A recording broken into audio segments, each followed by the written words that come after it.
Justin Trudeau's sunny ways. Even before the election, he lost two of his brightest stars. The Liberals' presence in Parliament is now significantly reduced and distressingly regional after being all but run out of Western Canada. A picture emerges of a country deeply divided between red and blue strongholds with buffer zones of orange in between. But it's also a picture of opportunity.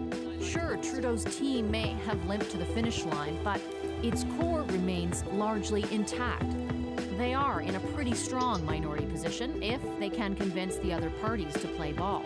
So if nothing else, this government is battle-tried, keenly aware it has to listen. The question now is, will it?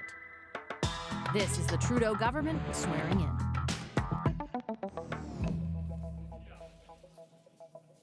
You are looking live right now at the grounds, the historic and beautiful grounds of Rideau Hall on this Wednesday, November 20th. It was almost exactly 1 month ago that Justin Trudeau and the Liberals won the election, forming a minority government. Now, almost a month later, we will learn the makeup of his senior cabinet. Hi there, and welcome to our special coverage this afternoon. I'm Vassy Kapelos. We're about any moment now, or maybe about half an hour from now, to find out who's in and who's out on this cabinet swearing-in day. It's a crisp day here in Ottawa, and if my memory serves me correctly, a little bit chillier than it was 4 years ago.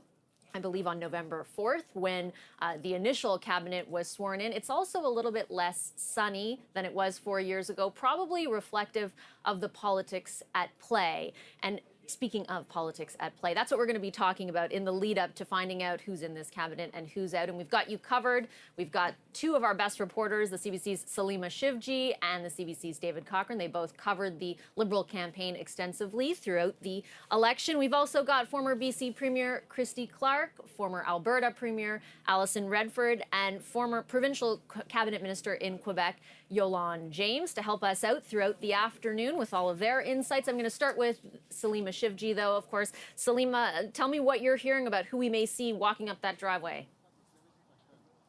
Well, Vassy, I'm waiting for the new ministers to arrive. They are apparently going to be here in about 30 minutes. They will start arriving individually, and we'll see a lot of familiar faces in that group. And interestingly, the order in which they arrive will be important. We're hearing that those who will be staying in the same portfolios will be coming first, then those who will be still cabinet ministers but changing portfolios, a bit of a change in terms of shuffling positions, they will come next, and then the rookies will come later. And that's important because there will be rookies in this. This will be a bigger cabinet than we have seen previously from Justin Trudeau. So lots of familiar faces, but some of them in very different roles.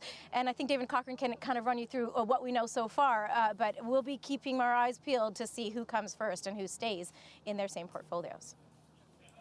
All right, thanks, Salima. CBC's Salima Shivji. She's absolutely right. David Cochrane is next to me throughout the rest of this afternoon. You do know a lot about who's in and who's out. Tell us what you've heard about what we can expect. Yeah, Vassy, Ottawa's a city that runs on alcohol, caffeine, and rumor, and I've been swimming in all of those over the last couple of days as we try to figure out who's going where in this cabinet. But look, we know that Chrystia Freeland is going to be the Deputy Prime Minister and run an empowered intergovernmental affairs department to deal with some of the regional unrest that was really amplified by these election results and changes at the provincial level. We know François-Philippe Champagne is going to replace her in foreign affairs as Canada's top diplomat abroad. Bill Morneau is going to stay in finance as a sign of stability to the markets and to the country on the direction of the government. And then people like Pablo Rodriguez, a Quebecer and a political animal, is going to move into the role of government leader in the House. And as you look at these, it's a cabinet that is being built to respond to the three big challenges that came out of this election: anger in the prairies, the rise of the Bloc Québécois in Quebec, and the challenge of getting a progressive, big-spending Liberal agenda through a minority House of Commons. So those are the big challenges.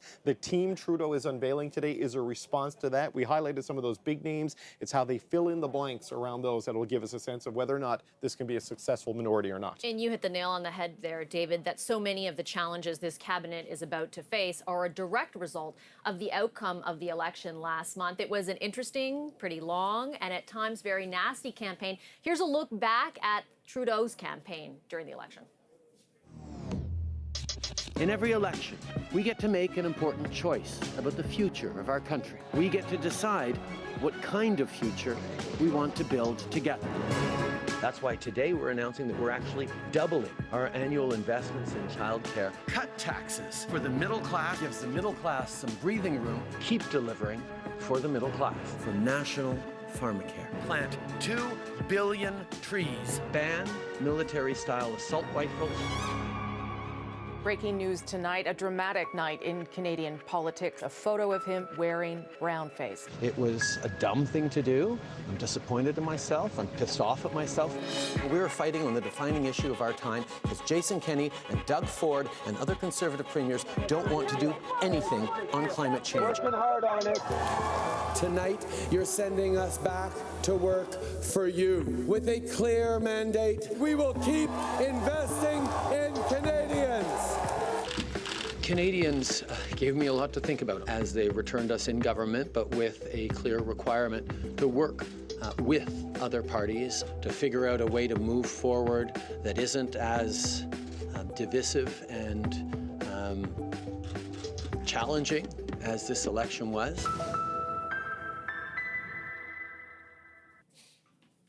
Let's bring in our former premiers to analyze some of what we just heard from Justin Trudeau, former premier of BC, Christy Clark from 2011 to 2017. She's now senior advisor with Bennett Jones, and former premier of Alberta, Alison Redford, from 2011 to 2014. Ms. Clark, let me start with you. If you were to identify the one big thing that you're looking for as you see those cabinet ministers walk up the driveway here, what is it?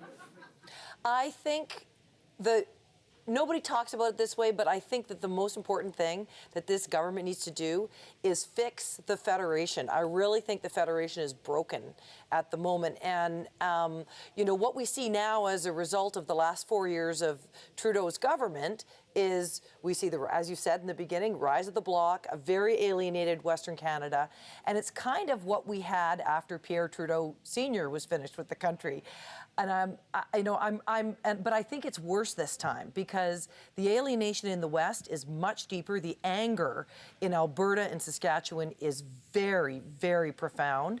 And I also think, too, we've seen over the years this jurisdiction creep. We've seen the federal government, and you heard this in the beginning, talk about doing, all of their promises, or many of their promises, are things that aren't even in their jurisdiction. So trying to fix health care, trying to fix, do things in childcare, that has become a major irritant in the parties in the country. And it's meant that the federal government, I think, has neglected some of its core duties and the things that it should be doing well, like getting trade agreements, like making sure that Canada has the right fit on the international stage. And it's meant that provinces and the federal government are always in conflict. We can't continue this way. And I think that is the great challenge. It's not just building a pipeline and satisfying Quebec's needs for recognition. It's much deeper than that, I think. I think the Federation is fundamentally cracked after 4 years of the last government, and I think they've got a long way to go. And I do think if Chrystia Freeland takes that on, I think she's very capable, and if the Prime Minister will give her a long leash, I think they could make some progress on it. Ms. Redford, it does certainly signal with the appointment of Chrystia Freeland to Deputy Premier and then a portfolio that will be, kind of tasked with acknowledging and addressing the regional disparities and very much what Ms. Clark outlined, that, the government is sending a very specific message with Ms. Freeland appointed to that. What do you think?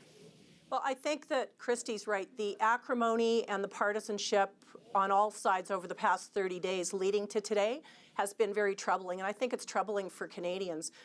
I think that what I'm looking for in this cabinet is a signal to the West, since it's not likely we're going to have a lot of very particular Western representation in cabinet, a signal to the West that there are people who will be appointed to cabinet who are new faces who will be able to work with the West to create that dialogue.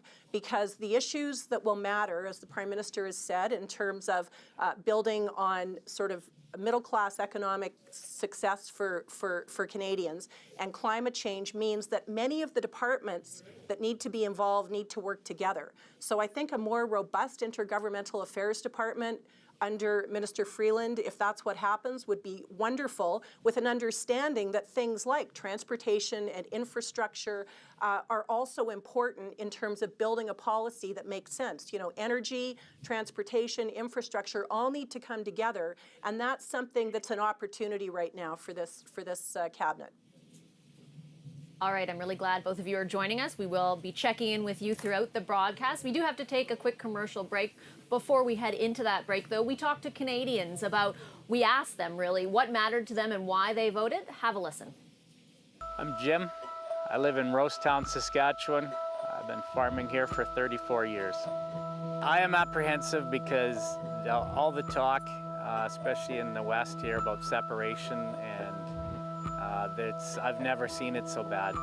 And a lot of guys that I would have never suspected are talking that way. My main concern is international trade that this current federal government doesn't seem to take too seriously. We have issues with so many different countries right now, China being the biggest, but there's Peru, Vietnam, Saudi Arabia, the list goes on, Italy, and we just don't seem like anybody's picking up the ball and heading over there and fixing these problems.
I'm Leona Robertson. I live in Halkirk, Alberta.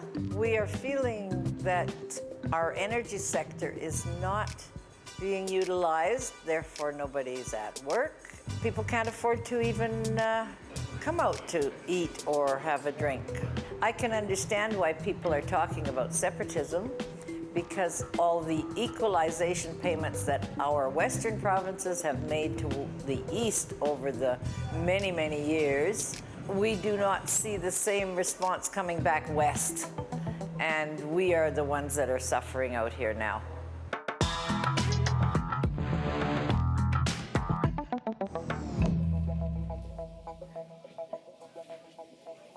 Welcome back to our special coverage of the Trudeau government cabinet swearing in. You're taking a look right now at Rideau Hall. We are expecting in about 20 or so minutes the first of the new or different or switched over ministers to begin arriving. We'll get our first glimpse at those faces in just a little while. But first, I am joined for some analysis about what we may see and what challenges that cabinet will face by David Hurley, Liberal strategist David Hurley. He's served as chief campaign strategist for the Liberals under Paul Martin. He's now a principal partner at the Gandalf Group. Hi, David. Great to see you, as always. Yeah, thanks for having me on.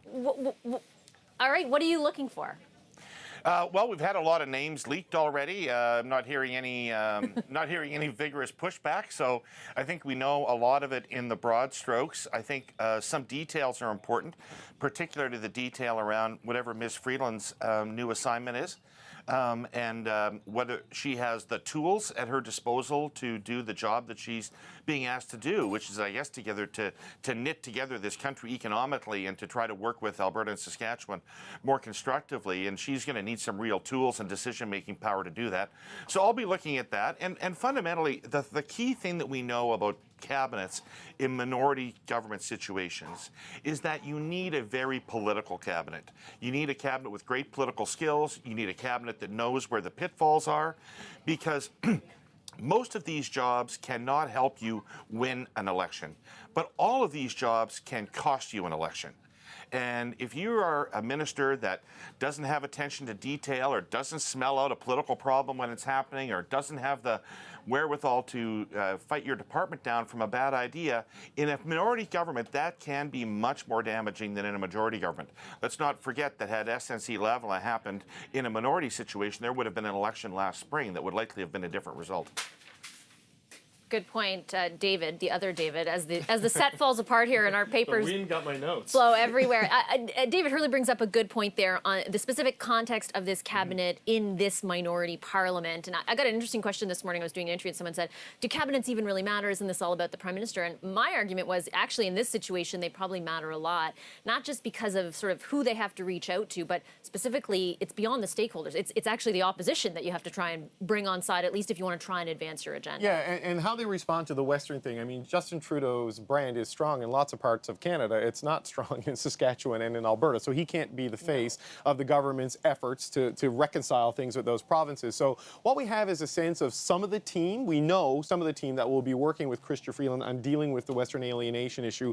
Clearly, as Deputy Prime Minister and Intergovernmental Affairs Minister, she's going to take the lead on that. They're suddenly highlighting the fact that she was born and raised in Alberta, even though she represents downtown Toronto. I'm not sure how long she was even raised there for. Yeah. But suddenly the biographies of the ministers are very important, like Jonathan Wilkinson, who represents North Vancouver. We know he's leaving fisheries to go to environment, but he's got deep roots in Saskatchewan, where he went to school there, worked for companies there, and advised Roy Romano when he was there. The third part of that team that we know, and sort of responding to the interests of the West, is going to be a Newfoundlander, a guy from Newfoundland and Labrador, Seamus O'Regan, who is going to go into the natural resources portfolio. People talk about the oil crisis. Newfoundland and Labrador is the other oil-producing province in this country, and so O'Regan has a vested interest in seeing that industry succeed. It's different oil projects, but it's the same oil companies. And let's face it, the workforces of Saskatchewan and Alberta are populated by a lot of people from Newfoundland and Labrador. So we know they are going to be part of that Western sort of response team that's going to work with Chrystia Freeland. A name we think could be part of this is Dan Vandel, who is a Winnipeg member of Parliament, would be another Prairie voice. And the issue why you would look at a guy like Vandel going into cabinet is we just don't know what's going to happen with Jim Carr today. I mean, there's a hole in the caucus in Saskatchewan and Manitoba and a potential hole in the cabinet because of Jim Carr's illness, diagnosed the day after the election with blood cancer, undergoing treatment, requiring almost daily dialysis. There's no concerns about his capabilities to be a cabinet minister and a strong Western perspective for the Prime Minister. It's just his ability right now. I mean, he needs to get medical treatment, and so that is a glaring omission if he were not to be in cabinet today, simply because of the skill set and the perspective that will not be there to help them deal with this political challenge. And we certainly wish him the best with his health. You speak about the challenges, and everyone has spoken quite a bit about the challenges that this government will face in Western Canada, particularly Alberta and Saskatchewan. They're also facing some pretty big challenges in Quebec, and that's where I want to bring in former Quebec cabinet minister, Liberal cabinet minister Yolande James. Yolande, you're really familiar with, of course, the outcome of this election in Quebec, which saw a resurgence of the Bloc, ended up really actually informing the overall outcome for the Liberals, because they had gone into this campaign counting on Quebec to help them bring back another majority, which obviously didn't end up being the case. What kind of challenges do you think this cabinet will need to address in your province? Well, I think they have an issue with respect to, and I look forward to seeing how the government will address their willingness to reconnect with Quebec, because as you were showing off the top of the show, the images of 2015, you know, the context here politically has changed a lot. I mean, the Liberals came in off the wave of an anti-Harper change government election in 2015. And I think the fact that they led in a lot of the polls for most of the mandate kind of hid some really underlying important issues for the government to connect with the Quebec population in obviously in Montreal, but a lot of the times outside of Montreal in the regions among the Francophone vote. And we talk a lot about Yves-François Blanchet and the Bloc, but I think if we dig deeper into that, Yves-François Blanchet was able to capitalize on a soft support that was there for the Liberals. So how are they going to be able to make sure that that's something that's going to be a little bit more solid, given that the provincial government has changed, and though they are not an openly, obviously, sovereignist government, the Legault government, they are very nationalist, so there's a lot of sticky issues with respect to Bill 21, which we talked a lot about, but also anything with respect to identity, language, even files like SNC, you know. Quebecers react politically very differently to the rest of Canada, so having a stronger presence in cabinet among and important portfolios around the table will certainly politically help the dynamic and the importance of them being able to connect with Quebec for the upcoming, whenever that will be, election. And the Bloc dynamic certainly will be something to get used to again for many of us here, though the leader, Blanchet, as you point out, has signaled that he won't be that antagonistic off the top, that he likely will support the throne speech. So a lot of things to watch for in Quebec. As I mentioned a little earlier in our coverage, we have been checking in with voters across the country, asking them why they voted and what issues are important to them. Take a listen to another one. My name is Dana Tisha Tram, chief of the Vuntut-Gwitchin First Nation, 80 miles north of the Arctic Circle in the Yukon Territory. I feel that climate change is something that is somewhat of a luxury for others to deny. Our bluffs are falling, our trees are slumping, animal migrations are changing, the freezing and thawing of our water systems are changing. Every aspect of our lives are changing, and it's not yesterday, it is right now. And for those who live in cities, you're insulated from your direct environments. And this is the message that we bring from the north, that it's here, and it's here now. So Yolande and David, we just heard from that voter about the importance of climate. And David, you've already been touching on how we expect to see Jonathan Wilkinson move over from fisheries to the Ministry of Environment. It was a big issue in Quebec as well, Yolande, and it continues to be. Yeah, it continues to be, and I think one of the reasons why the Liberal Party was able to hold on to some seats and still win the majority of seats in Quebec is because of one of their candidates, like a Stephen Guilbeault. Stephen Guilbeault might not be known that much to English Canada, but he's very well known in French Canada and Quebec as an environmentalist. But people recognize him as that, but he's also advised governments of different political stripes provincially, so he's certainly a credible name. A lot of people did anticipate him being named to the environment portfolio. I actually think it's a good idea that he wasn't, in the sense that I understand that that could be seen as almost offensive or misinterpreted by a Western Canadian in the current context. That being said, having a Stephen Guilbeault there who's very pragmatic in his vision for climate change will certainly be an asset for the government. Yeah, it's interesting, Steve, you know, Yolande brings up a good point, David, that Stephen Guilbeault, if he had been put in environment, that though that is his expertise, it would have sent a very strong signal to Alberta and Saskatchewan. Instead, we see Jonathan Wilkinson, as you mentioned, history in Saskatchewan, appointed to that portfolio. Yeah, and Stephen Guilbeault is going to go into Heritage, which is a very important portfolio in Quebec because of the cultural significance of it and what it does. The interesting thing with Guilbeault, I think they didn't want to put him in environment, as Yolande said, as a potential flashpoint for upsetting the West, whereas he is a vocal opponent of the Trans Mountain Pipeline expansion, said he would not do it, but he supports everything else the Liberals do, so he's running for them and he's going into cabinet today.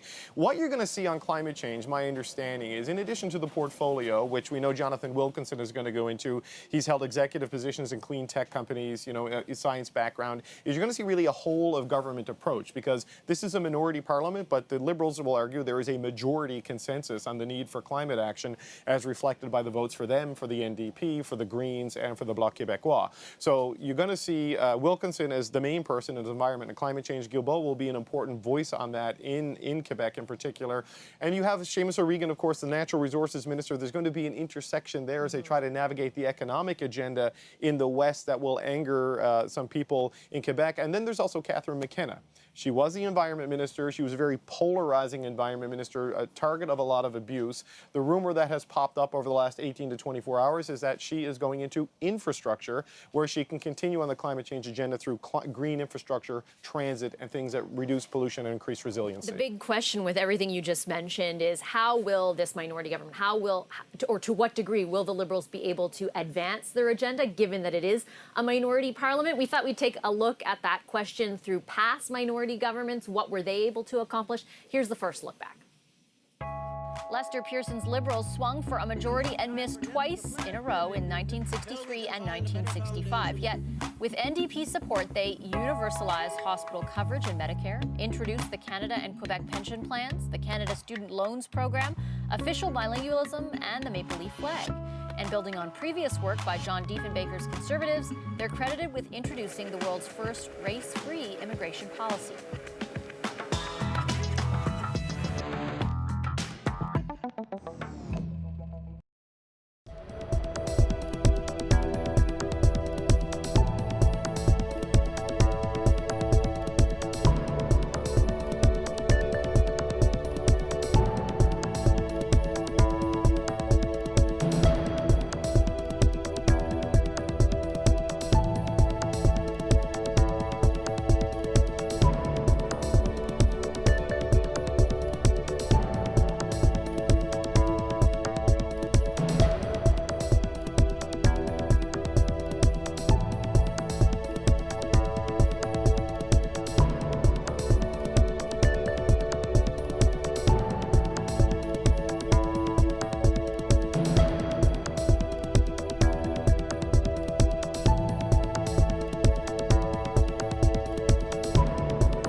Welcome back to our special coverage of the Trudeau government cabinet swearing in. I'm Vassy Kapelos. You're looking at Rideau Hall. We're all here right now waiting, looking at that very driveway that you're looking at to see who ends up walking up, who will form this new cabinet. We are about minutes away, I would estimate, before we start seeing who exactly that is. I want to bring in our former premiers, former Premier of Alberta, Alison Redford, former Premier of BC, Christy Clark. Ms. Redford, I'll start with you. Right before the commercial, we were talking about the significance of climate change as a policy issue, and of course, as something that's affecting so many Canadians during the election and after the election. We know that Jonathan Wilkinson will be moving from fisheries over to environment. What do you read into that appointment, and how significant do you think this issue will be for the government moving forward? Well, I think there's two personality issues here. There's no doubt that moving Minister McKenna out of environment was important in terms of the impression that the government wanted to give around wanting to be more constructive. Moving Minister Freeland in, if that's how it goes, I think is very important. This is a different conversation about climate than we had in the last 4 years, where we saw a federal government that took very much a top-down approach and tried to impose things on provinces. Provinces pushed back, regions pushed back, like Alberta. Now I think there's a possibility that what we might see in this cabinet is a signal that people are starting to understand, as David said, how all of these issues are connected. So that you've got an economic piece, an environmental piece, an infrastructure piece. You're dealing with First Nations reconciliation, and with energy, of course, as a part of that. But I don't think energy is the linchpin. I think it probably is intergovernmental affairs and understanding what this means economically. You know, it's a very different thing to say that an environmentalist in Quebec is pragmatic compared to an environmentalist, say, in Alberta. And I think having a minister and a ministry that can understand the subtlety of that will be very important now and going forward. And there's a lot of countries around the world that have already addressed that. We have been very ambitious as a government, and this Prime Minister has been very ambitious on the agenda, but I do think that there is more work to be done on the integration of the policy and the economy, and it sounds as if maybe that's something that the government now understands.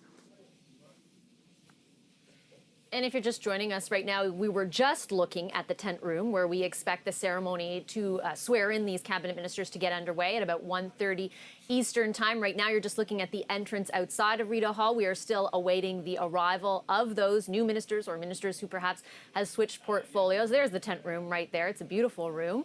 That's, again, where we're expecting the ceremony to take place at 1:30 Eastern. Ms. Clark, I want to bring you in as well. I'm sure you have something to say about sort of the way in which the climate policy was rolled out over the last 4 years and some of the jurisdictional issues that are still ongoing, even being fought in the courts as we speak. Yeah, you know, I mean, think back to 4 years ago where we, you know, I was a part of that climate summit that happened in Ottawa, and they wanted to sign the Pan-Canadian. There was a government in British Columbia that had signed off on the pipeline and had a carbon tax that was working. There was a government in Alberta that was an ally. There was a government in Ontario and Quebec and New Brunswick that were all close or, you know, willing to work, going from, you know, willing to work and sharing the agenda to close allies of the federal government. And here we are today with an angry government in Alberta, an angry government, or at least an oppositional government in British Columbia. You've got a government in Premier Higgs out in New Brunswick and of course you've got the separatists in Quebec and Doug Ford in Ontario. That's been really the product of a failed federation for 4 years and a failed approach to it. And so really we are now at a crisis point where that needs to be fixed. But I think Alison and my friend David Hurley are absolutely right. The devil is in the details in this. And I think the other question that hasn't been asked and won't get asked today, but is really important, is this is a Prime Minister who has a lot of feelings. He feels things very deeply and very sincerely. But when it comes to coordinating all those important policies, when it comes to the, you know, kind of coming up with the 1, 2, 3, 4, how are we going to do this and what really is the vision, that's going to be up to the advisors that are closest around him.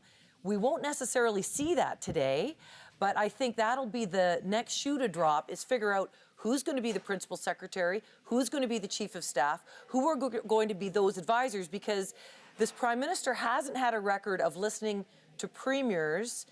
He hasn't also, I don't think, been very close to his cabinet. He's been very reliant on the individuals around him to shape the policy. And so, Vashi, while what we see today is going to matter, I think what we're going to see in the coming days around who surrounds the Prime Minister most closely is going to matter even more, because my experience with this Prime Minister is they're the ones that have set the agenda. And that's a perfect place to bring in David Hurley, who you mentioned. The idea, and we're just seeing an arrival here. I see Maryam Monsef, I think. Sorry, pardon me, just looking a little bit closer.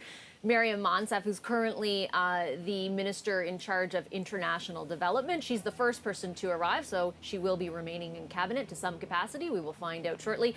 So pardon me if I interrupt you, David, while I bring you in here, but there will be arrivals as we speak. I just want to bring you in on the point that that Christy is making, Ms. Clark is making, about the people around the Prime Minister, and particularly how they will be attempting to advance the agenda the Liberals put forth and make a minority government, quote unquote, work. What do you think about that? Well, I think that one of the things that is not in this cabinet shuffle that probably involves the most important personnel change in the government, and that's the departure of Gerald Butts from the Prime Minister's office. And we don't know what the notional replacement for Mr. Butts is, but he was, if you will, the keeper of what the government was about. And he was the intellectual driver of the government, and that is now gone. I think it's going to be interesting to see the impact of that on ministers. For example, it's reasonable to assume that Mr. Morneau will have more freedom in drafting the next budget than he had at drafting any of the ones he did in the previous government.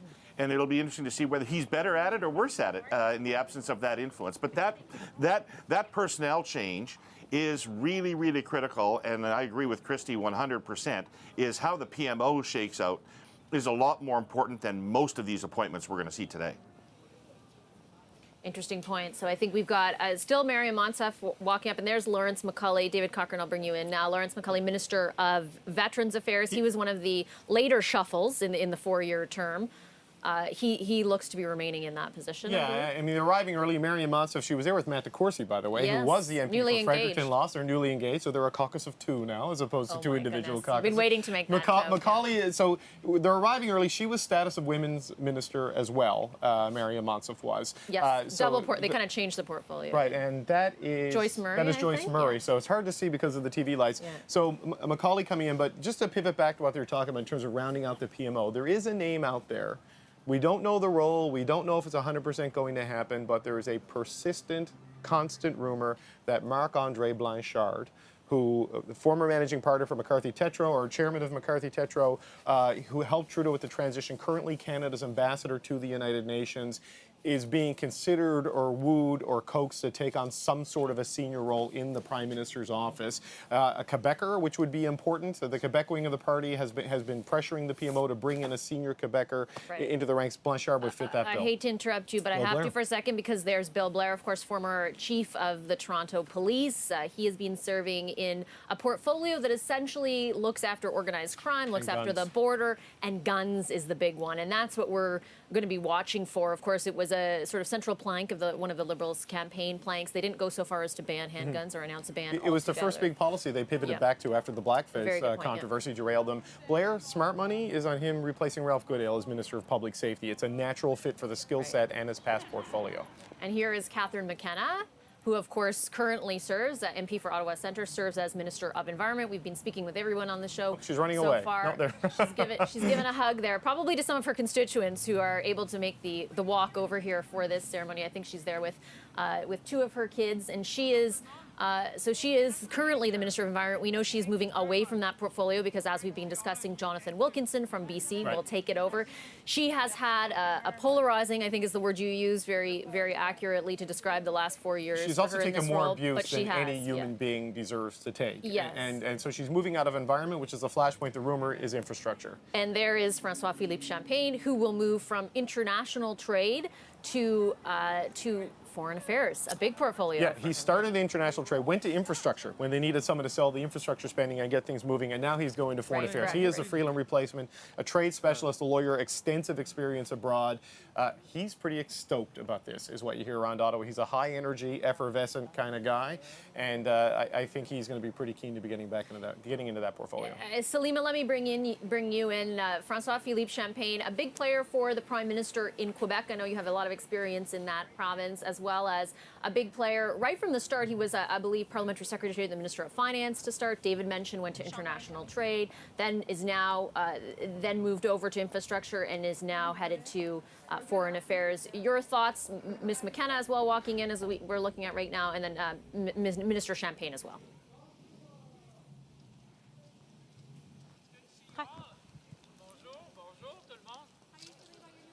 Very good. So, maybe Salima didn't hear me. Salima? Very, very pleased. It's a great day.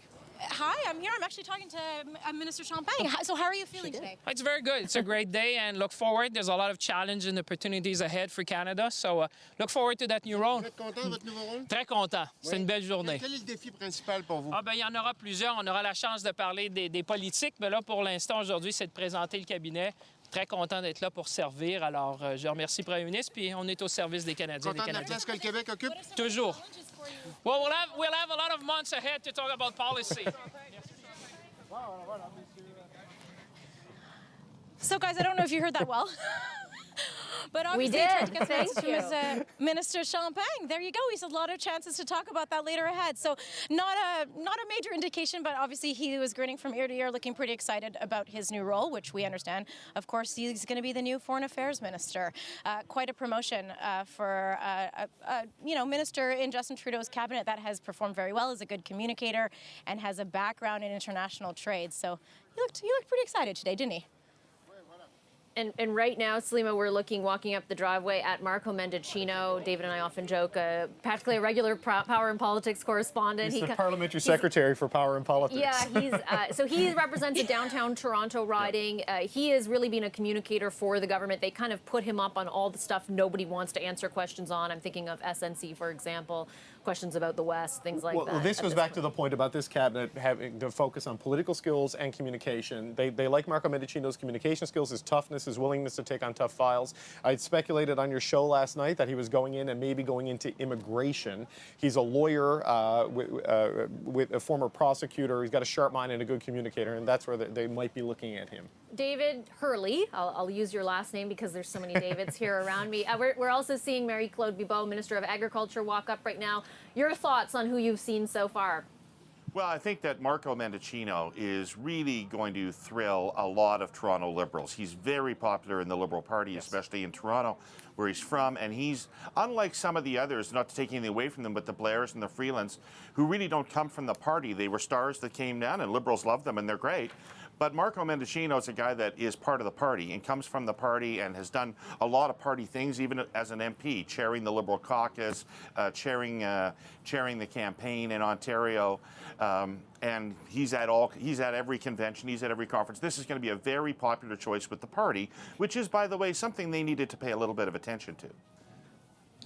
Absolutely. Yolande, let me bring you in. Sorry, as I do, though, we're just looking here at current Finance Minister Bill Morneau. We expect him to retain that portfolio. He also represents a Toronto riding. We saw Marie-Claude Bibeau walk up there, obviously a significant Quebec MP. She made an announcement just prior to the campaign about compensating dairy farmers. We don't know for sure. I don't think we have the information about whether or not she's going to stay on, in particular in that portfolio, but obviously she remains in cabinet. Your thoughts on that? Yeah, no, I think it was obviously not a surprise to see Marie-Claude Bibeau stay in cabinet, given that she is obviously in the former government, but also a woman elected outside of the area of Montreal. I insist on that because if the Liberals are really working starting today towards getting a majority government when the government eventually falls, a path to that is being able to get the Francophone vote, and Marie-Claude Bibeau is part of that. But obviously, François-Philippe Champagne, obviously a great day for him if he's going to global affairs, but to a certain extent, it'll be a bit of a loss to not have someone like him, as they say, sur le terrain in Quebec. You know, he's been, he's well known for his energy. Yolande, sorry, I have to interrupt you because Bill Morneau is speaking to reporters. Let's head over there quickly. My apologies for interrupting. Let's take a listen. Well, we'll be looking at how we can continue.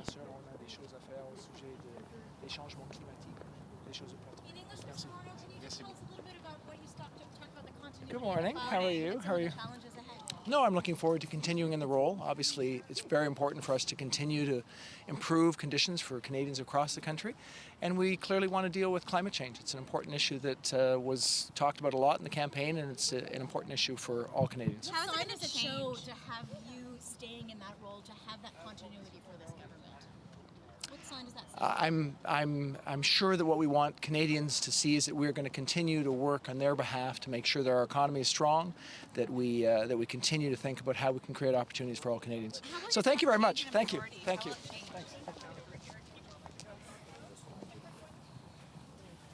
That's Finance go. Minister Bill Morneau, who confirmed there that he will retain that portfolio. We had seen as well Bardish Chagger walk up the driveway there. She is currently the House Leader. I imagine she will be changing portfolios there. And I think it's Minister Duclos walking up as well, who's one of Minister Duclos, who is one of the few ministers, David, to retain the same portfolio for all 4 years, I believe he was in cabinet. Another prominent Quebec representative.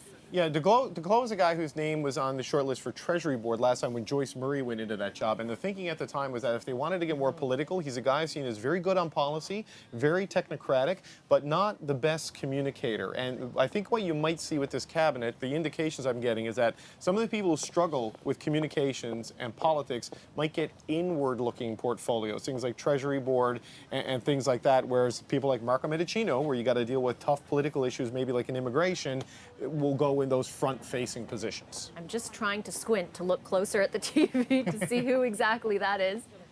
Mary Ng. Okay, so that's Mary Ng, and kind of close to the Prime Minister's inner circle. She was the minister in charge of essentially small business. Yeah.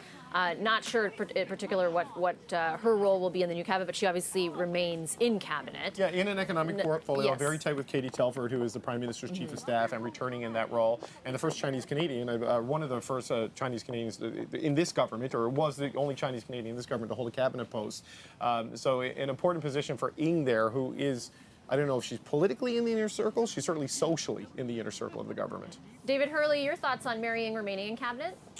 Well, that is no surprise for exactly the reasons that David just outlined. But I do want to go back to the point that you were making about the communications imperatives of people in the cabinet. And I just want to make this point about what makes minorities successful. There's a lot of focus on the House Leader and the machinations there, and making sure you've got ministers who get along with their counterparts in other parties.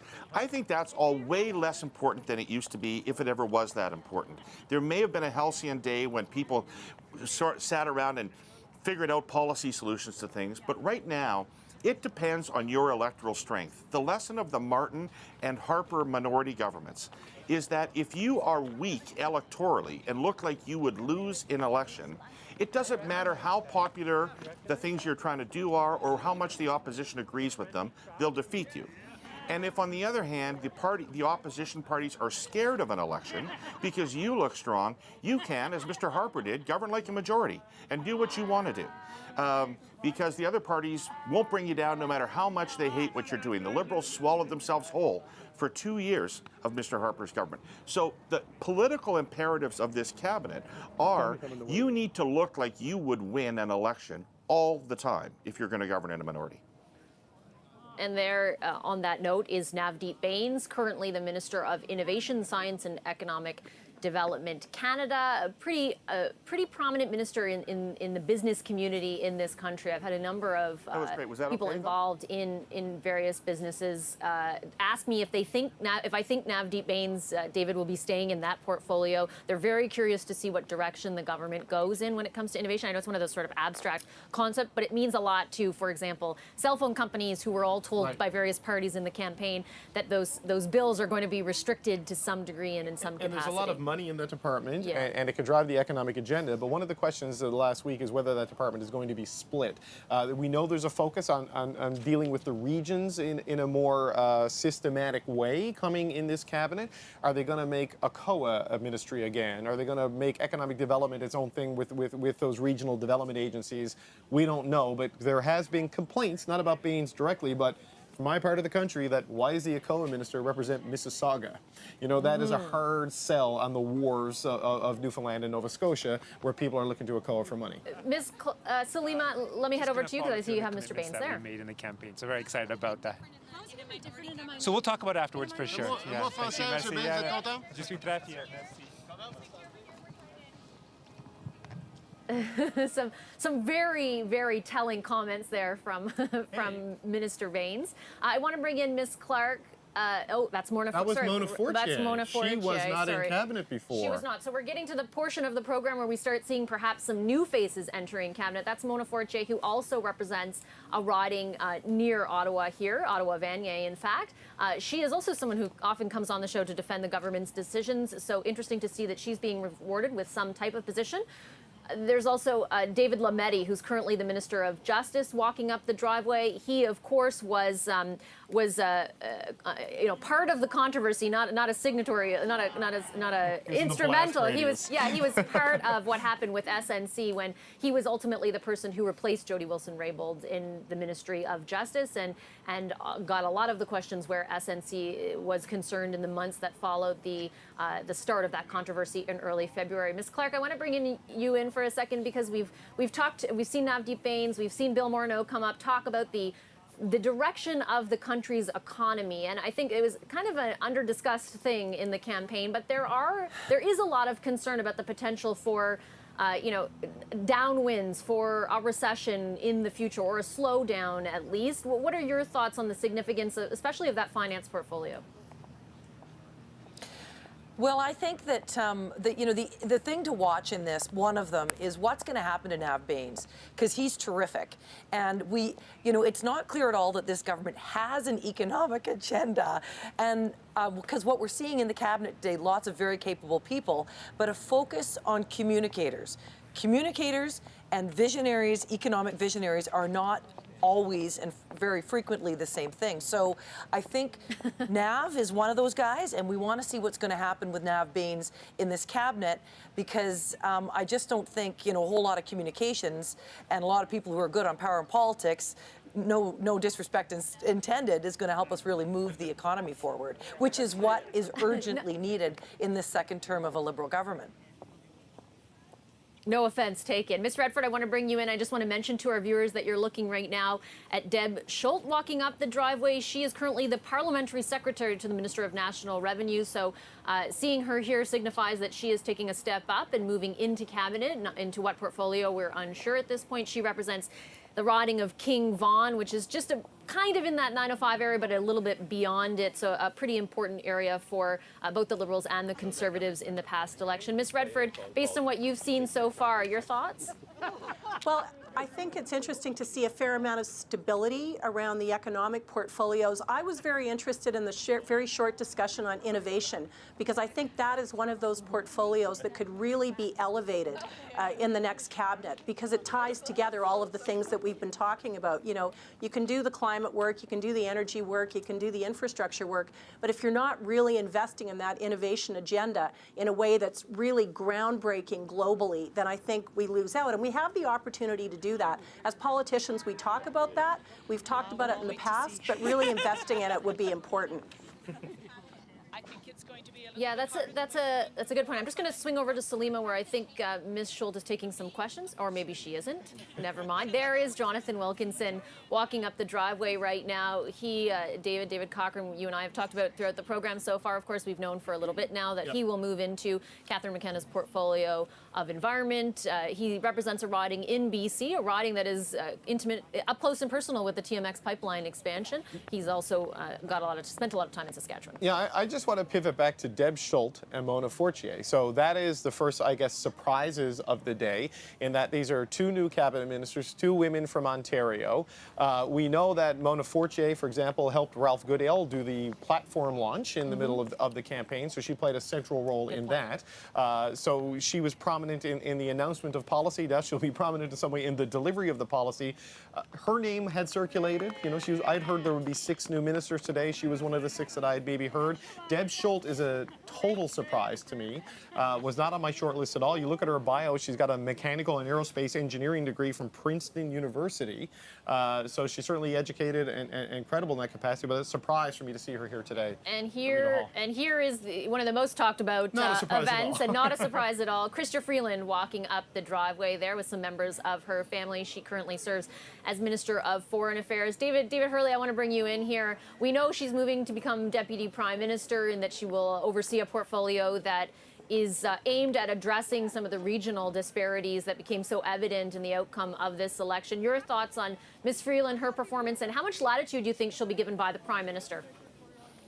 Well, I presume that she was in a position to discuss this with him before she took it. And so I think that it's reasonable to assume that Ms. Freeland thinks that she has the latitude and the tools to do the job.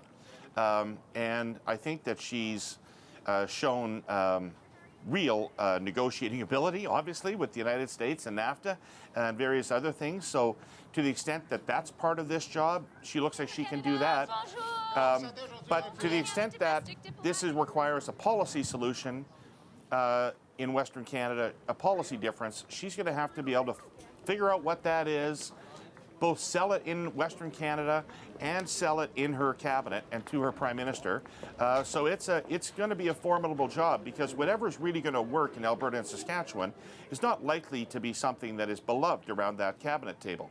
So that's a good point. You know, it's going to be tough for her to represent both sides to each other. I hope she has the tools to do it, and I really hope that the government doesn't overstate her Western credentials, her or Mr. Wilkinson. I think they would be done a real disservice if the government tried to tell Prairie residents that Wilkinson is from Saskatchewan and Freeland is from Alberta. They're from those places like I'm from Saskatchewan. It's just not relevant anymore, and you shouldn't tell people that that's a claim to this job, a credential. Two things I want to highlight following behind Chrystia Freeland. First, we saw Marc Garneau, who is the Minister of Transport. Expected, I think, there had been some rumors he might move over to defense, but I think expected to remain in that portfolio. And here is a new face, one of the newly elected MPs. Take a look here. This is Anita, and I apologize if I'm pronouncing this correctly, Anand, thank you, representing Oakville. David Cochran, we mentioned this last night, that she was on the list. You had signaled that she was one to watch, and it appears she will make it. Yeah, she's one of those people with a resume that makes you feel like you wasted your life. She's a professor of law at the U of T, the Kimber Chair in Investor Protection and Corporate Governance, taught at Western University, Yale Law School, and Queen's University, won an election in Oakville, and is now going into cabinet. So that is 3 new women faces in cabinet, all of them from Ontario, 2 of them from that ring of seats around Toronto, which saved the government for the Trudeau Liberals in no small way. So she was seen as an impressive star candidate based on her skill set and her credentials. And obviously, those were good enough not just to get her into the House, they're going to get her right into cabinet. That resume is very depressing. I just want to, Salima, I think, is trying to ask a question. Let's listen and see if she gets when you actually get a call that you're going to make it into cabinet. I'm very honored to be here, and I can't wait to participate in the government of Canada. What role will you be taking? Time will tell. Thank you so much. What are some of the challenges in a minority situation, though, that you're thinking about? Nobody's answering my questions, Vashi. I don't know why. Good try, Salima. We appreciate that. It would have been great to hear exactly which portfolio she was getting. Fired from cabinet even now, I think. No, too bad. Ms. Clark, Christy, let me bring you in. Obviously, Chrystia Freeland, not a surprise, but certainly one of the most significant cabinet appointments here, and a number of others that we've seen walk up behind her. Your thoughts? Well, I don't want to diminish her capacity. I think Chrystia Freeland is terrific, and I think she'll be very good at the job. But they have given her probably the worst job in government right now, as David said quite accurately. And the way you get someone, having appointed 3 cabinets, the way you get somebody to take a terrible job is you give them a deputy premier or prime minister job at the same time. And the other thing that it indicates is that when you give somebody a terrible job and you make them your deputy, it usually means that you fear them as a potential opponent. And I think that that's part of the political background in this. I mean, I'm sure they hope that Chrystia will rescue Prime Minister Trudeau from his dad's legacy in Western Canada and with separatists in Quebec. But, you know, sometimes if someone looks like a potential leadership candidate, is popular in the party, premiers and prime ministers will often give them a job that they really are going to have trouble succeeding at. I just want to if you're just joining us now, we're of course here for the swearing-in ceremony of the Trudeau government's cabinet. Two ministers who already have a portfolio we've just seen arrive after that latest one, who is a new face, Anita Anand. This is Harjit Sajjan. He's the Minister of Defense currently, likely staying in that position. We haven't yet heard if he was going to be making a move, so I'm making that assumption at this point, though I could still be proven wrong. As well as Diane Lebouthie, who is the Minister of Revenue, which in layman's terms I always tell myself just means in charge of the CRA, among a whole lot of other things, but that's certainly what sticks out to me. So a couple of, David, I'll just bring you in, and then I'll head over to Allison in a second, but and then there's another minister walking up there right now. And I want to welcome, of course, our viewers coming right now in Manitoba and Saskatchewan. A big welcome to you. You're watching about to watch the swearing-in ceremony here in Ottawa at Rideau Hall. We also saw Karina Gold walking in behind Harjit Sajjan. She is the minister in charge of initially democratic reform until that didn't really happen, and then potential for interference in the election, which also didn't end up really happening. So it'll be really curious to see what portfolio she moves to. Ms. Redford, Allison, why don't I bring you in now? Let me get your thoughts on what you've seen so far and whom you've seen arrive. Well, I think Minister Freeland is very interesting, and I want to go back to something that David Cochrane said, which was the first step is going to be to figure out what the policy solution is and then to try to sell that. That's going to take a lot of hard work and a lot of hard listening, and I think this minister, hopefully as Deputy Prime Minister, has the skills for that. But I really don't think we can underestimate this. There's a lot of ideas out there. There's a lot of people who've had voices at the table. Listening to them is going to be important, and spending the time to come up with the right policy solution and then worry about how to sell that across the country is important. But I think it's very important that we don't underestimate the importance and the time and the real intellectual capacity that's going to have to go into finding that policy solution to this economic and environmental issue around energy across the country. Another new face, that was former Premier of Alberta, Alison Redford. Another new face walking up the driveway right there, just went inside, I believe, Mark Miller, who you reported will move, David Cochrane, to Indigenous Services. Yeah, he's one Trudeau groomsman replaces another Trudeau groomsman in that cabinet post. O'Regan leaves there for natural resources. Miller, the thought when we talked last night on your show was that he would go into Indigenous Services. He's very close with the Prime Minister, which sends a signal about the importance of that. But also, he gave a speech, spoke in the House of Commons in Mohawk, and has made an effort to learn that language. Up to 2 hours a day, I'm told, he spends working on it, and was a Parlsec with some responsibility in dealing with Indigenous issues. And that is someone he will be working very closely with. Carolyn Bennett, who Minister of Crown Indigenous Relations. And we are certain she is staying put. I mean, there's been a lot of change in the Indigenous Services side, from Jane Philpott to Seamus O'Regan and now Mark Miller. The Crown relationship portfolio has stayed constant under Carolyn Bennett, and they don't want to mess up too much. And I believe behind there is Ahmed Hussein, if I'm correct, who is currently the Minister of Immigration. I want to bring Yolande James, former Quebec cabinet minister, provincial cabinet minister, in. A couple of prominent Quebec faces we've seen so far, including who we were just talking about, Mark Miller. You've got Marc Garneau, Minister of Transport, Minister Duclos, who was in family and children and appears to be making a move there. David had talked about how he was rumored to be heading into Treasury Board in the past. Your thoughts on some of the faces we've seen representing Quebec in this cabinet? Well, maybe for the two, Duclos and Garneau, you know, we were, I think it was Christy Clark or maybe it was David who was commenting on the fact that there seems to be a lot of focus on communications and better communicators. I certainly agree with that. But when you look to people like a Duclos and a Garneau, especially a Garneau in the last government, he's not the flashiest communicator, but certainly with respect to handling tough files that the government had to deal with during the last mandate, he's been there. I think of, for example, everything that was happening with respect to the migrants and Oxfam Road here in Quebec. That was a huge issue, and he was able to intervene and deal with that with the former Liberal provincial government, and now with the federal one. So I imagine, regardless of the portfolio that he, Mr. Garneau, will be taking today, or if he's staying in transport, he will continue to assume that role. I'm also looking forward to seeing She hasn't come up yet, but there's a lot of rumors about her moving, but obviously in cabinet, Mélanie Joly, given that she had a really rough start at Heritage. You know, I know across Canada there's maybe not that much emphasis put on that, but patrimoine is a big, obviously, file here in Quebec with respect to identity and cultural issues, and she really struggled, but with the shuffle, she really landed back on her feet, so it'll be interesting to see what responsibilities she'll be awarded with today. Yeah, Minister Joly is certainly one to watch, just given that initial demotion, her performance in the role thereafter, and also her performance in the campaign. We are expecting that she will move away from the current ministry. There's two other people that we've seen walk up in the meantime. David Cochran, I'm going to bring you in. Pablo Rodriguez, and we also saw Filomena Tassi, who represents a riding in Hamilton. She was in the previous cabinet minister of seniors. Don't know where she's heading or if she retains that role. I'm not sure if you have reported that or not. I do not know where Filomena Tassi is going or if she's staying put. Paulo Rodriguez is going to be a key figure in this parliament going forward as a House leader.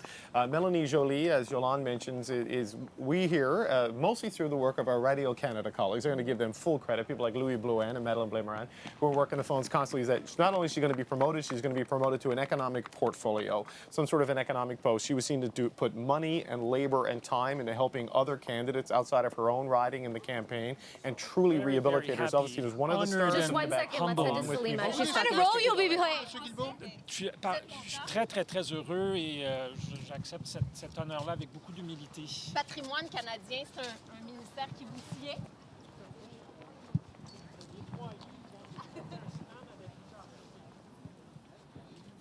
She's attempting to talk to Steven Guilbeault. It's a tough job being Salima, trying to get your microphone in there. Nobody really wants to talk going in at this point because they're not actually supposed to say yet before they're sworn in. Well, except Minister Champagne, who will scrum till your batteries are dead. That is one of his strengths.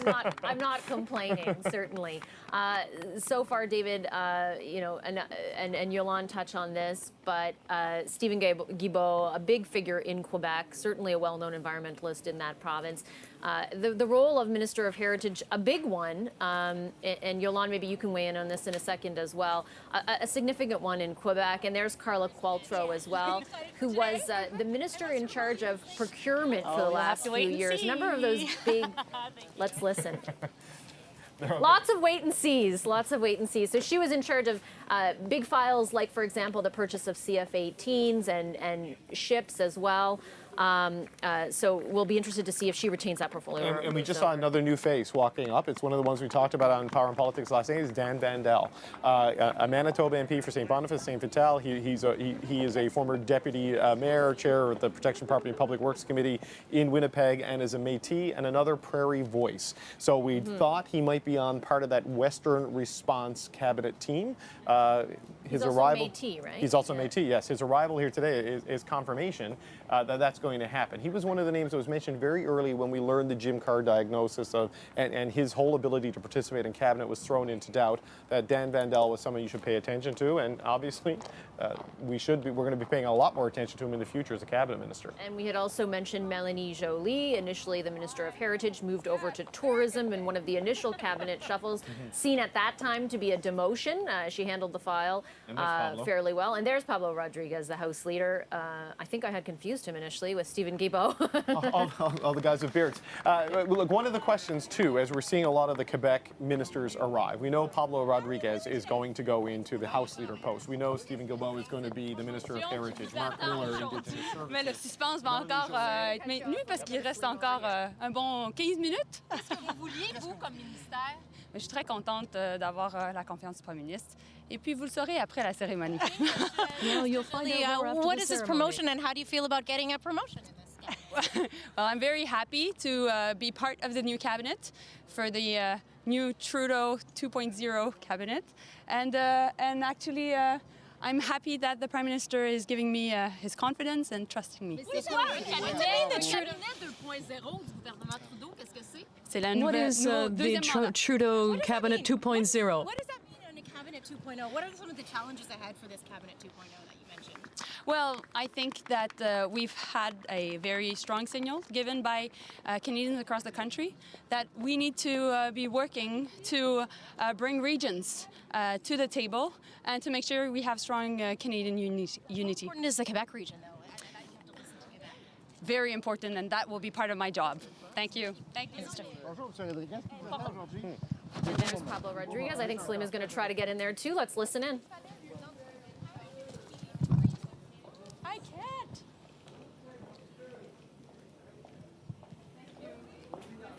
Or not. Maybe we can't hear there.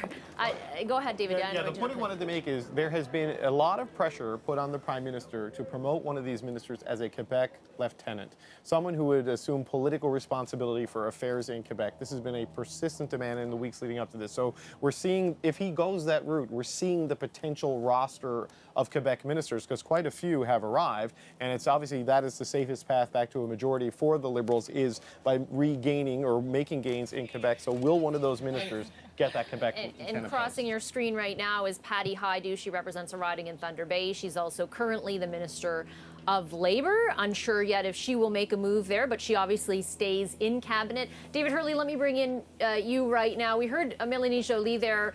Basically, the main point she made in English was all about national unity. Do you expect to hear a lot of that from various ministers, no matter their portfolio today? I think it will be pretty de rigueur for everybody to be coming out and expressing concern about the state of the Federation and about some of the pressures and tensions. That doesn't mean that they're going to be obsessed with it once they get into cabinet, but that's certainly the thing that they'll be saying. That they'll be saying today. I want to pick up on what David was saying about Pablo. If they name a Quebec lieutenant today, I'll also be interested to see if they name political ministers for the other provinces.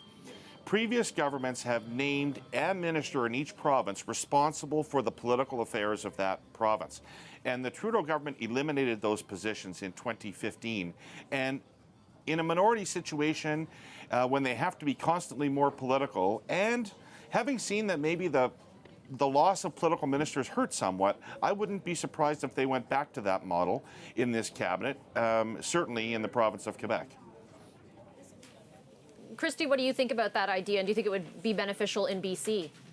I do. I think the government was really hurt by that. I think, with the failure of the government previously to appoint ministers, lead ministers in provinces, I think was the result of their decision to really centralize decision-making in the Prime Minister's office. They didn't want to kind of democratize decision-making into the regions. So I think David's right. It's very important. I do think, though, too, it's really important that a Quebec minister be helping Canada figure out its economic direction, and that means how do we get pipelines and infrastructure, oil and gas and resources working again in the country. And that's really a sales job they need to do in Quebec. I think that in British Columbia, Mr. Wilkinson is kind of an ambiguous figure around environment and economy. He opposed LNG and then supported it. He opposed oil and then supported it. He supported fish farms and then opposed it. So kind of unclear where that's going to end up on that side of the water. And I would also say, just in terms of regional representation, David is absolutely right. Do not overstate Mr. Wilkinson's ability to be able to represent the prairies. I mean, remember, coastal British Columbia basically separated itself from the rest of Western Canada in the way that it voted. And there's a lot of British Columbia that isn't represented in the cabinet today as well. So let's not overplay how much voice there's going to be from the West. Let's hope it'll be effective. And let's remember, guys like Pablo Rodriguez are going to be critical in helping sell the government's message and make it palatable for Quebecers to be able to make pipelines work in the country. If you're just joining us now, we are bringing you special coverage of the Trudeau government's swearing in, cabinet swearing in. You're looking inside there at where it will all unfold at about 1:30 Eastern. That is the tent room, which until the 1960s was an indoor tennis court, in fact, by day. All of the ministers were told, the last of them have gone inside now, so we've seen the cabinet as it will stand. We're not sure, of course, of every portfolio as it will exist, but we're about to learn what each of them will be.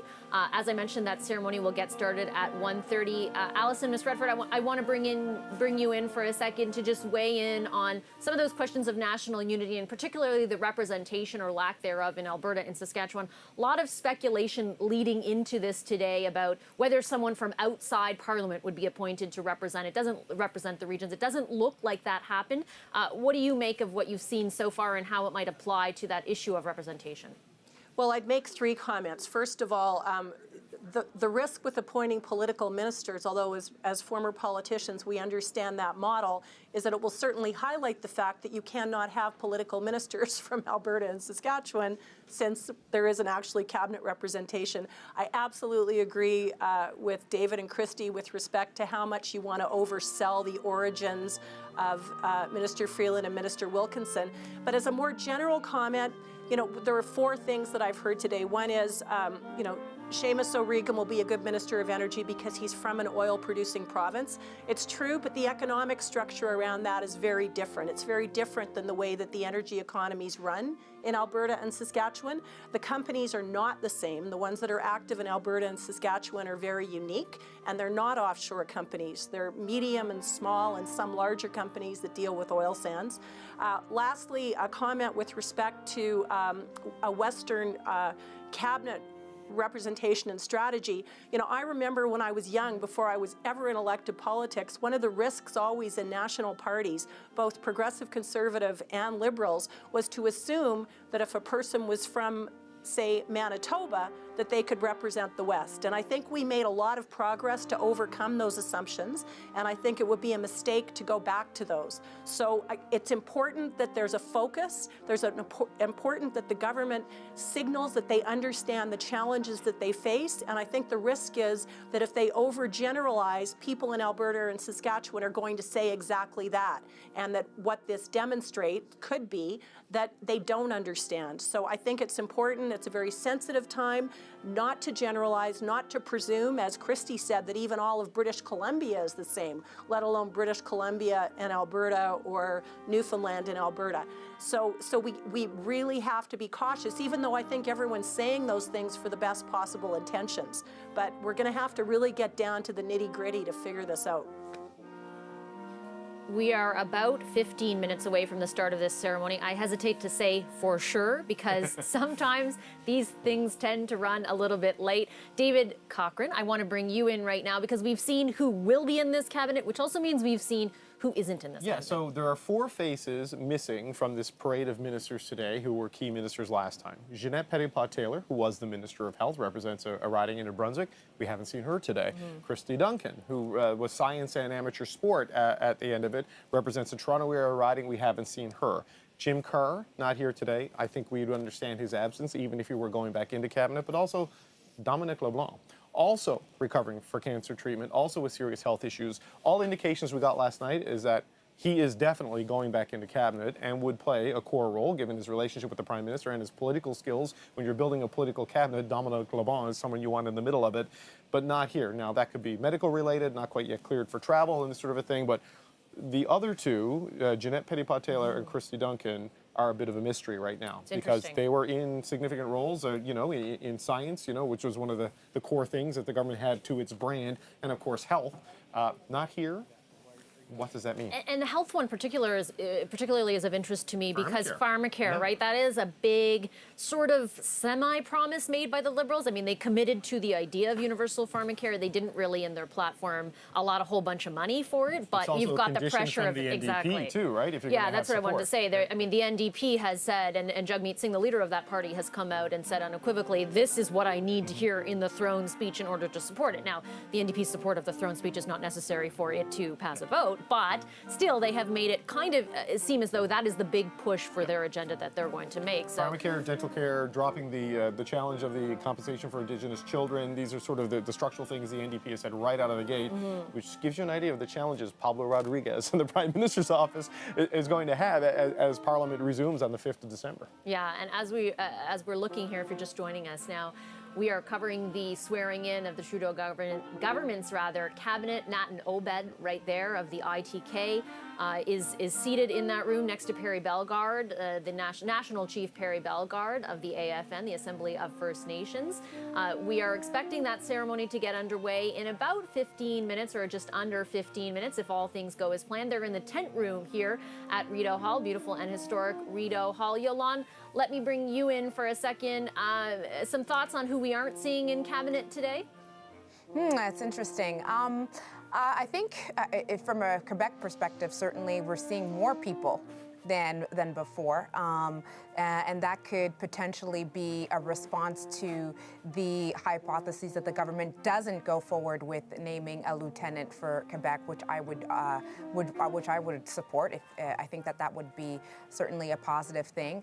But if the Prime Minister maintains what he's always said, that he's the general and he's from Quebec, and he prefers not going with that model, he can certainly argue with the number of Quebecers I've seen walk into cabinet today that Quebec is stronger around the table, and certainly counter an Yves-François Blanchet and Bloc, which normally would be ready with their press release saying, see, Quebecers are not strong within a federalist government, come through our party. I think he's certainly arguments there. I'm just really eager to see how he's going to play that out with respect to whether he appoints a lieutenant for Quebec as well as regional ministers or not, because that's something, I think David mentioned that, that is something that was really raised intensely in the past month since the election, and is seen as a real weakness with respect to the government's ability to keep grounded as to what Quebecers are really thinking and where things are going, certainly with a perspective where the provincial government has changed and they're not necessarily aligned, and I'm being very diplomatic in the way that I say that, with the Liberal government's vision in general, but certainly with respect for the country. And as we look inside at the tent room where that ceremony, the swearing-in ceremony, is scheduled to begin in about 10 minutes' time, if it happens on time. Taking a look at some of the faces there, the camera just shortly before was on the president of the Inuit Tapiriit Kanatami, Nat Nobed, sitting next to AFN National Chief Perry Bellegarde. In front of them, former Governor General Adrian Clarkson as well. David Hurley, let me bring you in. David Cochrane had touched on it, some of the faces that we haven't seen, particularly Jeanette Petitpas-Taylor, as well as Christy Duncan, and Jim Carr, obviously, given his health. Your thoughts on who is not in that room today? Well, I think that Jeanette Petitpas-Taylor is a surprise. I didn't have any indication that she was considered to be doing a poor job. She likely just fell victim to a numbers game. Kirsty Duncan is a brilliant person, but she's not at all political. And in the context of this government, she, again, probably didn't fit in for those reasons. In terms of who isn't there other than those two, I can't think of any individuals other than, of course, it's a real surprise. It's the first Liberal government in 25 years that doesn't have Ralph Goodale in it. But two things leap out at me, one of which is that they did not try to put anybody unelected in from Alberta and Saskatchewan to try to represent those provinces. His father did that in the 1980s. It didn't work. It wouldn't have worked this time. I'm tremendously pleased to see that they've let that lie. The second thing is you're reminded of the tremendous amount of talent that exists in the GTA and Toronto area caucus for the Liberal Party. And, you know, Marco Mendicino got out of that caucus and into cabinet this time, and fabulous for him, but there's a lot of other really talented people sitting around there who are really starting to come to grips with the fact that the math for them ever to get in probably doesn't work. Which speaks to actually the electoral significance of Toronto, though, in the outcome of the election. We are covering, of course, the swearing-in ceremony of the Trudeau government's cabinet. We are looking inside right now at the tent room where that ceremony will take place. I'm just looking to see who I might recognize in the crowd. We've seen Nat Nobed, Perry Bellegarde, former Governor General Adrian Clarkson. If you're wondering who everyone else is, it's basically the friends and family of people who are going to be named to cabinet today. We saw a number of them walk up that driveway, that long walk up the driveway to the entrance of Rideau Hall a little bit earlier. They will be taking their places. There's Jonathan Vance, the Chief of Defense Staff. The current Chief of Defense Staff will be very interesting to see what happens to his role if he remains in that role. Lots of controversy over the last 4 years there, but he is definitely a prominent figure in this town, and so he's there as well.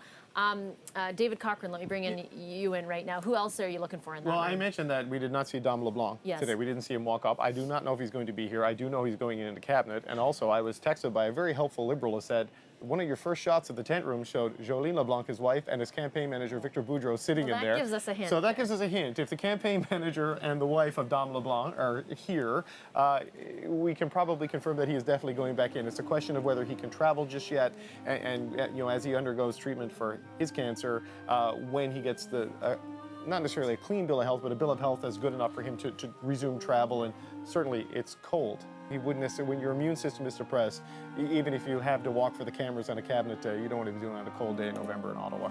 That's very true. Yes. We are supposedly 6 minutes away from the start of this ceremony. I may be betting that it might not happen, because they're still filing in there, taking a while to fill the tent room here on the grounds at Rideau Hall. Salima, why don't I bring you and your thoughts on who you saw walk up that driveway? Well, Vash, it was really interesting. You could really see the excitement in some of the ministers' voices in their eyes as they were walking up this drive. Of course, not a lot of people wanted to chat on the way in. I did my best to make them, but sometimes it doesn't always work. But I got to say, François-Philippe Champagne, the new Foreign Affairs Minister, which we already had reported yesterday, was grinning from ear to ear. He really couldn't contain himself as he was talking about how, you know, what a great role he will be undertaking and what an important role he will be undertaking. So he did actually stop and answer a fair few questions. You could see he was just so excited to be moving into this promotion that he's getting in the new Trudeau cabinet. A couple of the other ones that actually struck me were the new rookie MPs that are actually getting roles in this new cabinet. A lot of them were talking about feeling humbled, feeling honored to have gotten the call. Anita Anand is one of them, that MP from Oakville. She talked about just, you know, really being excited to participate in the government of Canada. And you could see her smiling, you know, nervously as she walked up with her family. Dan Vandal is another one who got the nod from Manitoba riding. He actually didn't talk about being happy. He just said, I'm anxious to get to work, which is actually a very lovely sentiment, you know, from some of those rookie ministers that are going into this new cabinet. Interestingly as well, Mélanie Joly also stopped as she was heading in there. We are hearing that she is going to be getting a promotion in this new cabinet, and she talked about, you know, just being excited to be part of the what she called the Trudeau Cabinet 2.0, and she also talked about the fact that Canadians spoke clearly about the new government, new minority Liberal government, having to talk about the regions and show that they're listening to the regions, Quebec being one of them, and obviously we saw a lot of Quebec faces, a lot of Quebec MPs walking in today as well. So clearly a focus for this new Trudeau cabinet. So you could feel the excitement from a lot of them actually as the ministers as they were walking in today for an important day for them. And we're excited to see the swearing-in ceremony as well, slated to begin in about 3 minutes, we were told. But since the room is about half empty, I'm anticipating that it might be a little bit later than that. A couple of familiar faces already in that room: former Governor General Adrian Clarkson, RCMP Commissioner Brenda Lucki, Chief of Defense Staff, sort of the top Chief of Defense Staff Jonathan Vance, top soldier in this country, as well as Perry Bellegarde and Natin Obed. A lot of ministers, Salima sort of ran over who came up the driveway there, David, but there were actually a lot of them. It looks like the cabinet will be a bit bigger than it was. Yeah, it looks like about 36 yeah. if we put Dom LeBlanc in, and plus the Prime Minister, of course, so that would be an increase of 2. This is, again, not knowing the status of Jeanette Petitpas-Taylor, Christy Duncan, and Jim Kerr, so I'm counting on the people we've seen, plus LeBlanc and the Prime Minister. And Vashi, what's going to be interesting is kind of the approach they take. The signals you're being sent is that it's going to be less Trudeau, more team.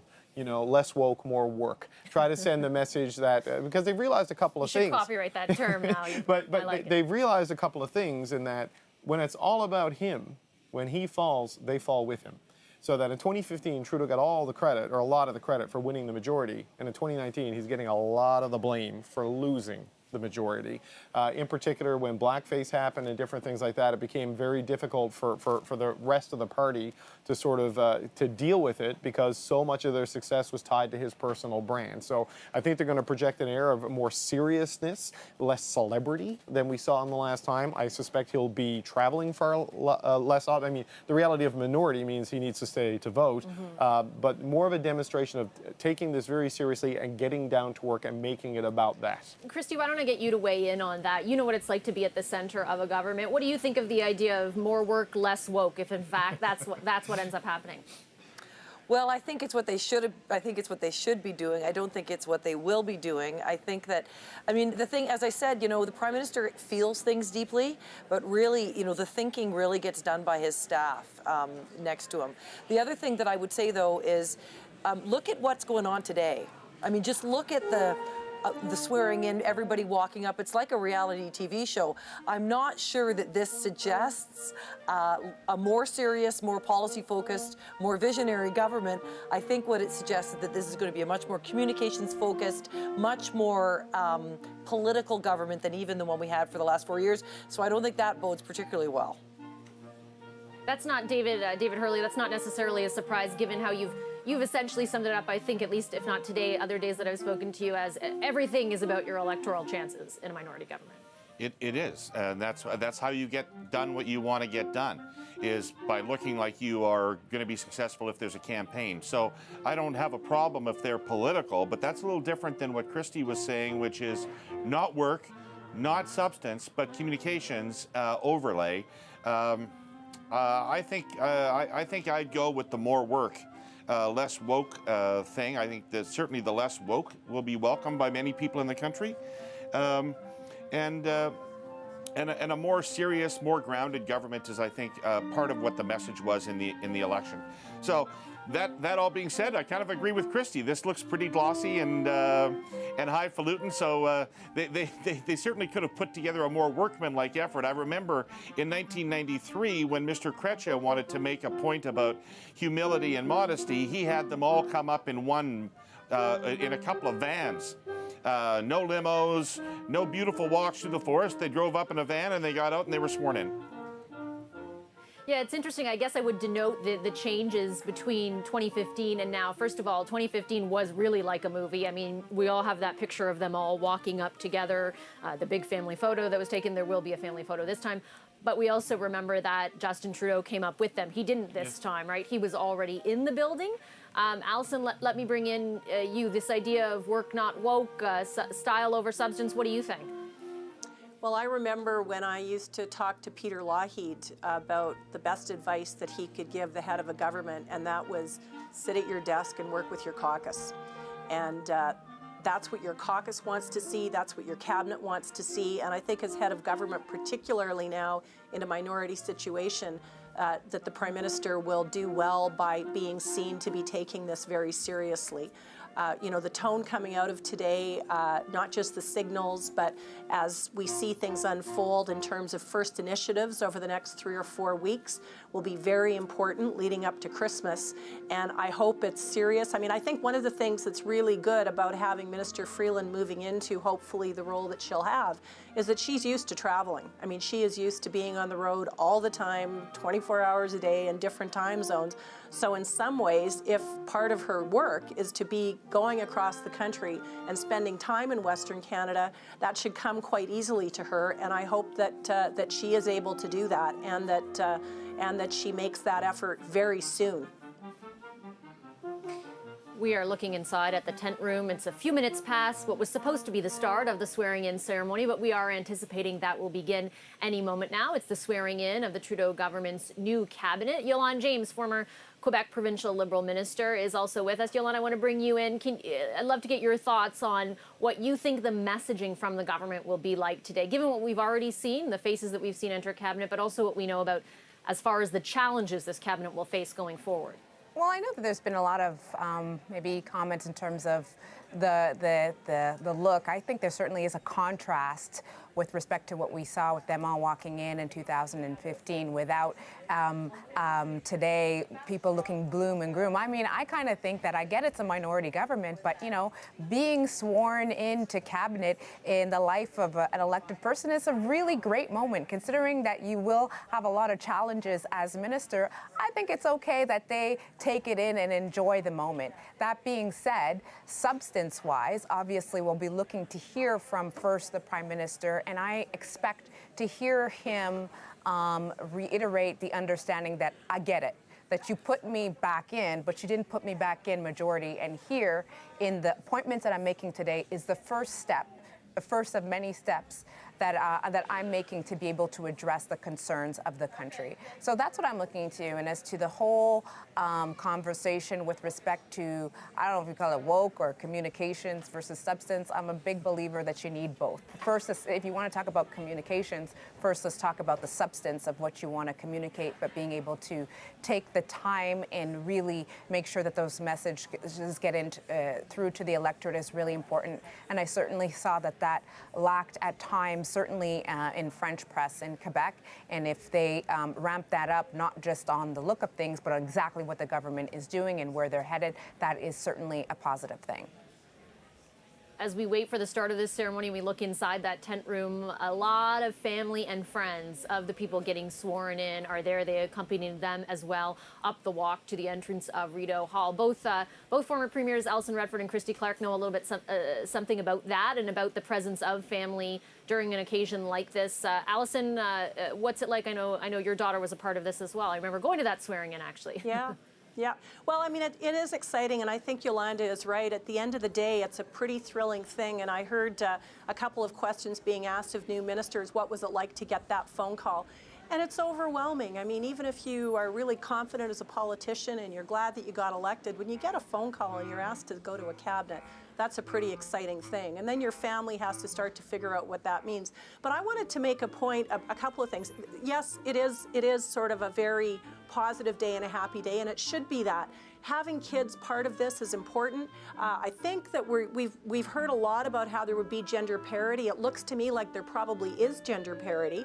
And the point I want to make about that is that the last time that a cabinet was sworn in, that was a really big deal, and we talked a lot about that. And this time we're not talking so much about that. And I think that's really good progress in terms of Canadian politics and what we've seen in terms of the discussion about the role of women in politics in Canada and around the world in the last 4 years. And the other part is that even men who were coming to this cabinet swearing in are there with their children. And this is a very different narrative than we had in Canada 5-6 years ago. And so I think that's an exciting thing, partly because we're not talking about it. It's not a novelty anymore. And we should remind ourselves that there has been some good progress. Now, during the election, we certainly had a lot of resistance to female candidates, female participation. That's something we have to keep challenging and fighting against, and making sure that people understand that these are expectations that we can expect from male and female politicians. But it's important that it's there today, but it's not the only thing we're talking about, and I think that's good progress, and I think the Prime Minister deserves credit for that. Christy, what do you think about that? Well, I mean, it is a huge thing for families. My poor long-suffering son came to all 3 cabinet swearing-ins that I did, and I have to say it's more wonderful. It was probably more wonderful for me to have my son there than it was for my son to be there lots of times. But they're part of the team. When you're a premier or a first minister in this country, you don't get to do it without the permission of your family, and they pay a cost for sure in doing that. So these little things like them getting to be a part of it are really important. I do think though that they can enjoy this in a more private way with their family. I'm not sure they have to walk up the walk with the. David Hurley did remind me of how Chrétien, they all just unloaded from these minivans. It was okay, we're getting to work now. And I thought that was really the right note for Chrétien to strike. I do think that for this government to make the point that they did get the message from Canadians, maybe a little less flash today, a little more, this is going to be quick, dirty, we're going to get to work message might have been a little bit more appropriate. Although, I know for CBC and for the news networks, it's great to be able to spend some time talking about it and getting to see how it all works from the inside.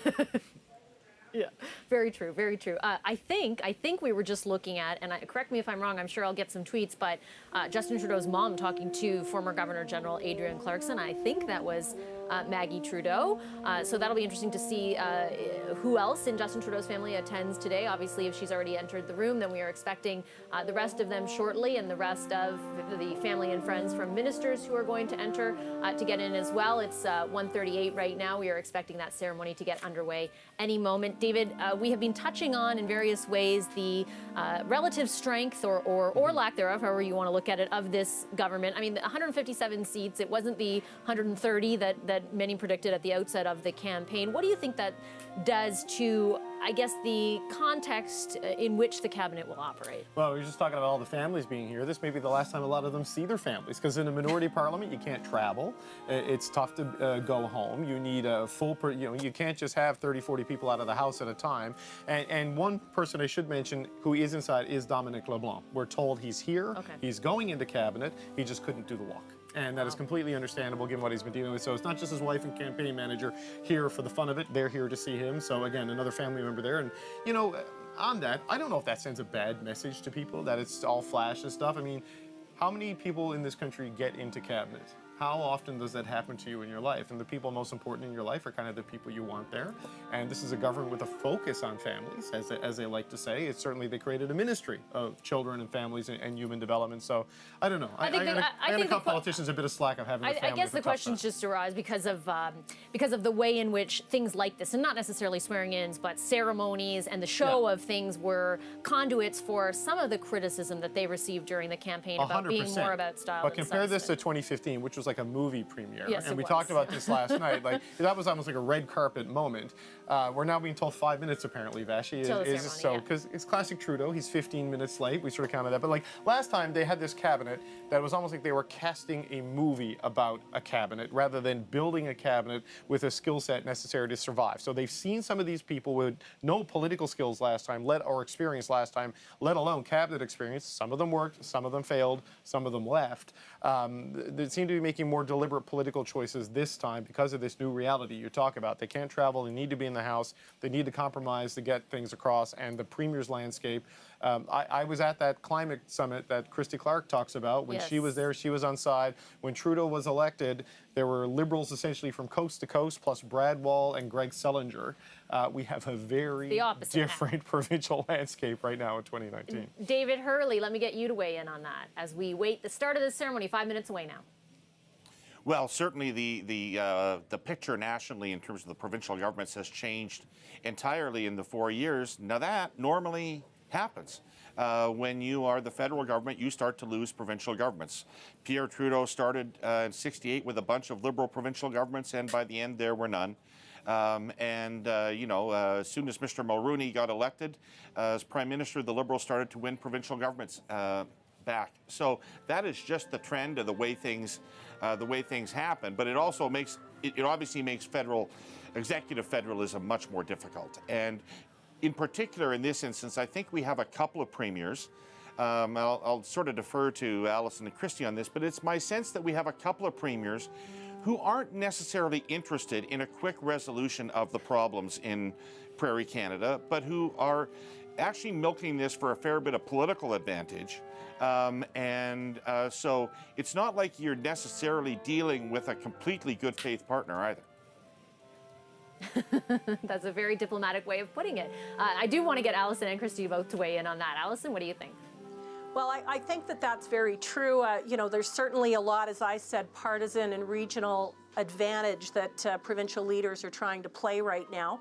I hope, and I'm always the optimist, as you know, that this is going to be an opportunity where there can be a constructive platform for the conversation to take place. But I do think it's incumbent on the federal government to demonstrate that they want to build that platform. I hope that when that happens, that we'll see provincial premiers, particularly Premier Kenney and Premier Moe, coming forward and responding to what I hope are positive signals in the cabinet today. But I do think it's incumbent on the federal government government to take a role in trying to build that platform that not only I think will involve premiers, which are critically important, but other stakeholders as well, First Nations leaders, people that are involved in municipal politics, maybe people that aren't even elected, but are people that have been committed through, say, their industry associations to what this can look like. So I think there is an imperative on everyone to come to the table, but there's no doubt that the federal government needs to create that platform, and I hope that the cabinet today will demonstrate that they're prepared to do that. But it's only Christy, you've weighed in on that before as well, just sort of the role of the federal government. A couple of things that we're looking at. The premiers will all get together on December 2nd. Oh, actually, I believe something's starting there. My apologies.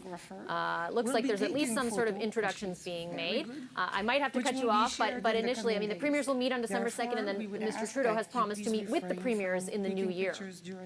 Yeah, well, I think what's important to remember is that the Premier's response to the federal government has been, in large part, a product of the way the federal government has treated provinces. This is, in large part, a problem of Prime Minister Trudeau's making. Constant intrusion into areas of provincial jurisdiction, regular disrespect of premiers and their ministers on the policy front. There's been a sense that this very centralized Prime Minister's office has decided that they're in charge of Canada and provinces really don't get to have a say. That isn't how this country can work or will work. So I hereby withdraw David Hurley's membership as a Western Canadian. If he thinks that we can reduce the comment of what's going on in Alberta and Saskatchewan to milking an issue, the folks are really upset. And what I think we see premiers trying to manage that anger and channel it appropriately. But I don't think we should underestimate that it's not premiers that are leading a national unity crisis. I think that the federal government has played a role in it, and I think that premiers are stepping up to try and manage what's really happening on the ground. I mean, national unity crises happen at the grassroots, not at the provincial level. Mr. Hurley, David, I'll give you a chance to respond, but I think the ceremony is just about to get underway. That first announcement was just telling everybody to turn their cell phones off so that they could be heard, but we are now just minutes away, or seconds away from the ceremony beginning. Let's take a listen. Ceremony, I invite you to welcome the ministers and ministers-designate, the Prime Minister of Canada, Madame Grégoire Trudeau and their children, and the Governor-General of Canada, led by Darian Smith, a representative of the Algonquin Nation. Pour débuter la cérémonie d'assermentation, veuillez accueillir les ministres et les ministres désignés, le Premier ministre du Canada, Madame Grégoire Trudeau et leurs enfants, et la gouverneure générale du Canada, menée par Darian Smith, une représentante de la nation algonquine.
mesdames et messieurs, ladies and gentlemen, bienvenue à Rideau Hall. Veuillez vous asseoir. Please be seated.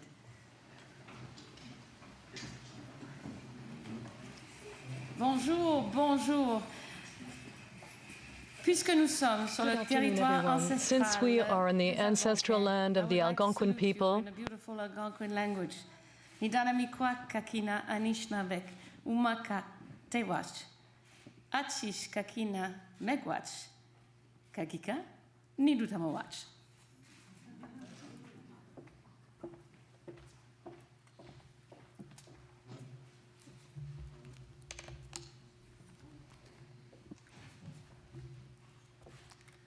Mr. Ian Sugar, Clerk of the Privy Council, will now seek the Governor General's consent to proceed. Monsieur Ian Sugar, greffier du Conseil privé, demandera maintenant à la gouverneure générale la permission de procéder.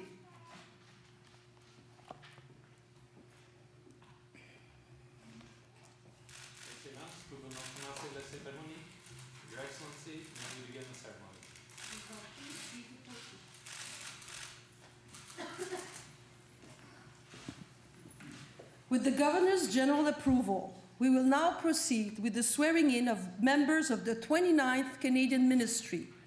Maintenant que la gouverneure générale a signifié son approbation, nous procéderons à l'assermentation des membres du 29e Conseil des ministres canadiens. The ministers who are retaining their current responsibilities will please come forward for presentation to the Governor General. Les ministres qui conservent leurs responsabilités actuelles seront invités à s'avancer pour être présentés à la gouverneure générale. The Honourable Lawrence MacAulay, Minister of Veteran Affairs and Associate Minister of National Defence. L'Honorable Lawrence MacAulay, Ministre des Anciens Combattants et Ministre associé de la Défense nationale.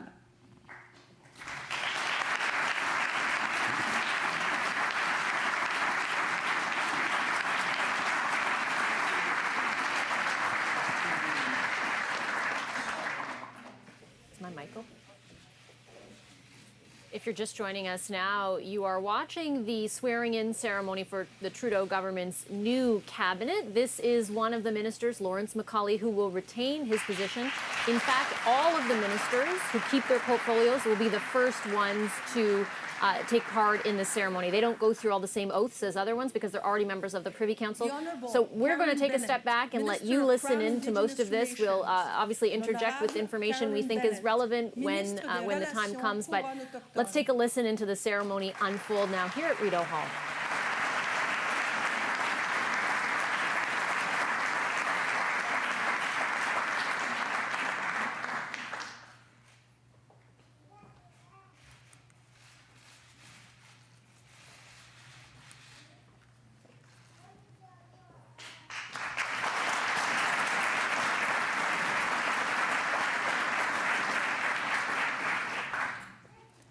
L'Honorable Dominique Leblanc, Président du Conseil privé de la Reine pour le Canada. The Honorable Dominique Leblanc, President of the Queen's Privy Council for Canada. So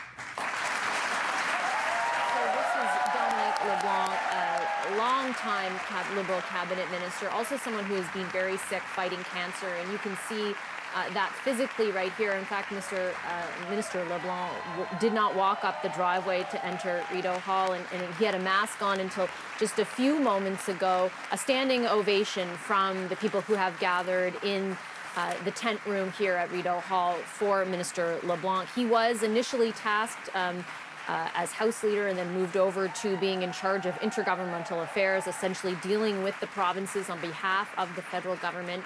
A fractious relationship at the time. He was tasked with that job. He'll now assume a different role. He is undergoing treatment as we speak, though, so quite a remarkable thing to see there. Yeah, he's in cabinet as the president of the Queen's Privy Council, which was a role he had in addition to intergovernmental affairs. He's also going to chair the Operations Committee of Cabinet, which puts him at the center of delivering on the political agenda of this government. They wanted to be more political. The implementation of that Dom LeBlanc is going to play a big role in it. My understanding is also, just sort of more on a more personal note for him, that treatment that he underwent was very arduous and Came off the involved. campaign trail. Yeah, he had to take himself off the campaign trail. This is Navdeep Bains you're looking at right now, who remains Minister of Innovation. But there's a change in that department. It's now innovation, science, and industry, not economic development. It's being split. William Francis Morneau, Minister of Finance. L'honorable William Francis Morneau, Ministre des Finances.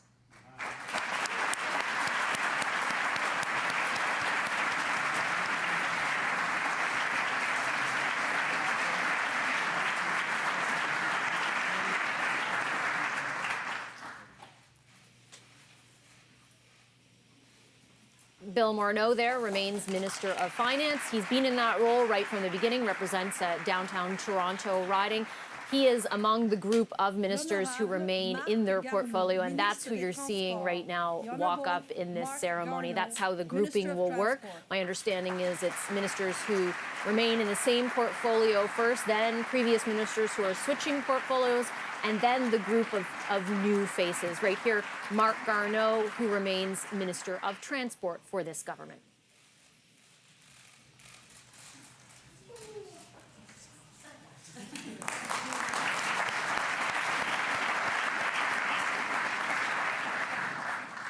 L'honorable Marie-Claude Bibeau, Ministre de l'Agriculture et de l'Agroalimentaire.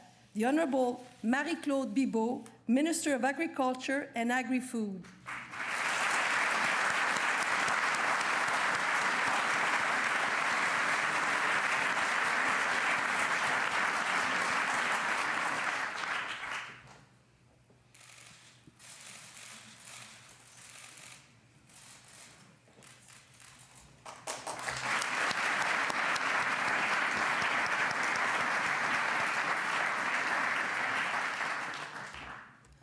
L'honorable Diane Leboutillier, Ministre du Revenu National. The Honorable Diane Leboutillier, Minister of National Revenue.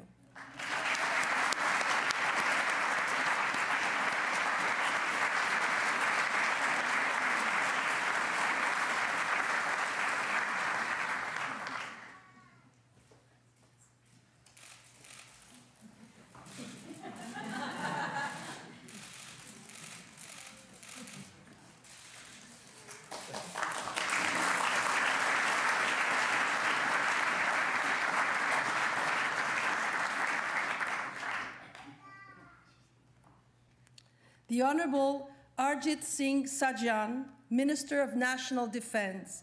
L'Honorable Harjit Singh Sajjan, Ministre de la Défense nationale.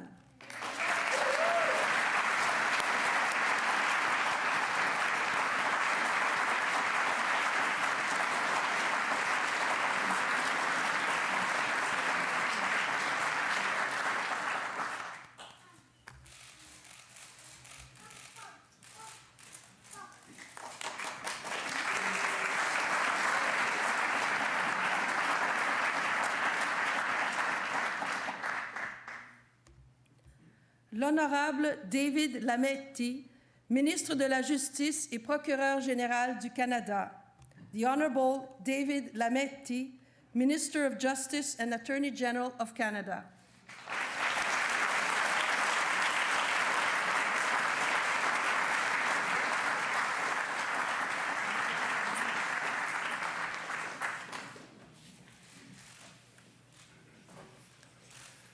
Moi, David Lametti, I, je David promets Lametti, et jure solennellement et sincèrement qu'au mieux de ma compétence et de ma connaissance, I will be a true j'exécuterai and faithful loyalement servant et fidèlement to les Her pouvoirs Majesty, et je Queen Elizabeth m'acquitterai des II, responsabilités qui m'ont and été confiées to the en best of qualité my de skill and ministre de la knowledge, I will Justice execute the et powers procureur and trusts général du reposed in Canada. me as Minister of En Justice tant and que Attorney ministre de General la of Canada. Justice, je As veillerai Minister au of respect de la Justice, loi dans I will l'administration des ensure affaires the publiques. respect for En public tant que procureur affairs. général du As Canada, the Attorney je General of ferai Canada, respecter la I Constitution, will ensure la that the primauté du Constitution droit of Canada et l'indépendance de la and, magistrature will et de is la fonction respected, de poursuite. as well as Ainsi the Dieu me soit en aide. prosecutorial function.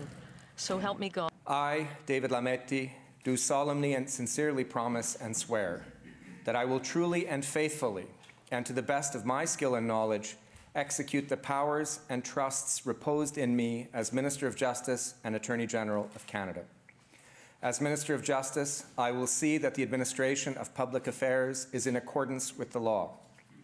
As Attorney General of Canada, I will uphold the Constitution, the rule of law, and the independence of the judiciary and of the prosecutorial function.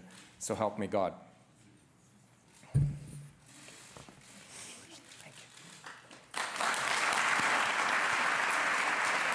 David Lametti, that is David Lametti, currently the Minister of Justice. He stays in the same portfolio, but unlike the other ministers who also stay in their portfolios, he, as you'll notice there, gave an oath. Normally they're just presented to the Governor General. Here he took an oath, and it's very significant that we note that oath. David, I want to go to you for a second because it is a direct response to the SNC controversy, and particularly the recommendations made by former Deputy Prime Minister Anne McClellan, who had looked into splitting the offices of Attorney General and Minister of Justice, and instead came up with one recommendation being that the oath change to reflect some of the considerations. Right, and you heard that language there at the end of as Attorney General. As Justice Minister, I will make sure things function in accordance with the law. As Attorney General, uphold the Constitution, but also the independence of the judiciary and the prosecutorial function. That was a core question at the heart of the SNC-Lavalin controversy and committee hearings. A key concern raised by Jody Wilson-Raybould as she left that job and sort of burned down the Trudeau government from the inside to some degree. I don't know if they've completely learned their lesson on how to deal with these things, but certainly a nod towards at least signifying a change in approach by changing the oath and the function of that department. And I want to welcome all of our viewers on the network joining us from Alberta. You are watching the swearing-in ceremony, for the new cabinet under the Trudeau government. And you're looking right now at Chrystia Freeland, who will move away from her portfolio at Foreign Affairs, covering Foreign Affairs, and move instead to being Deputy Prime Minister and being in charge of intergovernmental affairs. Let's take a listen in. That I will truly and faithfully, and to the best of my skill and knowledge, execute the powers and trusts reposed in me as Deputy Prime Minister and Minister of Governmental Affairs. So help me God. Moi, Chrystia Freeland. I, Chrystia Freeland, do solemnly and sincerely promise and swear that I will truly and faithfully, and to the best of my skill and knowledge, execute the powers and trust reposed in me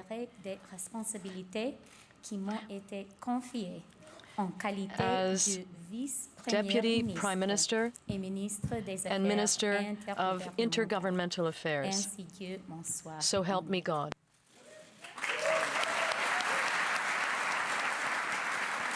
That's former Foreign Affairs Minister Chrystia Freeland, who gets a big promotion to becoming Deputy Prime Minister. There have only been 9 Deputy Prime Ministers in Canadian history. She becomes the 10th. Prime Minister Harper didn't appoint one, and until now, neither had Prime Minister Trudeau. Yeah, the Prime Minister is first amongst equals today. Chrystia Freeland is probably second amongst equals by moving into that portfolio. I've been given a very difficult job. She doesn't just have the political responsibility of managing sort of the regional fractures that have been amplified by this election. She's going to have a lot of ministers sort of riding shotgun with her. Catherine McKenna, who's going into infrastructure, is going to be working with Chrystia Freeland on dealing with infrastructure projects with cities and provinces. Seamus O'Regan, who's going into natural resources, is going to be working very closely with her as she navigates a political minefield of Western Canada, and in particular tries to help restart the oil patch in a significant fashion. So she's got the big title, but she's also got the big job and a lot of big challenges, Vashi. Yeah, certainly a number of challenges. And we had previously seen the grouping of ministers who keep their portfolio. We're now looking at the ministers who will move from their portfolio to another one. Chrystia Freeland moves from Foreign Affairs to Deputy Prime Minister and Intergovernmental Affairs. This is Jean-Yves Duclos, who also makes a move. Sincerely promise and swear that I will truly and faithfully, and to the best of my skill and knowledge, execute the powers and trusts reposed in me as President of the Treasury Board. I, Jean-Yves Duclos, do solemnly and sincerely promise and declare that I will be truly and faithfully, and to the best of my skill and knowledge, executing the powers and trust reposed in me as President of the Treasury Board.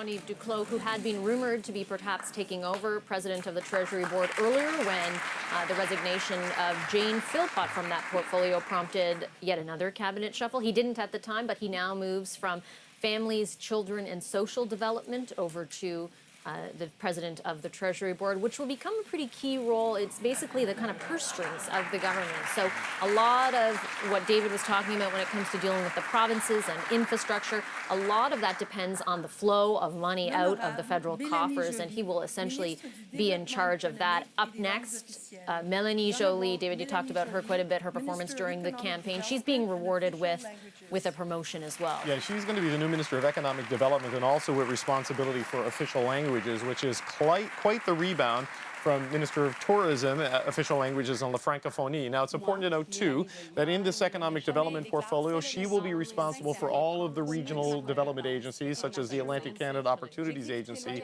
But she's going to be supported, I'm told, by a team of 6 parliamentary secretaries with direct responsibility for those economic development portfolios. And that is a pretty significant change for the government. So much of what we've been talking about today is the acknowledge of the regional disparities. Let's take a listen in for a second to what the oath she's taking. And to the best of my skill and knowledge, execute the powers and trusts reposed in me as Minister of Economic Development and Official Languages.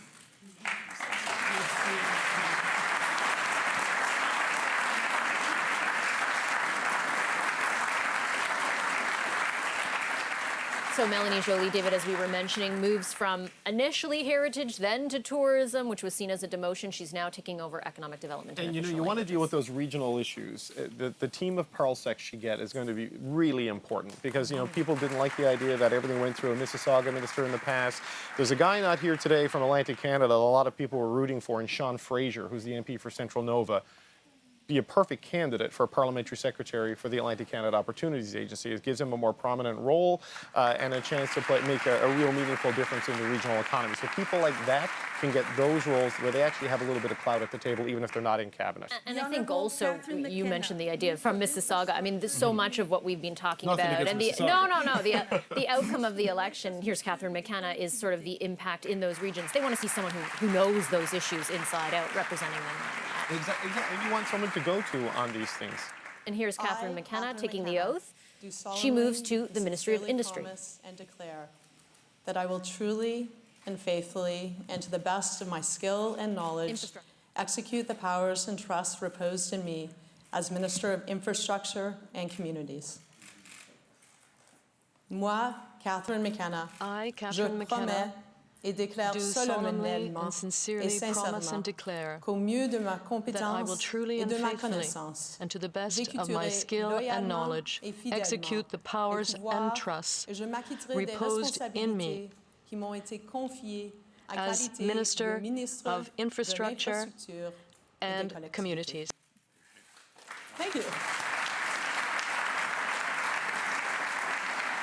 My mistake. I get my eyes confused. She's moving over to infrastructure, which will be another portfolio she'll have to deal a lot with the provinces. Well, what's interesting, I wonder there, is infrastructure and communities. I wonder if she works with municipalities and infrastructure projects, and Chrystia Freeland deals with the provinces on some of these things, because she was a real flashpoint for some of the more climate skeptical provincial premiers, shall we say, and there was difficult Well, they didn't relations. like the plan that the federal government had designed, and they didn't want it imposed on them. And they didn't really like her. When she went to a First Ministers meeting in Montreal, it was very tense when she was inside the room. There was a real personality clash there.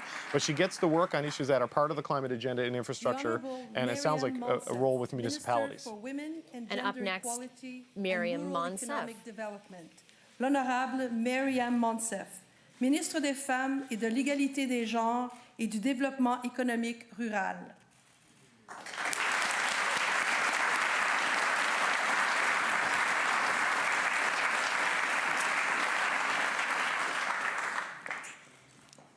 Moi, Myriam Monsef, I, Myriam Monsef, do solemnly and sincerely promise and swear that I will truly and faithfully, and to the best of my skill and knowledge, execute the powers and trusts reposed in me as Minister of Women, Gender Equality, and Rural Economic Development.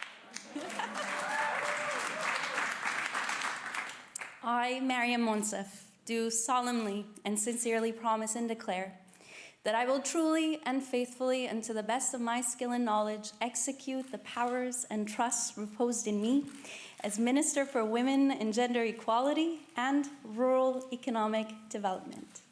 Thank you. It's Mariam Monsef she's switching portfolios from international development to women and gender equality, as well as rural economic development, which could also be a key portfolio considering the Liberals lack representation, of course, in Alberta and Saskatchewan, but they also lack representation. There's a big urban-rural split, and so it'll be interesting to see the way in which that portfolio unfolds and what the mandate letter encompasses. I should also mention, just briefly before I get you to weigh in on that, David, who these ministers are taking their oath from. That's Ian Shugart. He is the clerk of the Privy Council, essentially the top bureaucrat. He's also the liaison between cabinet and the Prime Minister and the Prime Minister's office. He has taken over for Michael Wernick, who retired and also left, though, really on the heels of the SNC controversy in which he was very much implicated by Jody Wilson-Raybould, and he became a part of that controversy. He left his position, and Ian Shugart is who took over for him. He's the one who's holding up that oath that you see each of them taking. And right now, Carla Qualtrough coming up. Yeah, she was the procurement minister at the Solution. She's now moving into the job that's really going to handle all of the training programs that have been a key part of workforce development. Declare that I will truly and faithfully, and to the best of my skill and knowledge, execute the powers and trust reposed in me as, wait for it, spin it around. The word's not there. Thank you. Minister of Employment, Workforce Development, and Disability Inclusion.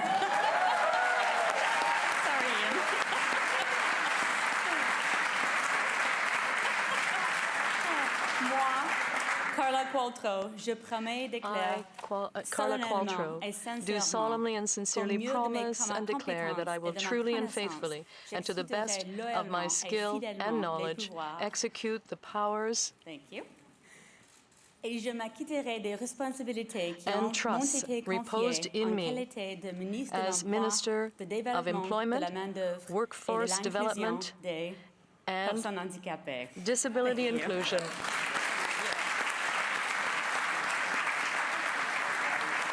From procurement to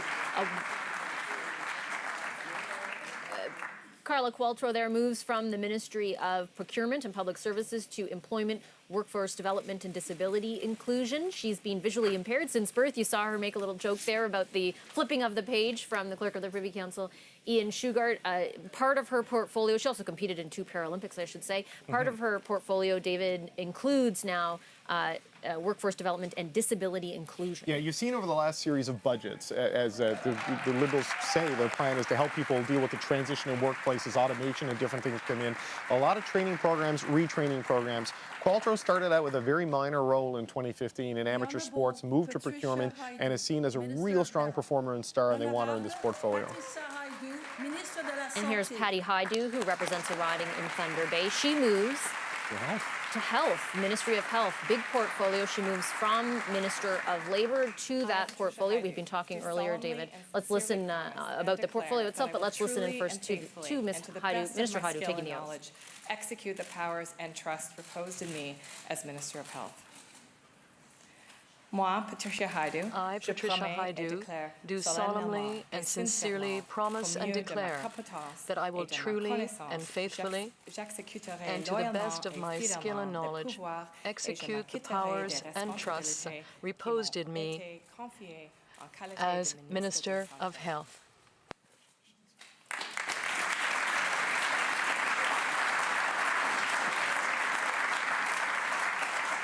So this is another promotion. Patty Hajdu is seen as a strong performer by the Prime Minister's office and by a lot of people in Cabinet and caucus. And she is going to be the Minister of Pharmacare in a lot of ways. I know she's Minister of Health, but pharmacare is going to be an issue she needs to advance. But also, Vashi, what you hear from the Prime Minister's office, and we've heard from our ex-premiers, about the need to work together with the provinces together. They see health as a winnable area, an area where there's common interest. Everybody wants more doctors and shorter waiting lists and better quality of services. So they're putting Hajdu in that department, replacing Jeanette Petitpas-Taylor, to try to get some advancement on those Although files. the provincial relationships on that will be interesting. First on pharmacare, a number of provinces say we don't want it. Right. And also on transfers. There's a lot of premiers right now asking for an increase But that's in, for the in finance transfers. ministers Yeah. to sort out. That's Bill Morneau's job. That's true. And here's Bardish Chagger, who also makes a move. She's heading up a new ministry, I believe, and she's moving from being the House leader to diversity, inclusion, and youth. Let's take a listen into her oath. And to the best of my skill and knowledge, execute the powers and trusts reposed in me as Minister of Diversity and Inclusion and Youth.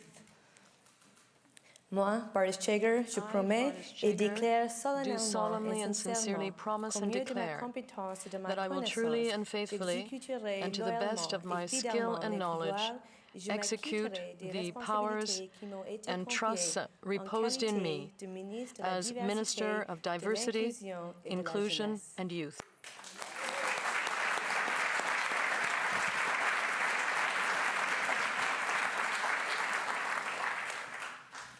So an interesting change there for Bardish Chagger, moving out of the House leader's job for Pablo Rodriguez. She's important for them regionally, the Kitchener-Waterloo area. She's the minister from that region. It's an important region for them politically after the last election. But the big reason, I think, for the move from House leader is the need to get Rodriguez there. They need someone who can speak French flawlessly, who can deal with both Andrew Scheer and Yves-François Blanchet in equal terms in question period when filling in for the Prime Minister and taking those questions, and also someone who can navigate Quebec. Well, yeah, that's an important thing. Her move is, though, also, I mean, I don't know what the mandate of this portfolio will be. The Prime Minister himself used to be the Minister of Youth, so I'm unsure. I mean, that'll be one to watch what the mandate is, because diversity, inclusion, it doesn't tell me much about the details of what that might It's like a multiculturalism portfolio is part of it, too. I mean, you do see concerns about integration of new Canadians and racialized communities during the campaign, and something she's going to be tasked with dealing with. And this is François-Philippe Champagne, who takes over for Chrystia Freeland in Foreign Affairs. Let's listen to his oath.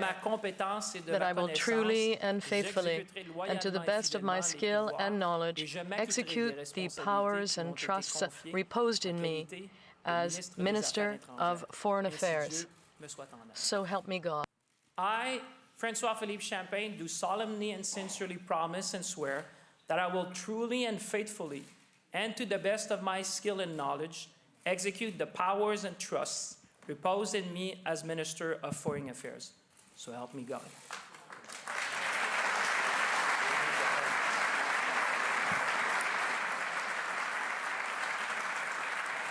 François-Philippe Champagne, who moves from infrastructure to this portfolio, prominent representative of Quebec. This is a big job switch, but not necessarily a total surprise. He has a lot of history dealing with, or experience at least, dealing with international trade as a lawyer. He's seen as a good lieutenant for the government in Quebec. And he was put into infrastructure last time in the run-up to the election because they felt he was a really good salesman, and I say that in a positive way, very good communicator, good political skills, who could sort of sell the infrastructure projects and the investments the government was making to try to give them credit. Now he's got enormous shoes to fill in replacing Chrystia Freeland as Canada's top diplomat and voice to the world. But he was part of the global affairs portfolios in the past as Minister of International Trade. His professional experience is internationally French, English, speaks Italian. So this is a guy who knows his way around the global circuit. I wonder also how things will be divvied up when you think of the different files in foreign affairs, like NAFTA, like the relationship with the President of the United States, and then, going forward, China and other things like that. China's going to be the biggest thing he has to deal with. As long as the two Michaels are held in custody, that is not going to get any less serious. And this is Karina Gold, who moves as well portfolios. She's headed to the Ministry of International Development, taking over for Mariam Monsef, and she was the Minister of Democratic Institutions. She's taking her oath now. Minister of International Development. Moi, Karina Gould. I, Karina Gould, do solemnly and sincerely promise and declare that I will truly and faithfully, and to the best of my skill and knowledge, execute the powers and trusts reposed in me as the Minister of International Development.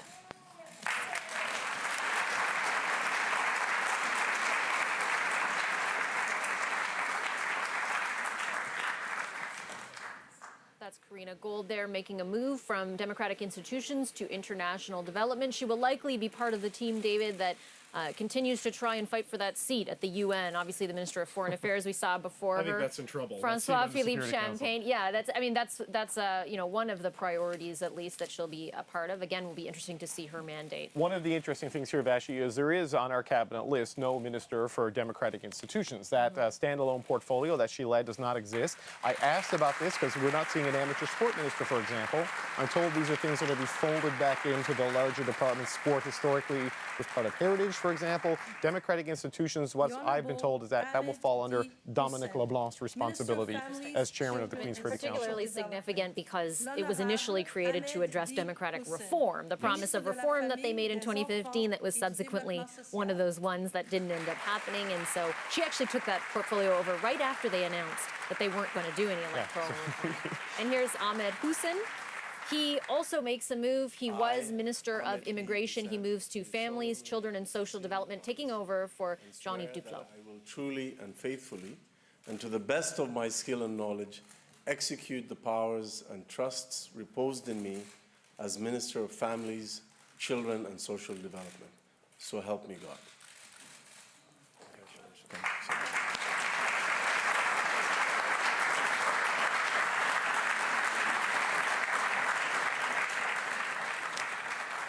Again, that's Ahmed Hussein, who moves over from immigration to families and children and social development. It's actually the National Day of Kids today, National Day of the Child today, so it's an appropriate day for his move. You know, he takes over also a department that runs the centerpiece of Liberal social policy, the Canada Child Benefit, which is seen as one of their real big policy successes. And Vashi, if I can, fill in some of the blanks here. Jim Carr is not here. Jim Carr is not in cabinet. Jim Carr is going to be the Prime Minister's special representative to Western Canada, so he'll be the Prime Minister's eyes and ears on the prairies, is the way it's been described to me. And also, Jeanette Petitpas-Taylor and Christy Duncan. We are wondering about them. They're not in cabinet. They're moving to new roles in the House. Christy Duncan is going to be the Deputy House Leader. Jeanette Petitpas-Taylor, the Deputy Whip, with Mark Holland as the Whip. So two former cabinet ministers moving into the parliamentary functions of this government in a minority parliament to try to beef up the strength there. You mentioned Jim Carr. This is Seamus O'Regan. He'll also have a lot to do out west. That's because he's the new Minister of Natural Resources. He moves over from the Ministry of Indigenous Services. Jason Kenney, the Premier of Alberta, tweeted something out acknowledging this. I'm going to read it in a second, but first let's listen to Minister O'Regan take the oath. And to the best of my skill and knowledge, execute the powers and trusts reposed in me as Minister of Natural Resources.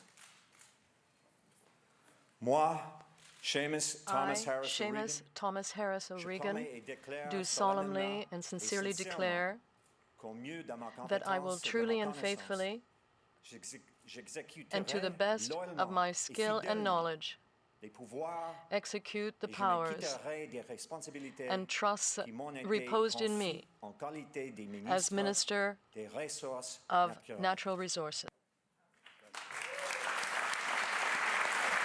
As I was mentioning, Alberta Premier Jason Kenney has tweeted out congratulations to all of those sworn in to federal cabinet today. In particular, he says, I look forward to working with Jim Carr in his new role as special representative for the prairies, Chrystia Freeland as Minister of Intergovernmental Affairs, and Seamus O'Regan as Minister of Natural Resources. He takes over for Amarjeet Sohi, one of the two cabinet ministers David defeated in this election. And you know, Jason Kenney's response on Twitter is much nicer than what we saw from Michelle Rempel and other Western politicians on Twitter last night when the news came out that O'Regan was going to move into this portfolio, being attacked, being called a poor appointment, and only because he's a close friend of Justin Trudeau that he's getting this job.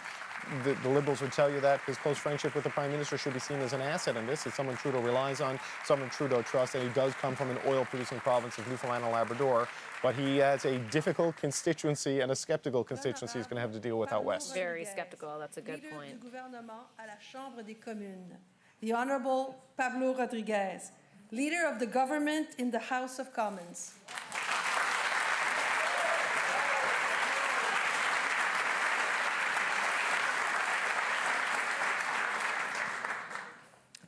Moi, Pablo Rodriguez, do solemnly and sincerely promise and swear that I will truly and faithfully, and to the best of my skill and knowledge, execute the powers and trusts reposed in me as Leader of the Government in the House of Commons. So help me God. I, Pablo Rodriguez, do solemnly and sincerely promise and swear that I will truly and faithfully, and to the best of my skill and knowledge, execute the powers and trusts reposed in me as leader of the government in the House of Commons. So help me God.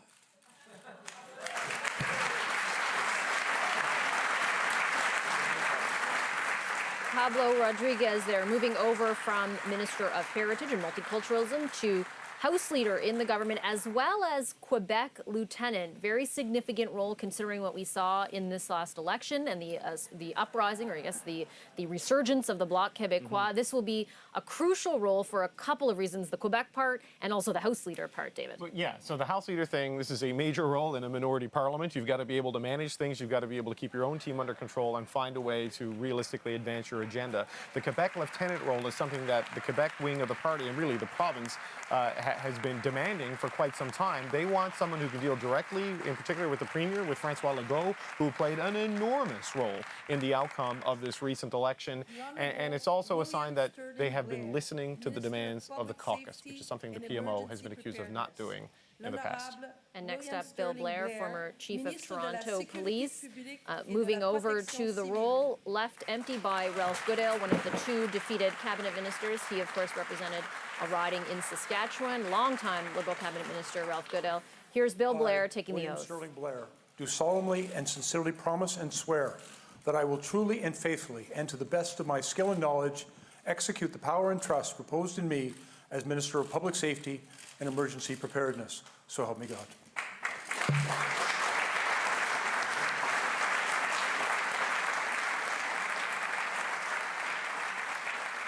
So this is Bill Blair, as I mentioned, taking over the portfolio of Minister of Public Safety. The big thing that we're watching for here is the government's policy where guns are concerned. We're told to expect something in the coming weeks. We know what they promised during the election. It didn't amount to a full national ban, but they are said to be looking at the possibility, for example, of giving cities the ability to do so. Well, and a key date to watch for in Bill Blair. I mean, look, this is an obvious fit for him. This is people suspected this the minute we knew Ralph Goodale was not coming back to the House of Commons. A key date to watch for in this is December 6th, the anniversary of the Montreal Massacre. You cannot run aggressively on gun reform as they did in this campaign and not have something to put in the window before you go to those ceremonies on the 6th of December. And expect something by then. The mayors of both Montreal and Toronto have led the charge asking for more action from the federal government on gun control. And here comes Mary Ng. Mary F.Y. Ng, ministre de la Petite Entreprise et de la Promotion des Exportations et du Commerce International.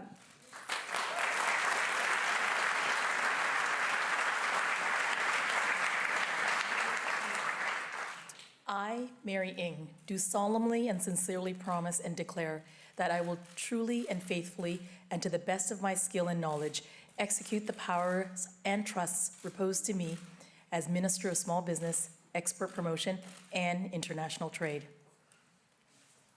Moi, Mary Ng, I, je Mary promets et Ng, déclare do solemnly and sincerely promise and declare that I will truly and faithfully, and to the best of my skill and knowledge, execute the powers and trusts reposed in me as Minister of Small Business, Export Promotion, and International Trade.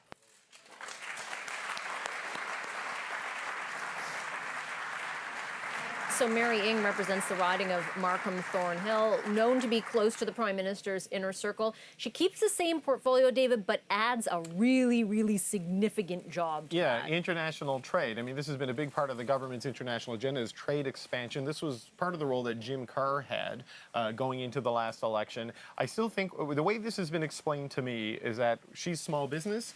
Export promotion and international trade is really going to focus on expanding opportunities for small and medium-sized enterprises. The real high-level things like a NAFTA or a CETA or a CPTPP, the big international trade deals, that might still rely more with foreign affairs.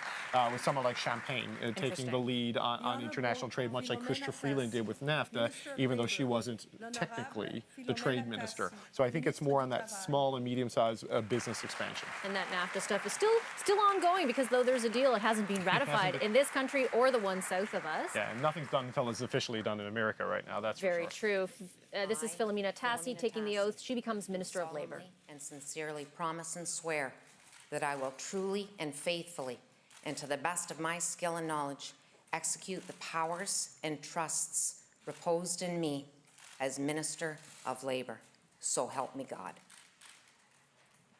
Moi, Philomena Tassi, I, je Philomena promets et Tassi, do jure solemnly et and sincèrement sincerely promise and qu'au mieux swear de mes compétences et that de I mes will truly connaissances, and faithfully j'exécuterai and to the loyalement best et of my fidèlement skill and les knowledge pouvoirs et je execute the m'acquitterai powers des and trusts responsabilités qui m'ont reposed été in me confiées en qualité as de Minister ministre de Travail. of Labour. Ainsi Dieu So me help me soit en God. aide. That should be the easy part for me. You know, that's an interesting fit for Philomena Tassi here as the Minister of Labour. She represents a Hamilton riding, and during the election, the steelworkers, one of the labor groups she may have to deal with, they were aggressively running ads and campaigning in support of the New Democrats. So there's a little bit of an interesting dynamic potentially at play. But she's moving from seniors into that.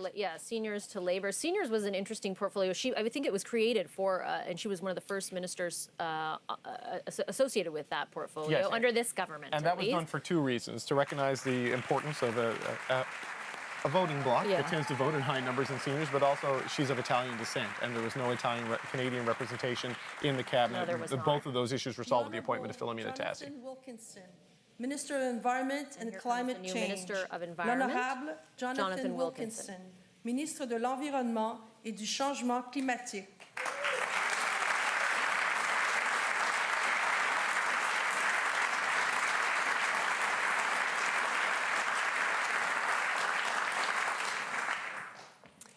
I, Jonathan Wilkinson, do solemnly and sincerely promise and swear that I will truly and faithfully, and to the best of my skill and knowledge, execute the powers and trusts reposed in me as Minister of Environment and Climate Change, so help me God.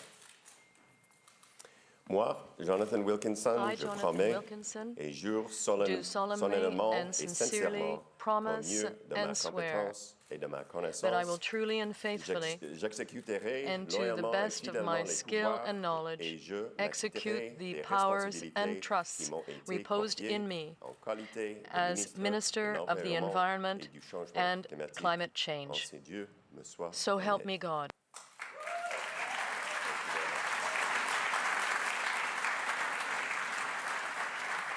Jonathan Wilkinson moves from the Ministry of Fisheries to oversee the Ministry of Environment and Climate Change. He will be tasked, of course, with developing this government's climate policy going forward. So much of the focus so far has been on the carbon tax, but this is about something more. They promised a more aggressive target in the campaign. They also have a number of parties, the NDP, the Greens, and the Bloc, currently in Parliament, who are asking for them to be even more aggressive. Right, so he's got to find a way to hit the 2030 targets or beat them and then go carbon neutral by 2050. So, no pressure. It's just at the entire central core mandate of this government.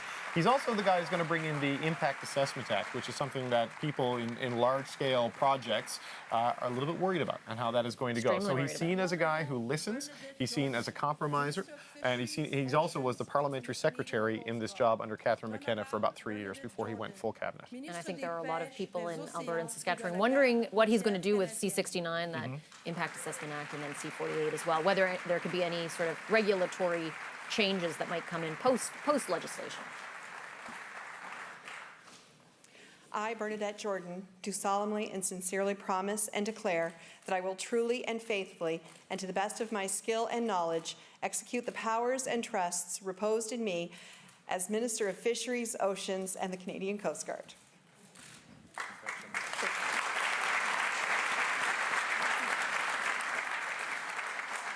That is Bernadette Jordan. She represents a riding in Nova Scotia. She moves from rural economic development, a portfolio that was added to the one that Maryam Monsef will now take over. And she moves to fisheries, oceans, and the Canadian Coast Guard, taking over for Jonathan Wilkinson, who we just saw moved over to the Ministry of Environment. Right, so she is the first female cabinet minister from Nova Scotia. She is now the second female cabinet minister in fisheries. Gail Shea, who held it, former Prince Edward Island MP, held it for the Conservatives. A more natural fit, a very natural fit to have this in Atlantic Canada, though I can tell you, some people I know connected with the fishing industry, very sad to see Jonathan Wilkinson go. They were quite happy with that guy and the way he dealt with some things. Joyce Catherine Murray, Ministre du Gouvernement numérique.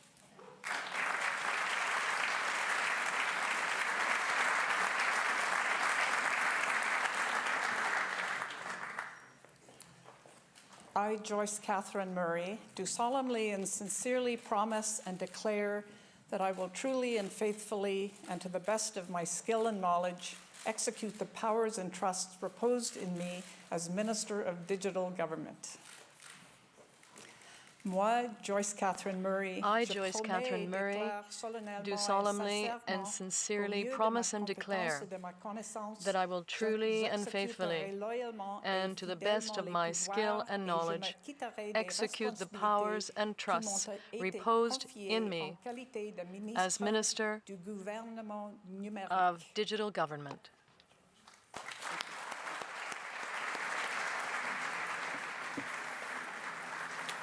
So, Vashi, this is going to be an interesting job because it's almost like an offshoot of Treasury Board, because that was the job in the past. It was responsible for digital government.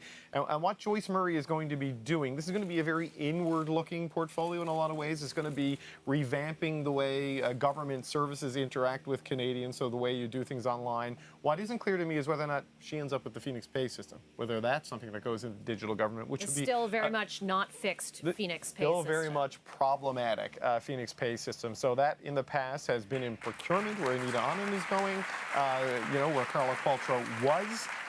But digital government, I don't know if it will cover that or not. So this is a new portfolio that's been created, or a new function, but it's going to deal mostly with that e-services component of government. Another one of those that you really want to see the mandate letter for. Yeah, will now come absolutely. forward to take the oath of allegiance, the Privy Councillor's oath, and the oath of So office. we're heading into another different round of people getting sworn in, and this is the final round. People who are new to cabinet, and they have to take what's being explained right now is that they have to take two different oaths. So they will first swear and declare the oath of allegiance. They will swear, also the oath of the members of the Privy Council and the oath of office, and then they will be presented rather to the Governor General. Ministre des Services Publics et de l'Approvisionnement. And this first one here is Anita Anand. She's going to Public Service and Procurement, taking over for Carla Qualtrough.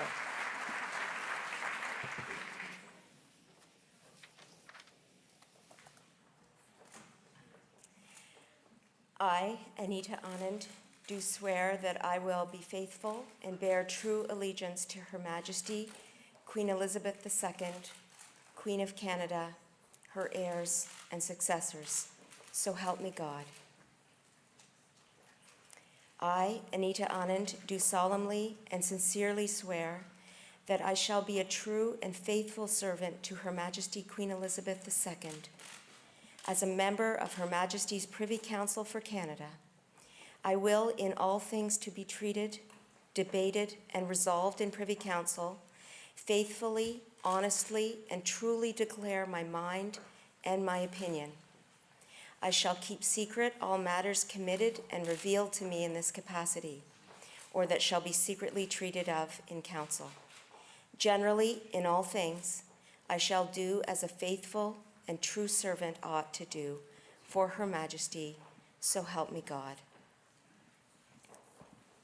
I, Anita Anand, do solemnly and sincerely promise and swear that I will truly and faithfully, and to the best of my skill and knowledge, execute the powers and trusts reposed in me as Minister of Public Services and Procurement. So help me God.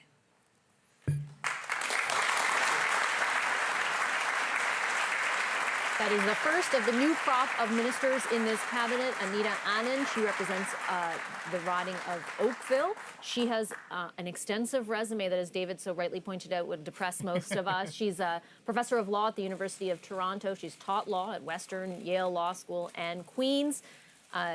Definitely seen as a rising star, and the appointment today, an acknowledgement of that. Yeah, she's done all of that, and won as a rookie MP, now going into cabinet. So this can be a tricky portfolio. Judy Foote had this in 2015, ages ago, when the government was first elected, and eventually made its way to Carla Qualtrough, where the Phoenix Pay system and military procurement are two of the biggest challenges in this department. So I'm trying to get some clarity on whether or not Phoenix stays there. But what's interesting for her is that she is one of there are 7 new people going into this cabinet. And a lot of them coming from Ontario in particular, and Quebec, for example. This is a government with a cabinet very much from the cities. Montreal, Toronto, Vancouver, and their environs is very heavily tilted towards that, because that's, let's face it, that's where the Liberals want. Yeah, exactly. And as David Hurley has pointed out, often the electoral considerations are chief among many of the decisions made by the government in a minority government. We're looking right now at Mona Fortier, who represents the riding of Ottawa-Vanier. She becomes the minister. Here's a new portfolio as well, middle class prosperity. Let's take a listen in. Be faithful and bear true allegiance to Her Majesty Queen Elizabeth II, Queen of Canada, her heirs and successors. I, Mona Fortier, do solemnly and sincerely declare that I shall be a true and faithful servant to Her Majesty Queen Elizabeth II, as a member of Her Majesty's Privy Council for Canada. I will, in all things to be treated, debated, and resolved in Privy Council, faithfully, honestly, and truly declare my mind and my opinion. I shall keep secret all matters committed and revealed to me in this capacity, or that shall be secretly treated of in Council. Generally, in all things, I shall do as a faithful and true servant ought to do for Her Majesty. I, Mona Fortier, do declare that I will be faithful and bear true allegiance to Her Majesty Queen Elizabeth II, Queen of Canada, her heirs and successors. I, Mona Fortier, do solemnly and sincerely declare that I shall be a true and faithful servant to Her Majesty Queen Elizabeth II as a member of Her Majesty's Privy Council for Canada.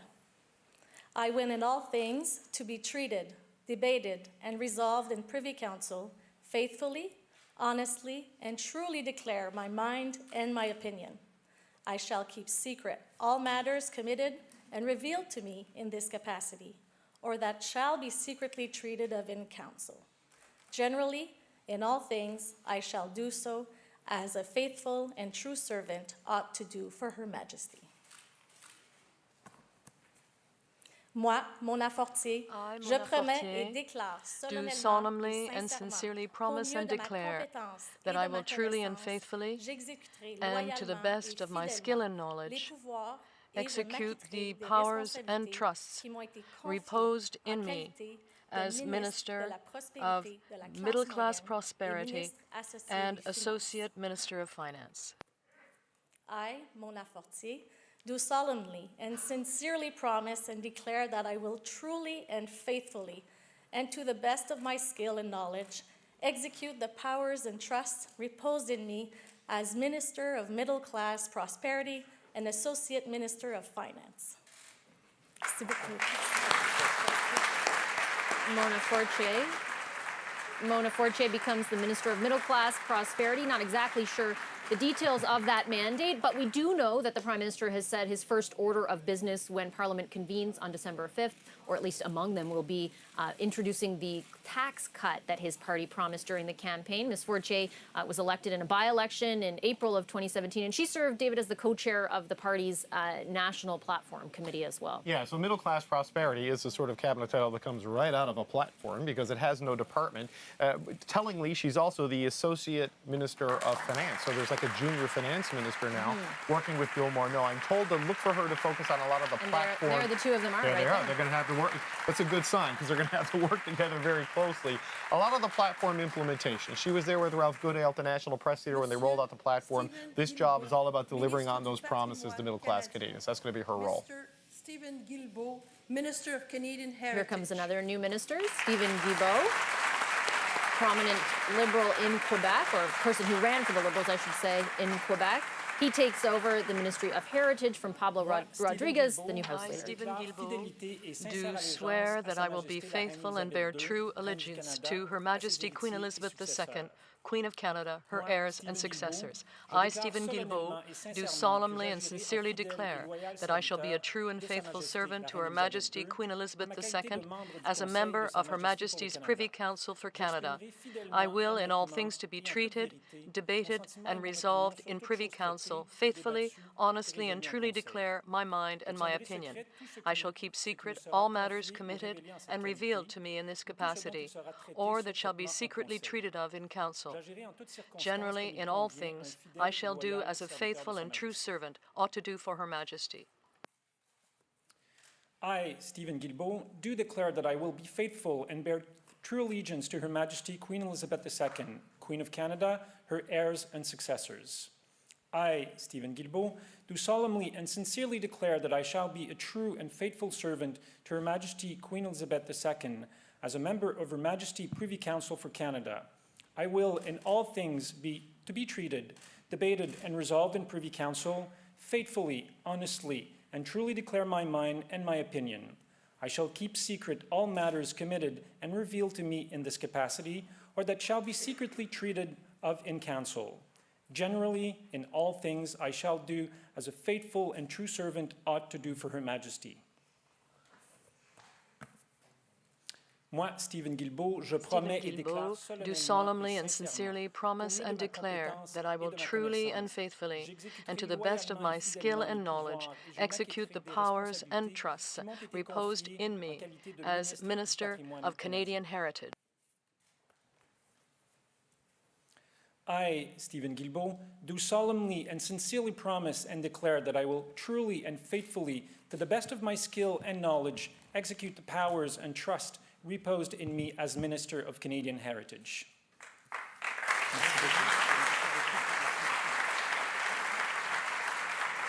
That's Stephen Guilbeault, representing the riding of Laurier-Sainte-Marie in Quebec. He is a prominent environmental activist in that province, David, for a number of years, doing things like scaling the CN Tower to try and convince the Canadian government to ratify the Kyoto Protocol. He also co-founded Équiterre, which is a big environmental organization there as well. I think what the Liberals are counting on here is the trio of really, well, obviously the Prime Minister is from Quebec, but in the ministry, Pablo Rodriguez as Quebec Lieutenant and House Leader, Mélanie Joly being promoted to the Economic Development Portfolio, and Stephen Guilbeault, who, as a rookie candidate, was front and center in Liberal advertising in Quebec during the election campaign. He's seen as widely popular and credible. They want to put him front and center, and they see the rebuilding or the growth of their fortunes in Quebec sort of tied to the performance of those three ministers in no small way. Although he will certainly keep the cabinet table lively, considering he's outright against the purchase of the TMX pipeline and a number of other... He could be sick that day. They vote on it. And here's Marco Mendocino, a representative of a riding in Toronto, who becomes the new Minister of Immigration. Yeah, he's a former lawyer, represents Eglinton Lawrence. And again, we talked about political skills, communication skills, and kind of a toughness going front and center. That's what they want in Marco Mendocino. That's what they see in him. He also co-chaired Ontario, where they won big.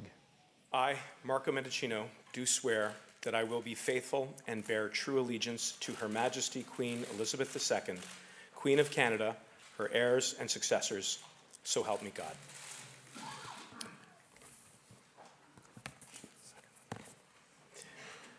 I, Marco Mendocino, do solemnly and sincerely swear that I shall be a true and faithful servant to Her Majesty Queen Elizabeth II as a member of Her Majesty's Privy Council for Canada. I will in all things to be treated, debated, and resolved in Privy Council, faithfully, honestly, and truly declare my mind and my opinion. I shall keep secret all matters committed and revealed to me in this capacity, or that shall be secretly treated of in Council. Generally, in all things, I shall do as a faithful and true servant ought to do for Her Majesty, so help me God. Moi, Marco Mendocino, I, Marco Mendocino, do swear that I will be faithful and bear true allegiance to Her Majesty Queen Elizabeth II, Queen of Canada, her heirs and successors, so help me God. I, Marco Mendocino, do solemnly and sincerely swear that I shall be a true and faithful servant to Her Majesty Queen Elizabeth II as a member of Her Majesty's Privy Council for Canada. I will, in all things to be treated, debated, and resolved in Privy Council, faithfully, honestly, and truly declare my mind and my opinion. I shall keep secret all matters committed and revealed to me in this capacity, or that shall be secretly treated of in Council. Generally, in all things, I shall do as a faithful and true servant ought to do for Her Majesty. So help me God. I, Marco Mendocino, do solemnly and sincerely promise and swear that I will truly and faithfully, and to the best of my skill and knowledge, execute the powers and trusts reposed in me as Minister of Immigration, Refugees, and Citizenship. So help me God. Moi, Marco Mendicino. I, Marco je promets Mendicino, et je jure do solennellement solemnly and et sincerely sincèrement promise qu'au and mieux de swear ma compétence that I will et de truly ma and faithfully, connaissance, and to the j'exécuterai best of my loyalement skill et and fidèlement knowledge, les execute pouvoirs the et je powers m'acquitterai des and trusts responsabilités qui m'ont reposed été in me confiées en qualité de as Minister de of l'immigration, Immigration, des réfugiés et de la Refugees, citoyenneté. and Citizenship. Ainsi, Dieu me soit en aide. So help me God.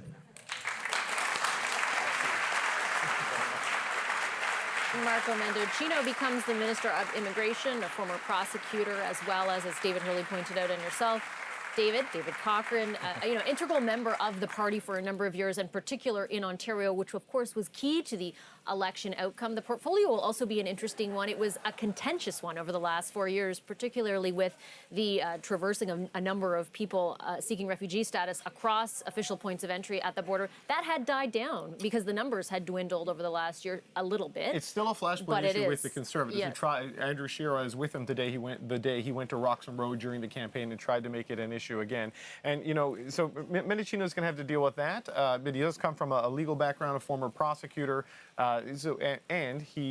We keep going back to this, the political skills and communication skills are going to be important in that. One of the things they struggled with Ahmed Hussein was his political skills in dealing with things, communication skills in dealing with difficult issues in the media. Mendicino not seem to have that same difficulty. One other bit of information we have actually from our colleague Katie Simpson, who's in Washington but still finding us news in Canada. Chrystia Freeland, in her new role, will still oversee Canada-U.S. relations, and she will still continue to oversee the full implementation of the new NAFTA on both sides of the border. And here comes Mark Miller, the new Minister of Indigenous Services, also happens to be one of Marco Mendicino's best friends. If you're walking around Ottawa, chances are you see them walking together at some point. Here he is taking his oath. Do swear that I will be faithful and bear true allegiance to Her Majesty Queen Elizabeth II, Queen of Canada, her heirs and successors. So help me God. I, Mark Miller, do solemnly and sincerely swear that I shall be a true and faithful servant to Her Majesty Queen Elizabeth II as a member of Her Majesty's Privy Council for Canada. I will in all things to be treated, debated, and resolved in Privy Council, faithfully, honestly, and truly declare my mind and my opinion. I shall keep secret all matters committed and revealed to me in this capacity, or that shall be secretly treated of in Council. Generally, in all things, I shall do as a faithful and true servant ought to do for Her Majesty. So help me God. I, Mark Miller, do swear that I will be faithful and bear true allegiance to Her Majesty Queen Elizabeth II, Queen of Canada, her heirs, successors, so help me God. I, Mark Miller, do solemnly and sincerely swear that I shall be a true and faithful servant to Her Majesty Queen Elizabeth II, as a member of Her Majesty's Privy Council of Canada. I will, in all things to be treated, debated, and resolved in Privy Council, faithfully, honestly, and truly declare my mind and my opinion. I shall keep secret all matters committed and revealed to me in this capacity, or that shall be secretly treated of in Council. Generally, in all things, I shall do as a faithful and true servant ought to do for Her Majesty, so help me God. Moi, Mark Miller, je promets et jure solennellement Do solemnly and sincerely promise and swear that I will truly and faithfully, and to the best of my skill and knowledge, execute the powers and trusts reposed in me as the Minister of Indigenous Services. So help me God. I, Mark Miller, do solemnly and sincerely promise and swear that I will truly and faithfully, and to the best of my skill and knowledge, execute the powers and trusts reposed in me as Minister of Indigenous Services. So help me God.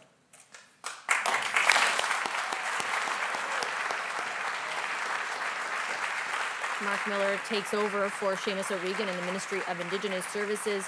In 2017, he was actually, he made history in the House of Commons when he gave the first speech in Mohawk. And 2 years later, earlier this year, actually, he did make history again by doing so while using translation services provided to parliamentarians who were there. He's known to be close to the Prime Minister.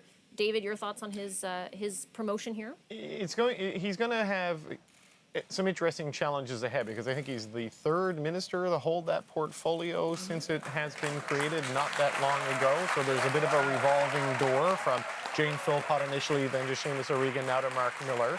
And for a government that talks about no relationship being more important than its relationship with First Nations, Indigenous Canadians, Innu, and Métis, they want some stability there. So he has made the effort in learning the language and working on learning the language. He is close with the Prime Minister.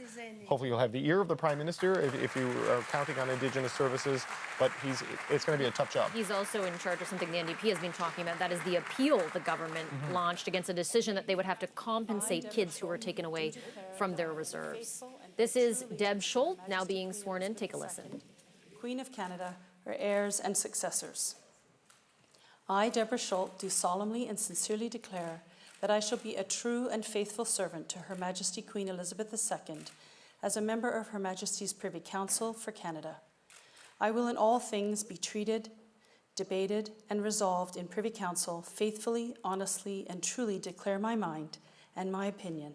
I shall keep secret all matters committed and revealed to me in this capacity, or that shall be secretly treated of in council. Generally, in all things, I shall do as a faithful and true servant ought to do for Her Majesty. I, Deborah Schultz, do solemnly and sincerely promise and declare that I will truly and faithfully and to the best of my skill and knowledge execute the powers and trusts reposed in me as Minister of Seniors. Thank you.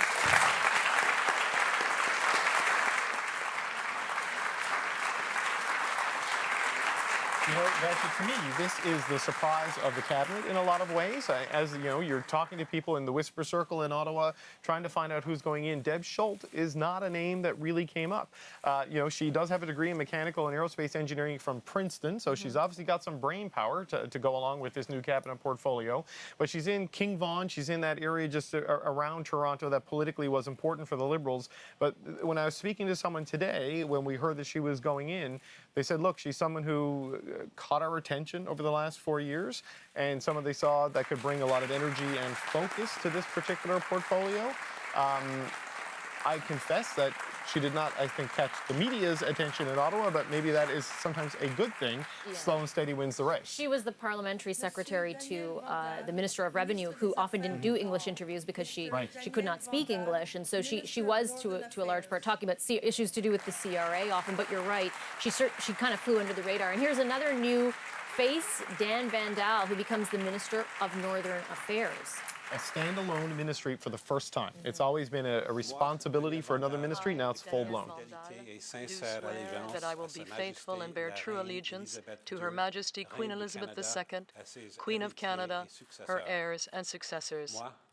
I, Danielle Vandal, do solemnly and sincerely swear that I shall be a true and faithful servant to Her Majesty Queen Elizabeth II, as a member of Her Majesty's Privy Council for Canada.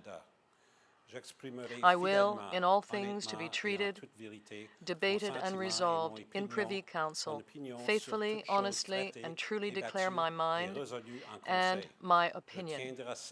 I shall keep secret all matters committed and revealed to me in this capacity, or that shall be secretly treated of in Council. Generally, in all things, I shall do as a faithful and true servant ought to do for Her Majesty. I, Daniel Vandal, do declare that I will be faithful and bear true allegiance to Her Majesty Queen Elizabeth II, Queen of Canada, her heirs and successors. I, Daniel Vandal, do solemnly and sincerely declare that I shall be a true and faithful servant to Her Majesty Queen Elizabeth II as a member of Her Majesty's Privy Council for Canada. I will, in all things, to be treated, debated, and resolved in Privy Council, faithfully, honestly, and truly declare my mind and my opinion. I shall keep secret all matters committed and revealed to me in this capacity, or that shall be secretly treated of in council. Generally, in all things, I shall do as a faithful and true servant ought to do for Her Majesty. Moi, Daniel Vandal, I, je Daniel promets et Vandal, déclare do solennellement solemnly et and sincerely sincèrement promise and qu'au milieu declare de ma compétence et that ma I will truly connaissance, and faithfully j'exécuterai and to the loyalement et best of fidèlement my les skill and pouvoirs knowledge et je m'acquitterai execute the des powers and responsabilités trusts qui m'ont été reposed in me confiées et en qualité de as ministre des Minister Affaires du Nord. of Northern Affairs. I, Daniel Vandal, do solemnly and sincerely promise and declare that I will truly and faithfully, and to the best of my skill and knowledge, execute the powers and trusts reposed in me as Minister of Northern Affairs.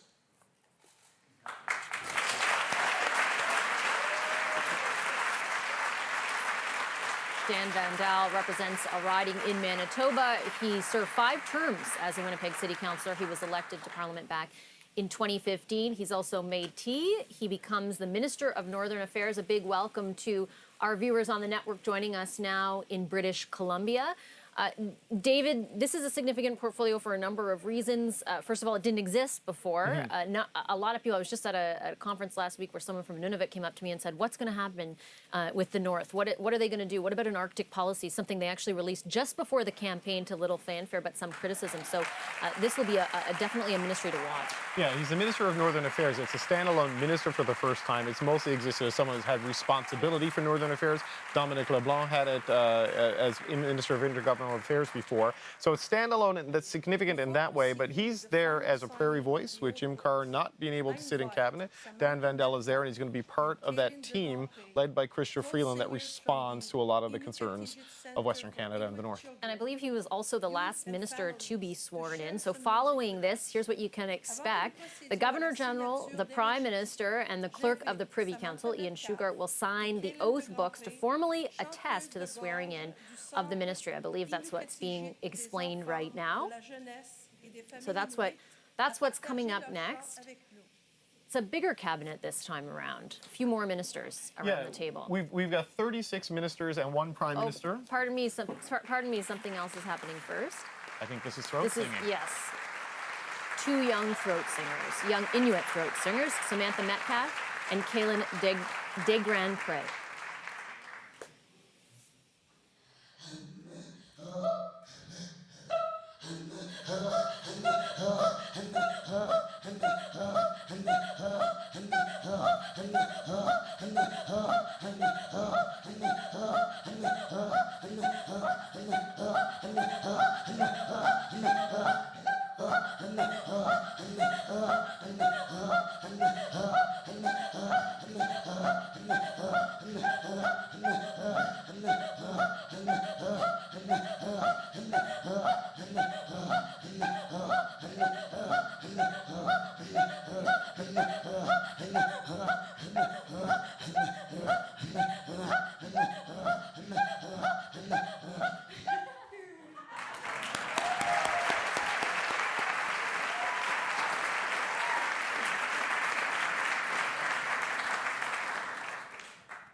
That was Samantha Metcalf and Kaylin Desgrand-Pré, 2 young Inuit throat singers. And the Clerk of the Privy Council will now sign the oath books to formally And now witness the oath book the signings will swearing-in take of the place. My ministers. apologies. I thought that was going to be a La little bit gouverneur earlier. générale, Let's le Premier take a listen ministre into that. Et le greffier du Conseil privé apposeront maintenant leur signature sur les registres de serment pour attester officiellement l'assermentation des ministres.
Ladies and gentlemen, will you please rise and join the members of the orchestra in the singing of the national anthem? Mesdames et messieurs, veuillez vous lever et joindre vos voix aux membres d'orchestra pour chanter l'hymne national.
Thank you. Please be seated. Veuillez vous asseoir.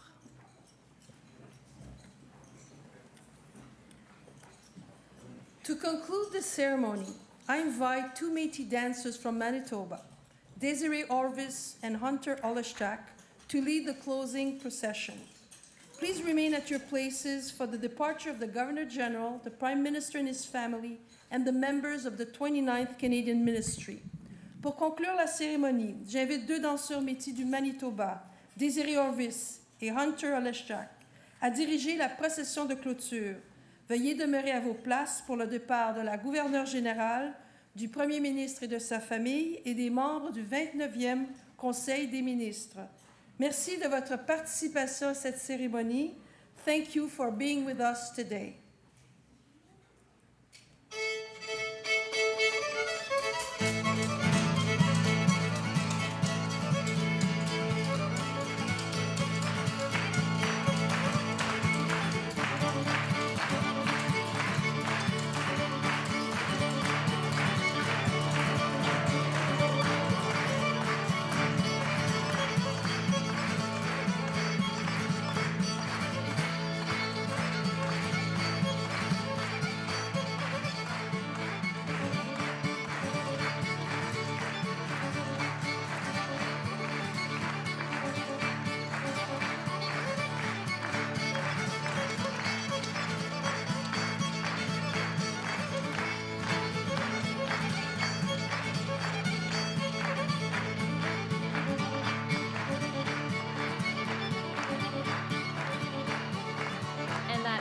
The ceremony to a conclusion, the official part at least of the ceremony of the swearing in of Justin Trudeau's federal cabinet following the outcome of the election last month. We want to get some analysis now as we await what's going to happen next, which is that the Prime Minister is scheduled to come out after talking to the people in the room for a little while and talking to the new ministers and speak to reporters, answer questions from reporters, and then we expect all the ministers to come out as well. So stay tuned for that. But as we wait for the Prime Minister to emerge here at Rideau Hall, David Cochrane, why don't I start with you? This wasn't a total remodeling, but there are some significant changes we saw over the last hour and a half. Yeah, a couple of things struck me today in that this is a government that's going to be much more inward looking at domestic issues than it has been in the past little while. It's sort of dealing with the changes brought about by the election of Donald Trump in the United States and sort of the unraveling of the Western world over the last little while.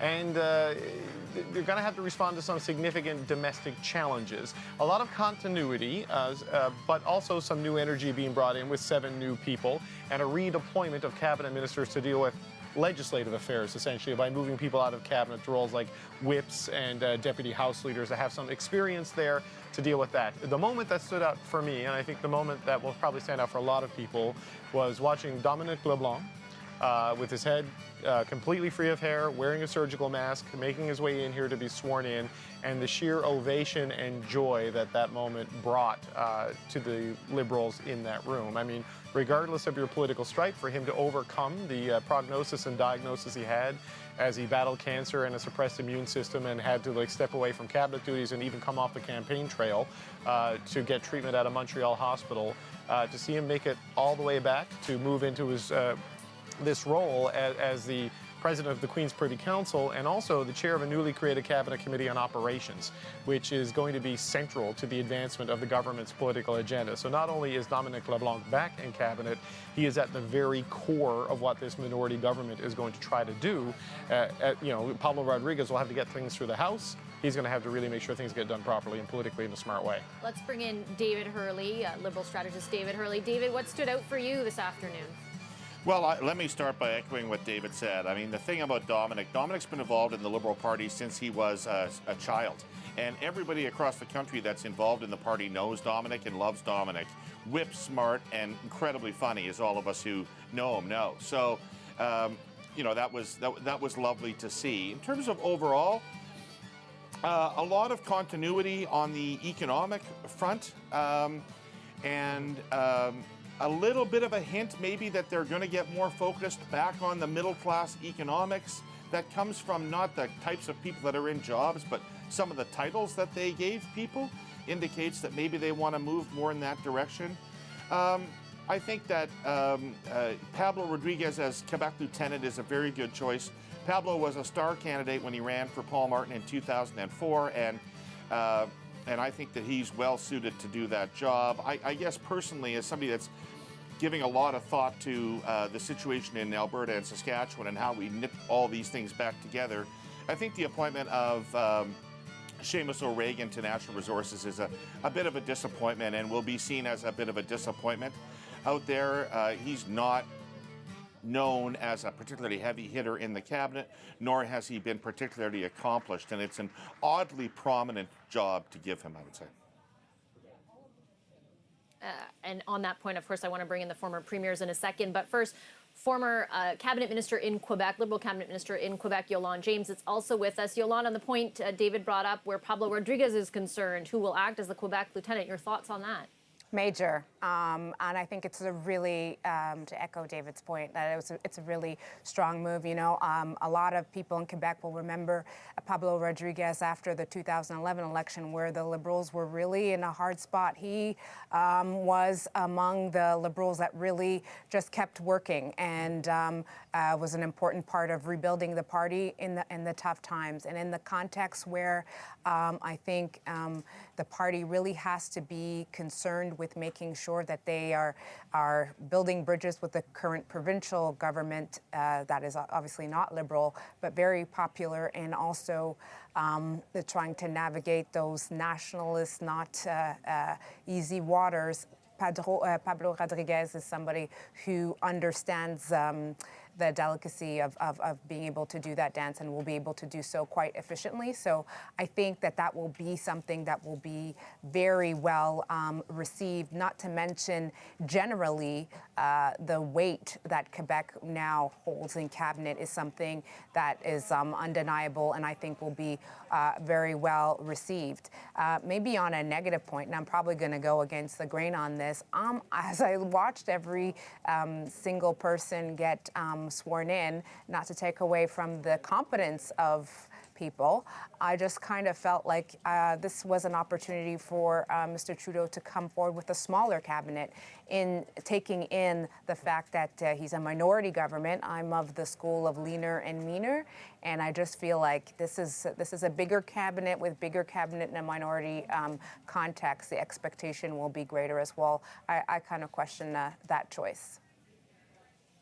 If you're just tuning in now, we're coming to you from Rideau Hall here in Ottawa. The ceremony swearing in Justin Trudeau's new cabinet just took place, and we're awaiting the emergence of the Prime Minister to speak with reporters a little bit later on. I want to bring in our former premiers who can weigh in on some of what we've seen and some of what we've seen discussed already where the West is concerned, particularly Alberta, Saskatchewan, and BC. We've got former Premier of BC, Christy Clark, as well as former Premier of Alberta, Alison Redford. Christy, why don't I start with you? Your thoughts on the appointment of Seamus O'Regan as Minister of Natural Resources?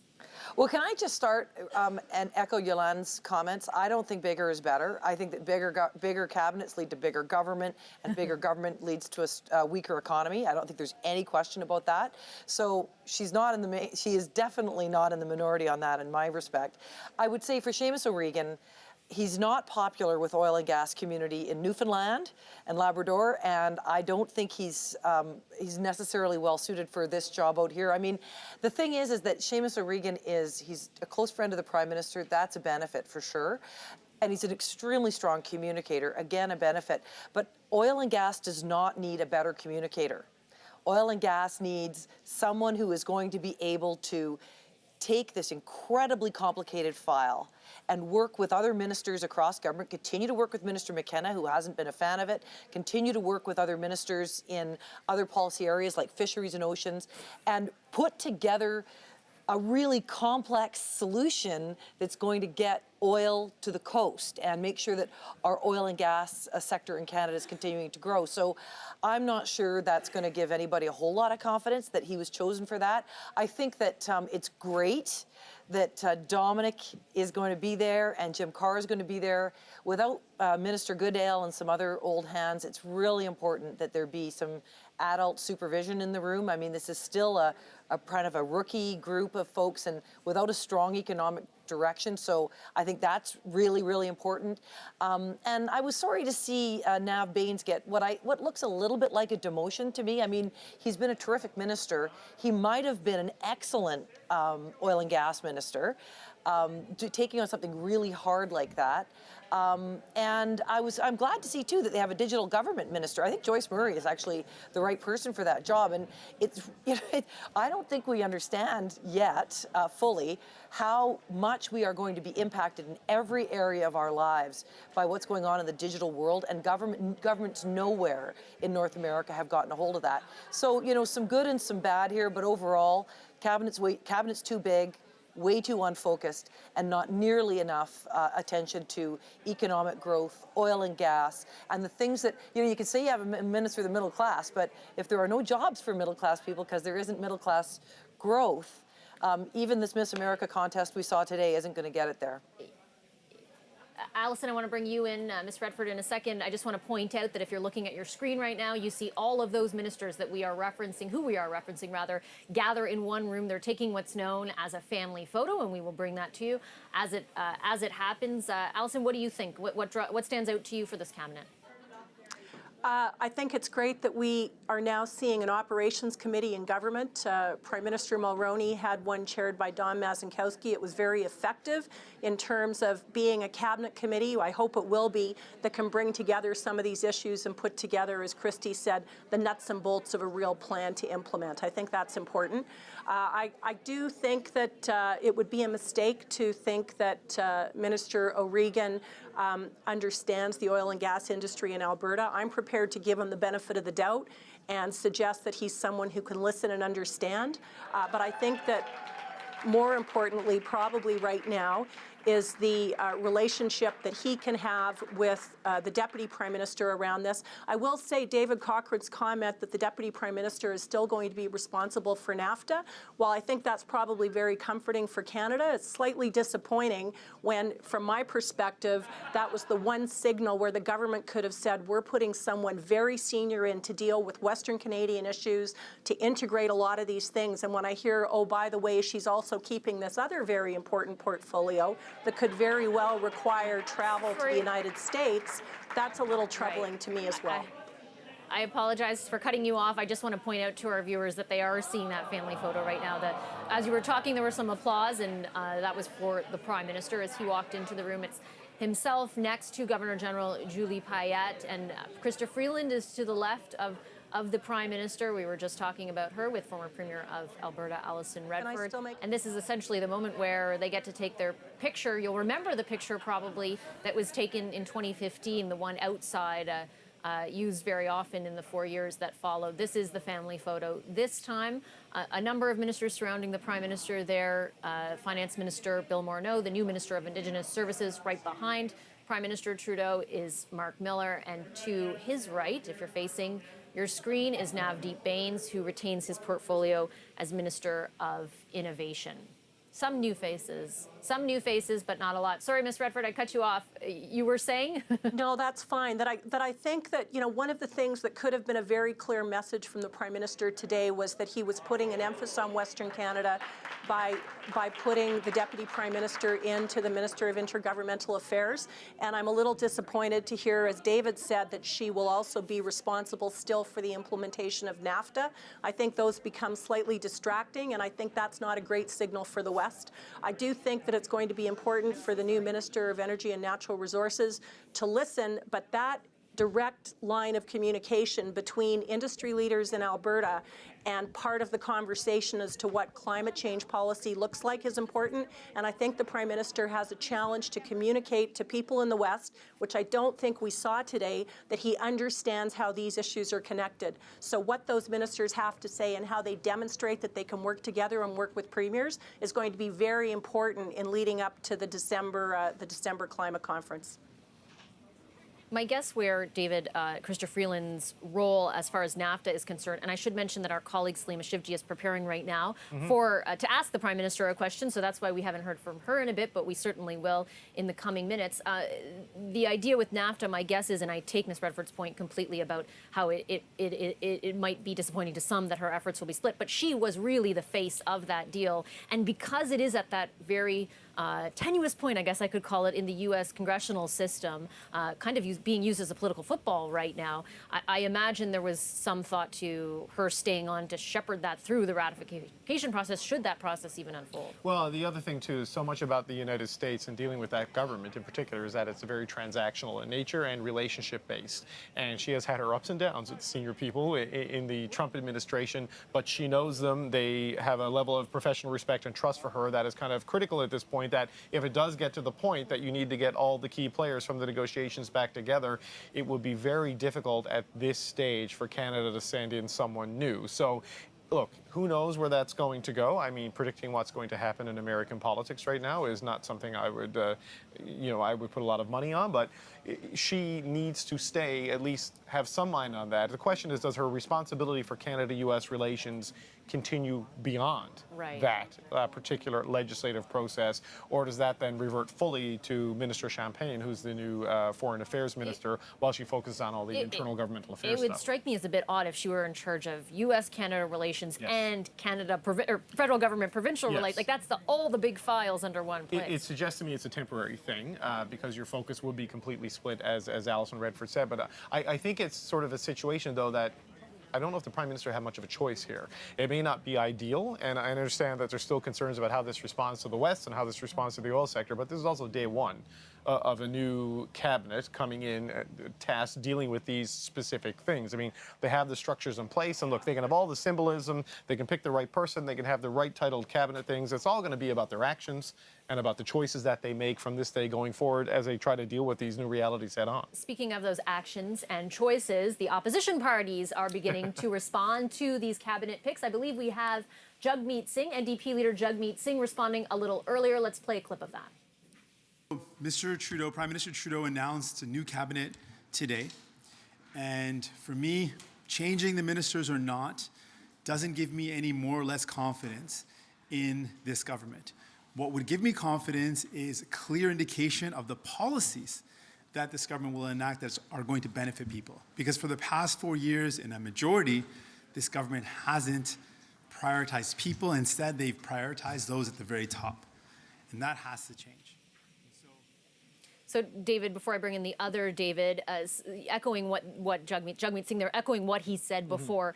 It will be interesting in the coming days as we head into December 5th to see, I mean, what exactly the NDP, how it ends up acting in this parliament and to what degree it's able to exercise its relative power. It has already talked about some of the priorities it wanted to see. Mr. Singh wanted to see specifically, like pharmacare, like more aggressive climate targets, some kind of accountability mechanism, an echoing of those thoughts, basically. Yeah, I mean, Jagmeet Singh has been trying to flex muscles that aren't really there in the days since the election, in that he lost a third of his caucus. The party has no money. They had more than 100 candidates who aren't going to get their deposit backs, and they have no financial ability to run a campaign for at least several years. What he's trying to do is differentiate himself as the progressive partner that's also the Federalist partner, because Trudeau can work with the Bloc Québécois on a lot of things where there's policy alignment, or he can work with the NDP. The NDP has the advantage of being Federalist. But look, there's 10 Quebec ministers now, a prime minister who's from Quebec, a House leader who's from Quebec. There's a lot of signs that they're tilting their focus towards making things work through Quebec. That is where they saw a lost opportunity in the Bloc surge in this election, partly because of the nationalism flared up by Premier Legault, is the interpretation. Blanchette, too, you win 34, 35 seats in Quebec where the electorate has shown a serious volatility. He's already said he wants us to go 3 or 4 years. That might be the more willing dance partner in this, more so even than Jagmeet Singh. So it's going to be interesting to see how that goes. I think they're going to look to the Bloc quite a bit early on, as by the indications we see today. You're looking right now at the outside of Rideau Hall. We are expecting the Prime Minister to emerge and speak to reporters shortly. David Hurley, I want to bring you in now. I actually want to circle back to something about Chrystia Freeland, and Christy brought it up earlier in the show, and that is the idea, the sort of political calculation behind putting her as Deputy Prime Minister as well. I know that the messaging is there because she's prominent and significant, but what about the politics of her leadership capabilities, or her leadership prospects, I guess I should say, and whether or not you think that was a consideration? I find it I find it really hard to believe it was a consideration. I don't think that the Liberal Party, you'd really have to be hearing footsteps if you were Mr. Trudeau to think that there was any threat to your leadership. I don't think that there is, and I don't think I have not seen one single piece of evidence that Ms. Freeland is doing any of the things that one would do, and I know what the things one would do are. If you were going to make a run at it, I don't see her doing any of those things. So I don't think that's valid. I think we've yet to see what this job is. And because Deputy Prime Minister can be, as people have said, completely symbolic, as it was when Sheila Copps held it for Mr. Chrétien, or it can be very, very dominant, as it was when Mr. Mazankowski held it for Mr. Mulroney. Now, some of the things that I'm hearing are that she is going to chair the Cabinet Committee on the Economy and the Environment, and she will be the vice chair of the Priorities and Planning Committee, essentially the inner cabinet that really sets priorities. So she's going to have maybe not as many financial levers as policy levers as she'd like to have, but she's got a lot of process levers at her disposal to get that Canadian economic unity job done, if that's what her assignment is. I'm pleased with the overall power she's been given within the structure. Yolande, your thoughts on that? Yeah, I certainly think that she has the moral authority, as displayed to see things through, and the confidence with respect to being able to deliver on the emergency issue right now, which is developing the relationship and healing the relationship with Western Canada. I'm also of the belief that, as the build-up came to this cabinet, I just felt that it's unfair or unrealistic, I should say, to think that whether it's Chrystia Freeland or anyone else, that in this one moment, in this one appointment, that it was going to be this shift that was going to just change everything. I think that we have to look to how she clearly, anyway, in my opinion, will do great in this job, but what are the policy decisions that the government will make in the short term to signal to out west that we're serious, not just talking the talk, but making things happen as well. On that, Christy, Ms. Clark, let me bring you back in. What are you expecting on that front? The idea that obviously we've seen the symbolism here, the messaging where Alberta and Saskatchewan and that the oil sector, I guess you could say, is concerned. What kind of actions would you be looking for from this government, or even what we're expected to hear from the Prime Minister at any moment? What would you expect to hear from him on that?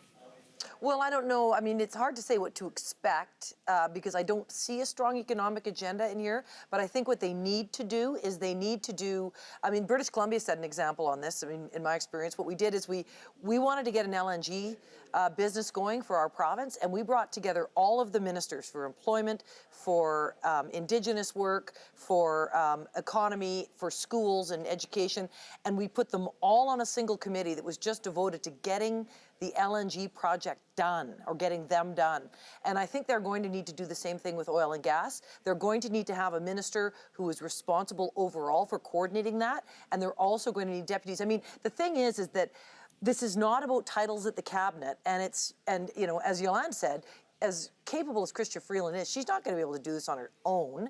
There are hardly any Western voices in the group, so they are going to have to do the hard work of figuring out how they're going to get out of the way of oil and gas instead of getting in the way of oil and gas, which is what they've been doing. And included in that is figuring out how they're going to fix this terrible Bill C-69 that Minister McKenna brought in, and some of the other, the essential blockade that they put on Alberta oil on the North Coast as well. I mean, some real big problems that need to be resolved, and it is not going to be done without very coordinated, focused, hard work. I mean, what did Mr. Chrétien used to say? He said, we have work to do.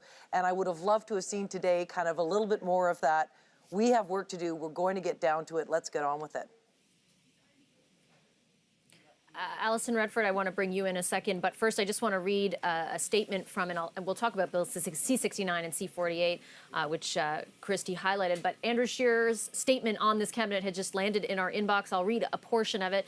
He said, on October 21st, Justin Trudeau lost seats in every region of the country and lost nearly 1 million votes from the 2015 elections.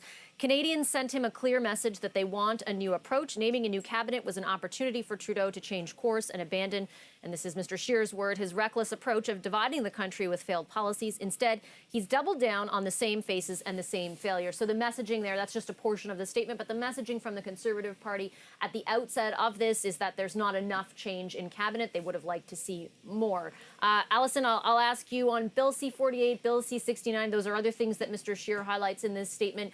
The government has already passed that legislation. I don't see, I mean, they were pretty central pieces of their environmental policy package. There is some space for regulatory change through regulations. I'm not sure how much, though, we can expect to see. Your thoughts?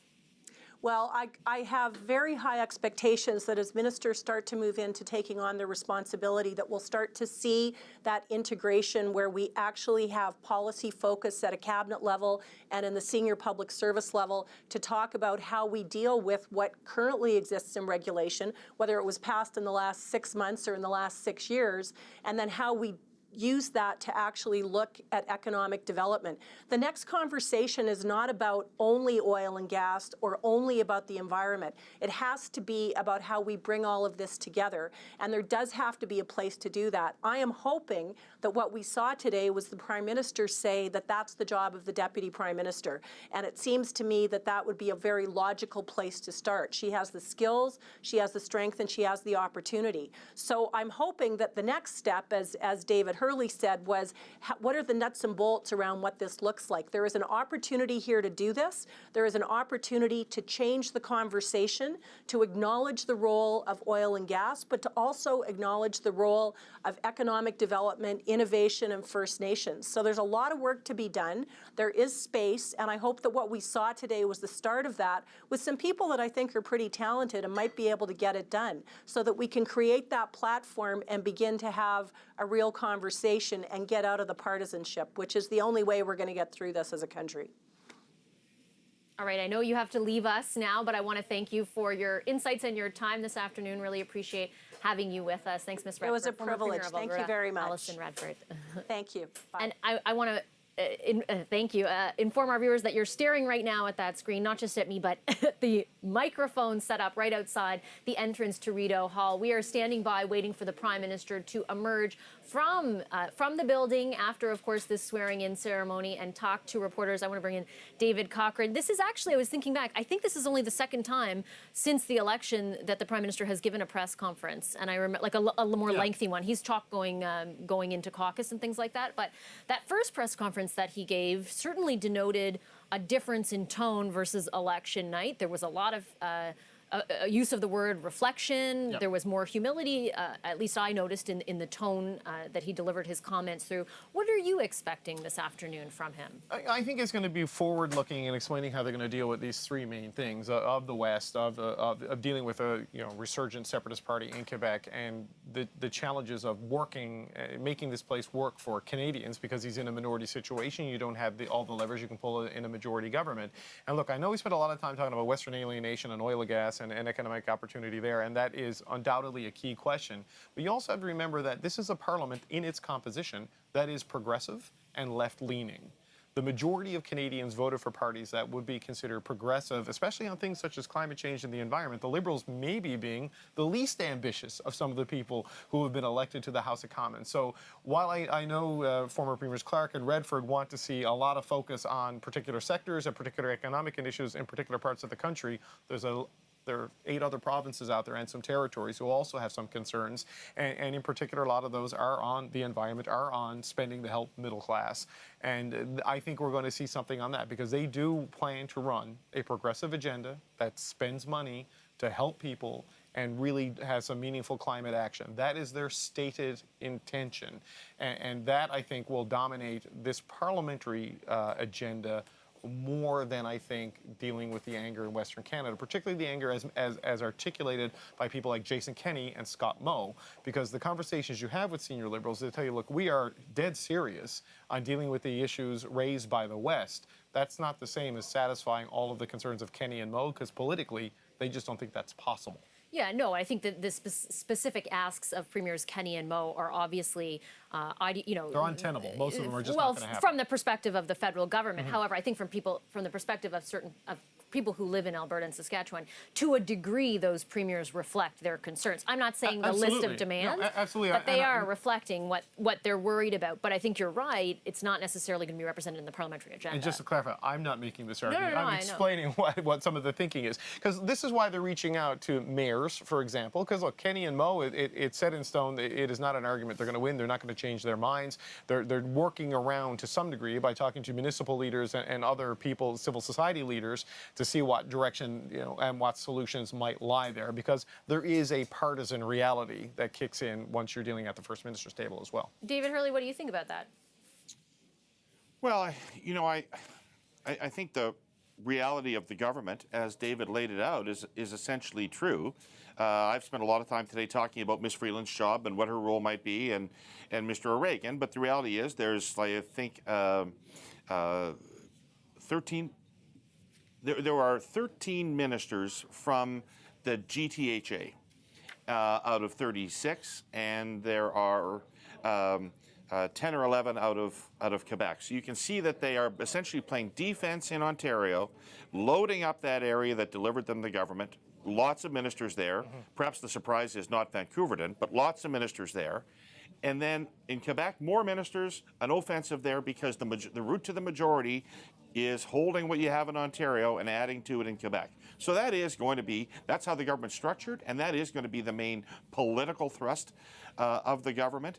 If they are a progressive government that is going to spend money to help people, I don't think that's going to be unpopular anywhere in the country. In fact, I think that's where centrist politics is these days. So I hope that's their focus, but I also really hope that it's not a long walk from saying to yourself that Kenny and Mo are playing politics, which I believe that they are, but it's very easy for Liberals, progressives in central Canada to say, that means the whole argument is garbage and it's all made up and invented and I don't need to listen to it. And the Liberals, if they're going to walk that line of I'm not with Kenny and Mo, really need to overemphasize then their seriousness about the issues. And they better get moving on policy rather quickly. Yeah, for sure. That's a good place to bring in Christy Clark. Christy, what do you think on that? Well, I mean, David and I disagree about whether or not this sort of thing in the West is, or the Western premiers are milking this thing. I really don't think they are. I think that they are reflecting, real anger that people are feeling out in the West. But I do definitely agree with them. The policy wheels have to hit the road pretty quick if they want to get this done, because, having a minister responsible for middle-class prosperity is totally meaningless unless you can get oil and gas and the resource sector going again in Canada. Canada's got lots going for it, but it's got nothing going for it to a bigger extent than oil and gas are. It's the biggest contributor to our national economy. So you don't have middle-class jobs and you don't have a minister responsible for middle-class jobs unless you actually have jobs. And that's, I think, the issue that this government really needs to confront. I don't see it Ms. Clark, I got to cut you off because everybody's emerging here. Right. I'm not sure if you can hear us, but the rest of cabinet just came out and they are. Yeah. The rest of cabinet has today. emerged. You can see Deputy Prime Minister Chrystia Freeland standing right behind the microphone, and we are waiting for the Prime Minister to emerge to take questions from reporters. At least there's no bathing suit portion in the show. No, there is not. Not at all. Yolande, I do want to bring you in for a second. As I mentioned, all the ministers, I don't know if you have a shot there, but all the ministers are standing behind the podium. We're waiting for the Prime Minister. Your expectations as to what we might hear from him?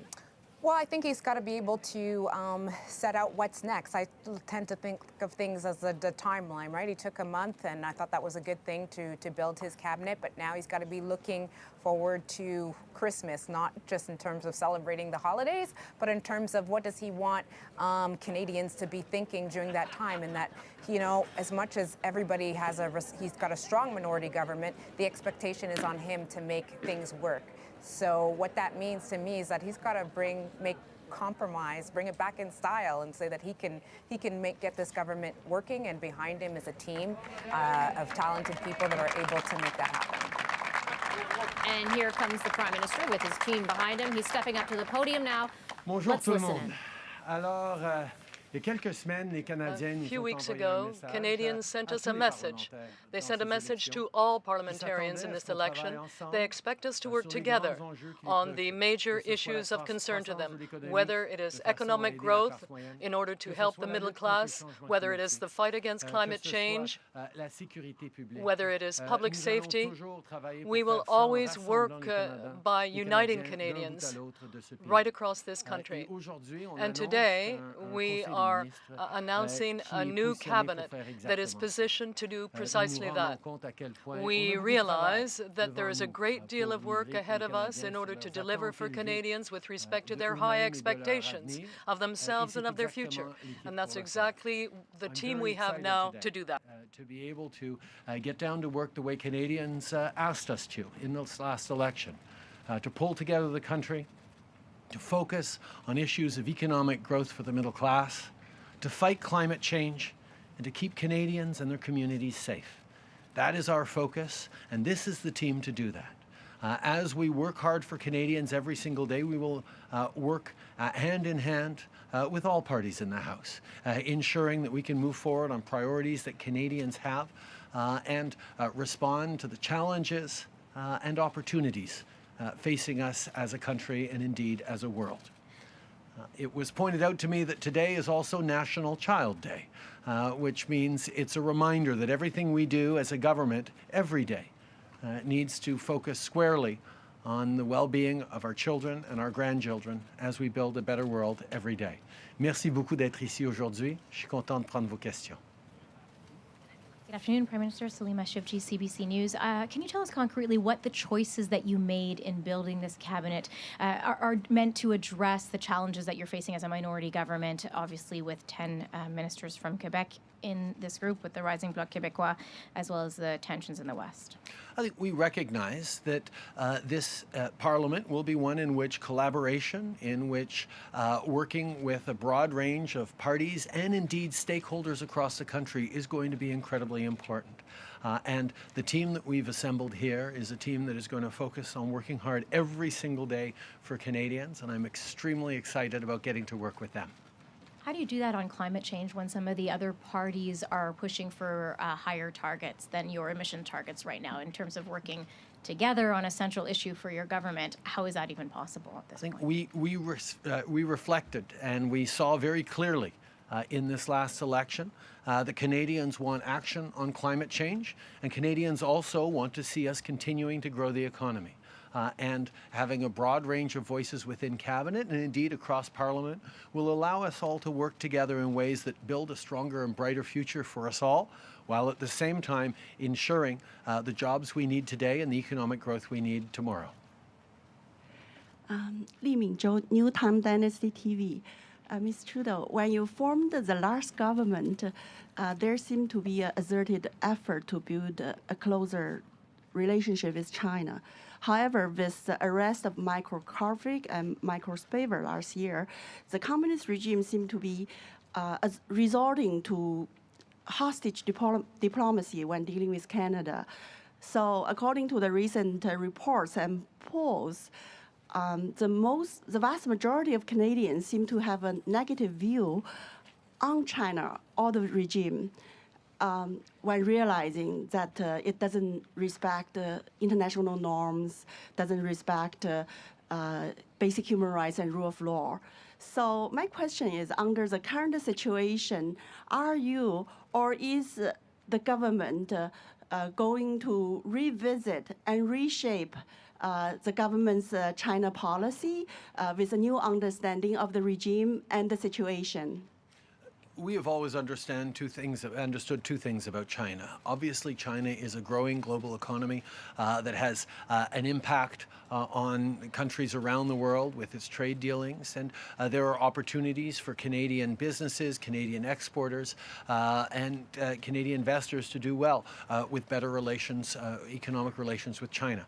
At the same time, Canadians expect us to stand up for our values and our rights, and we are going to do that. We have condemned the arbitrary detention of Michael Spavor and Michael Kovrig, and we're continuing to endeavor to demonstrate that we will stand up for our interests as a country. We will engage with the world in a constructive and positive way, and we will at the same time ensure that we're looking for opportunities for Canadians. So how is our government going to give more support, to the Hong Kong people under such situation with 300,000, Canadians living in Hong Kong?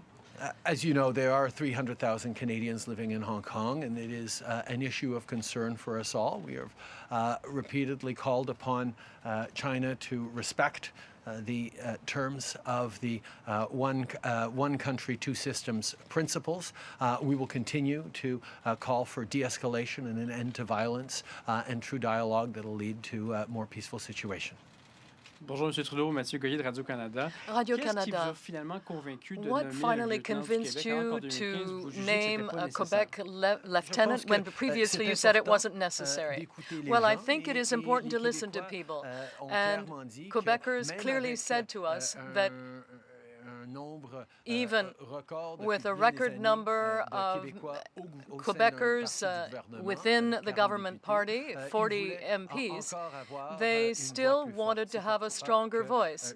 So that's why I'm happy that with our 35 MPs from Quebec, we will also have Pablo Rodriguez as our Quebec lieutenant, who will be working side by side with me. I remain a prime minister who is a Quebecer, and I will always be engaged on every issue that is important to Quebec and the rest of Canada.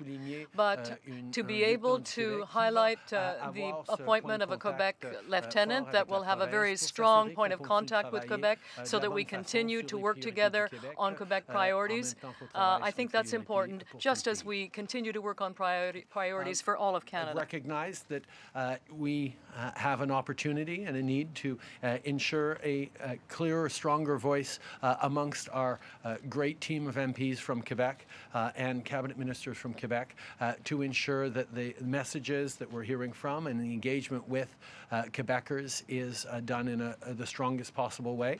I continue to be a proud Quebecer, but I will be very much engaged on issues of national importance as well as issues facing various provinces. And having Pablo at my side on engaging with Quebec will be a very useful thing for us all. Concrètement, quels pouvoirs But vont in être délégués à Mme concrete Freeland, terms, cette vice-première what ministre, un poste kind qu'on n'a pas vu au of pays powers depuis will 2006? Ms. Freeland have as a deputy prime minister? Well, I realize that we need a very strong team to work with the provinces and to work on issues that affect all Canadians right across the country. And the work I was able to do with Christian on NAFTA, on very difficult negotiations with the Americans, made me realize that we work together very well and that we will be able to deliver on major issues, including, in particular, the energy and the environment, in order to deliver on our commitments to all Canadians. So I'm very, very pleased to be able to work with Christian on those issues and to have her as our Deputy Prime Minister. I'm very much looking forward to having Chrystia Freeland as my Deputy Prime Minister. She is someone with whom I work very, very closely and with great success on renegotiating the North American Free Trade Agreement with the challenges of the American administration. And we know that as we move forward on issues that matter right across the country, like energy and environment and other large issues, we're going to have to engage in a strong and positive way with governments, different orders of government right across the country. And I'm very much looking forward to doing that with Chrystia by my side. Michel Lamarche, TVA. Mr. Trudeau, did you appoint Mr. Guilbeault to Canadian Heritage to avoid causing concern and anger in the West, including Saskatchewan and Alberta? Well, I think Canadians know full well that all our ministers, including Mr. Guilbeault, will have a lot to say about all the different issues around the cabinet table. Stephen has shown a level level of commitment on climate change and on the fight against poverty and on crucial issues that, of course, will be part of the chorus of strong voices around the table. And I think he will be an exceptional minister as the Minister of Canadian Heritage. The work that he will do right across this country will be to reflect our values and our vision with respect to the Canadian identity, and that will be very important. I'm coming back to my question because you didn't exactly answer. Do you believe that appointing him to the environment would have created more division within the Federation, and that some people would have been unhappy about that appointment? The decisions I made in assembling this extremely strong cabinet were made as to who would be the best person to work on the major issues for Canadians.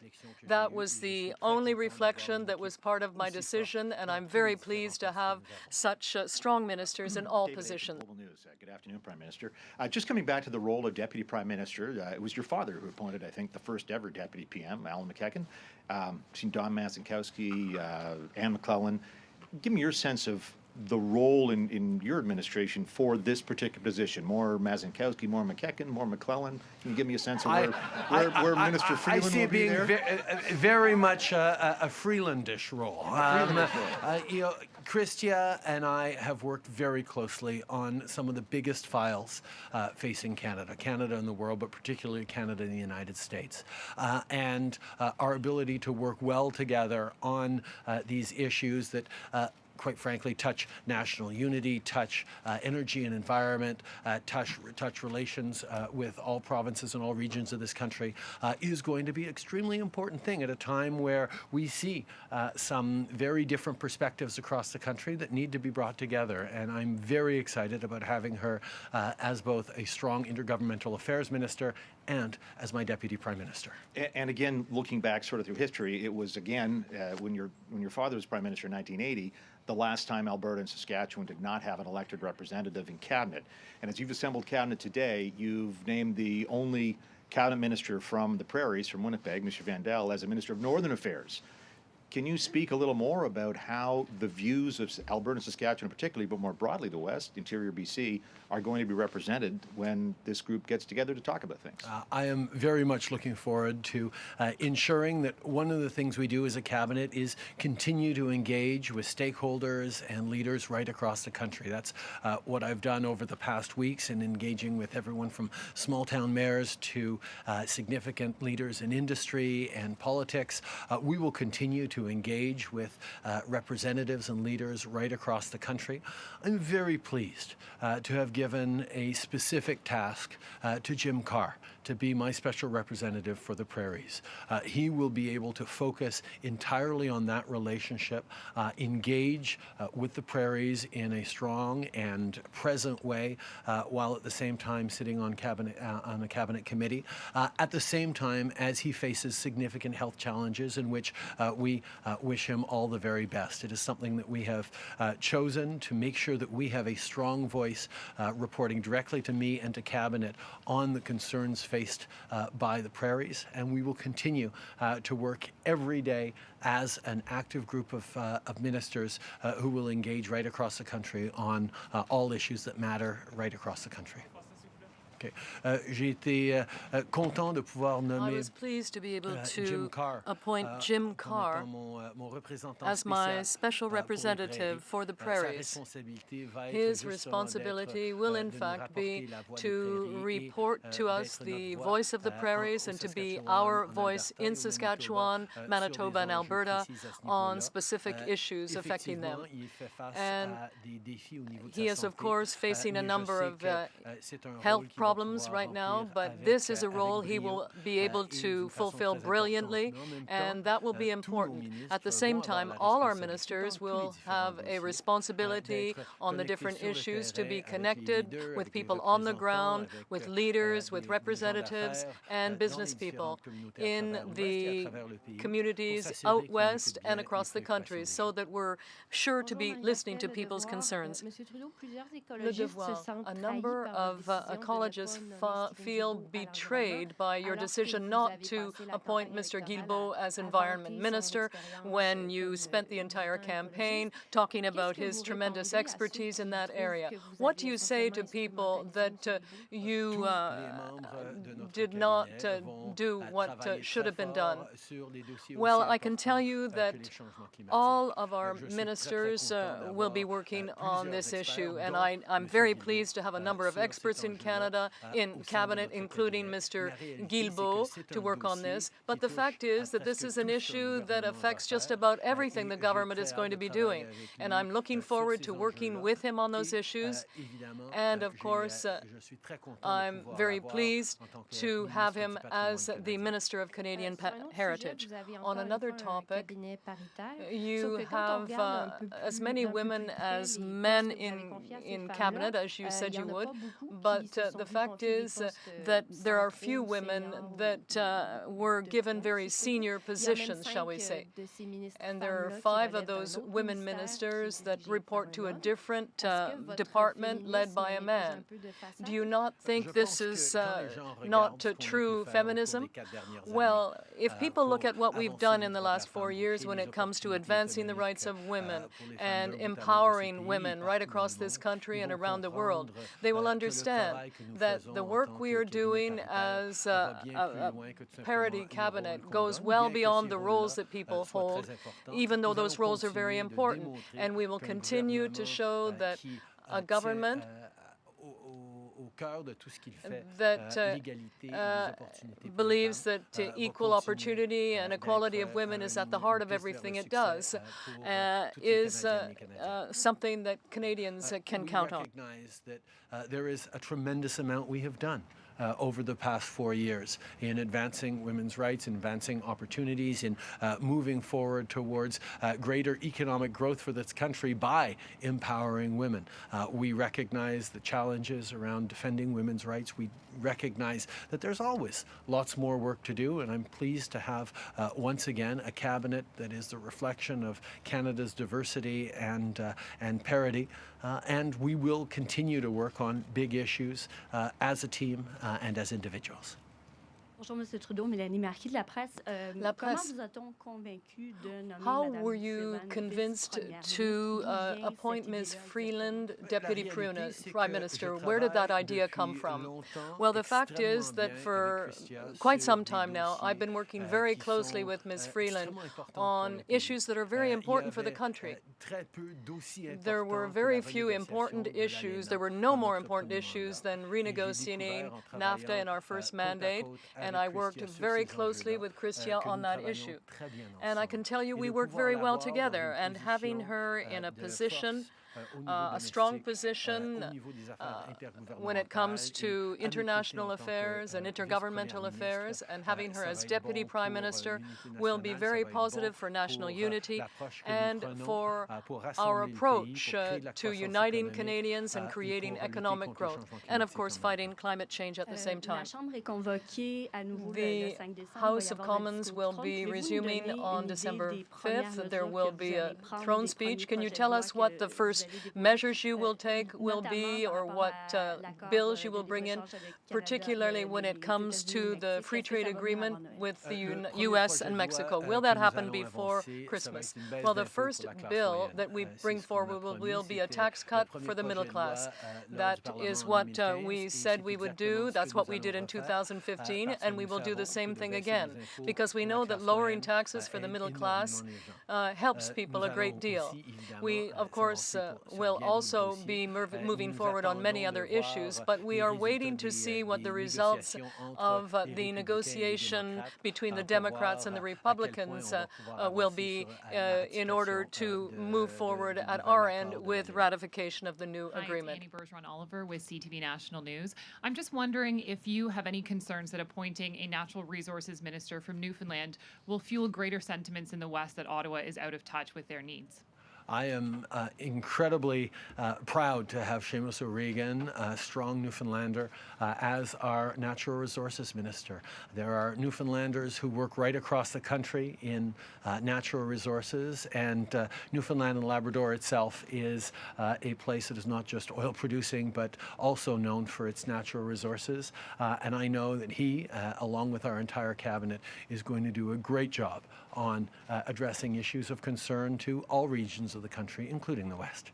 You have 10 ministers from Quebec. I'm wondering what type of message you're trying to send to voters in Quebec after what many consider a lackluster performance in the last election. We are responding to the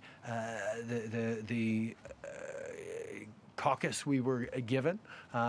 We very much would have liked to have had ministers from the West elected. Certainly, we will all miss Amarjeet Sohi and Ralph Goodale, who were extremely strong voices for the West around the cabinet table. But Canadians sent us an incredible team from which we were able to assemble this strong cabinet that we're going to work very hard for every region of the country on. Of course, we regret the fact that we will not have people like Amarjeet Sohi and Ralph Goodale around the cabinet table to represent the provinces in the prairies and out west. But at the same time, we recognize that there are very strong Canadians from across the country who will be there, and we have a team that will be working every single day to serve Canadians. Good afternoon, Prime Minister. Christy Kirkup with the Globe and Mail. Will Canada follow the U.S. with a bill to sanction Hong Kong and China for human rights abuses? And what is your plan for Canadian citizens in Hong Kong? We continue to be extremely concerned with the 300,000 Canadians living in Hong Kong. We are monitoring the situation closely, calling for a de-escalation of violence and respect of the rule of law and human rights. We will, of course, look at what our international partners are doing, and I look forward to sitting down with our new Minister of Foreign Affairs, François-Philippe Champagne, to talk about the next steps that Canada can take to ensure that we're promoting our values and creating opportunities for Canadians right around the world. Marika Walsh with the Globe and Mail. Given that you are going to be implementing a net zero future by 2050, how do you see the future of the oil sands? We recognize that the people who work in the oil sands have been providing energy and resources to Canada for many decades in a way that has created tremendous prosperity for this country. The world is looking at reducing its carbon emissions, and as we move towards a lower carbon economy, it's going to be important to lean on the kind of innovation and technology that Albertans and Saskatchewanians and people right across the country have been contributing to creating and delivering for the benefit of not just the industry and the jobs it creates, but all Canadians. We recognize we need to move towards a lower carbon economy, but we also see Alberta and Saskatchewan as an essential element in moving forward in a way that brings all Canadians along. Bonjour, Catherine Lévesque, La Presse Canadienne. La Presse Canadienne, you appointed Mark Miller to Indigenous Services because he's learned Mohawk and he's very interested in those issues. Why did that same logic not apply to Mr. Guilbeault in the environment? Well, the decisions that we make about cabinet positions are complex, and we chose the right person to put in the right place. The Minister of Canadian Heritage has a huge responsibility.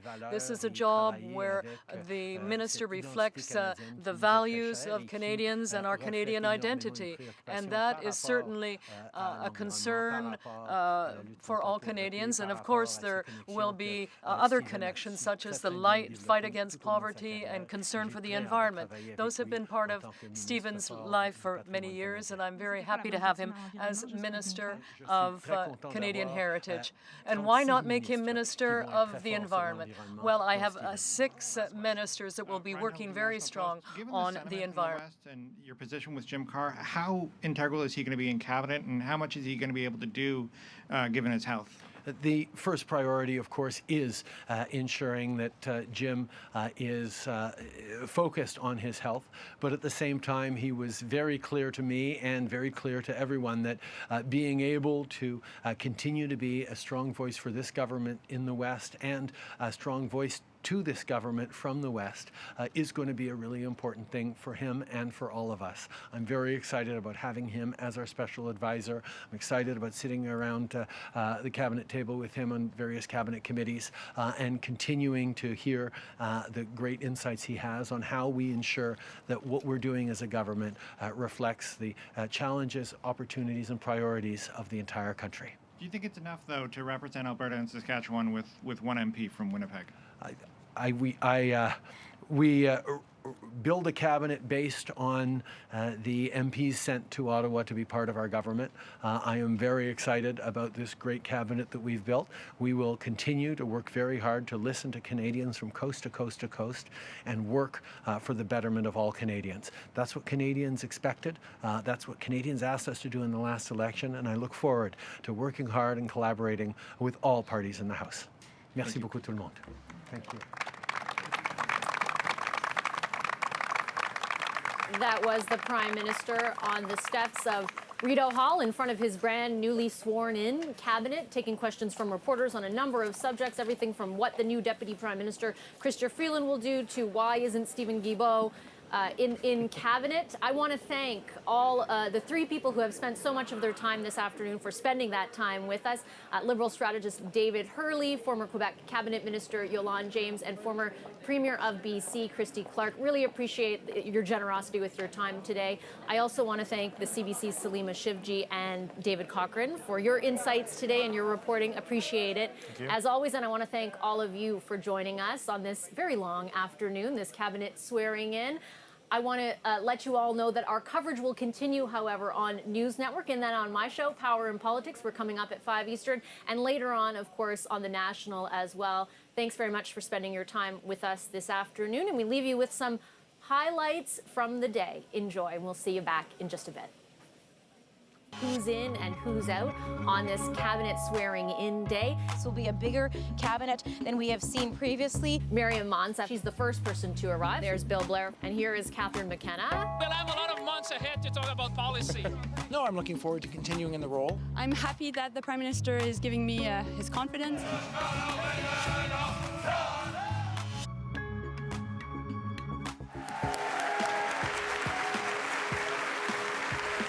Execute the powers and trust reposed in me. I, Anita Anand, Mona Fortier, Stephen Guilbeault.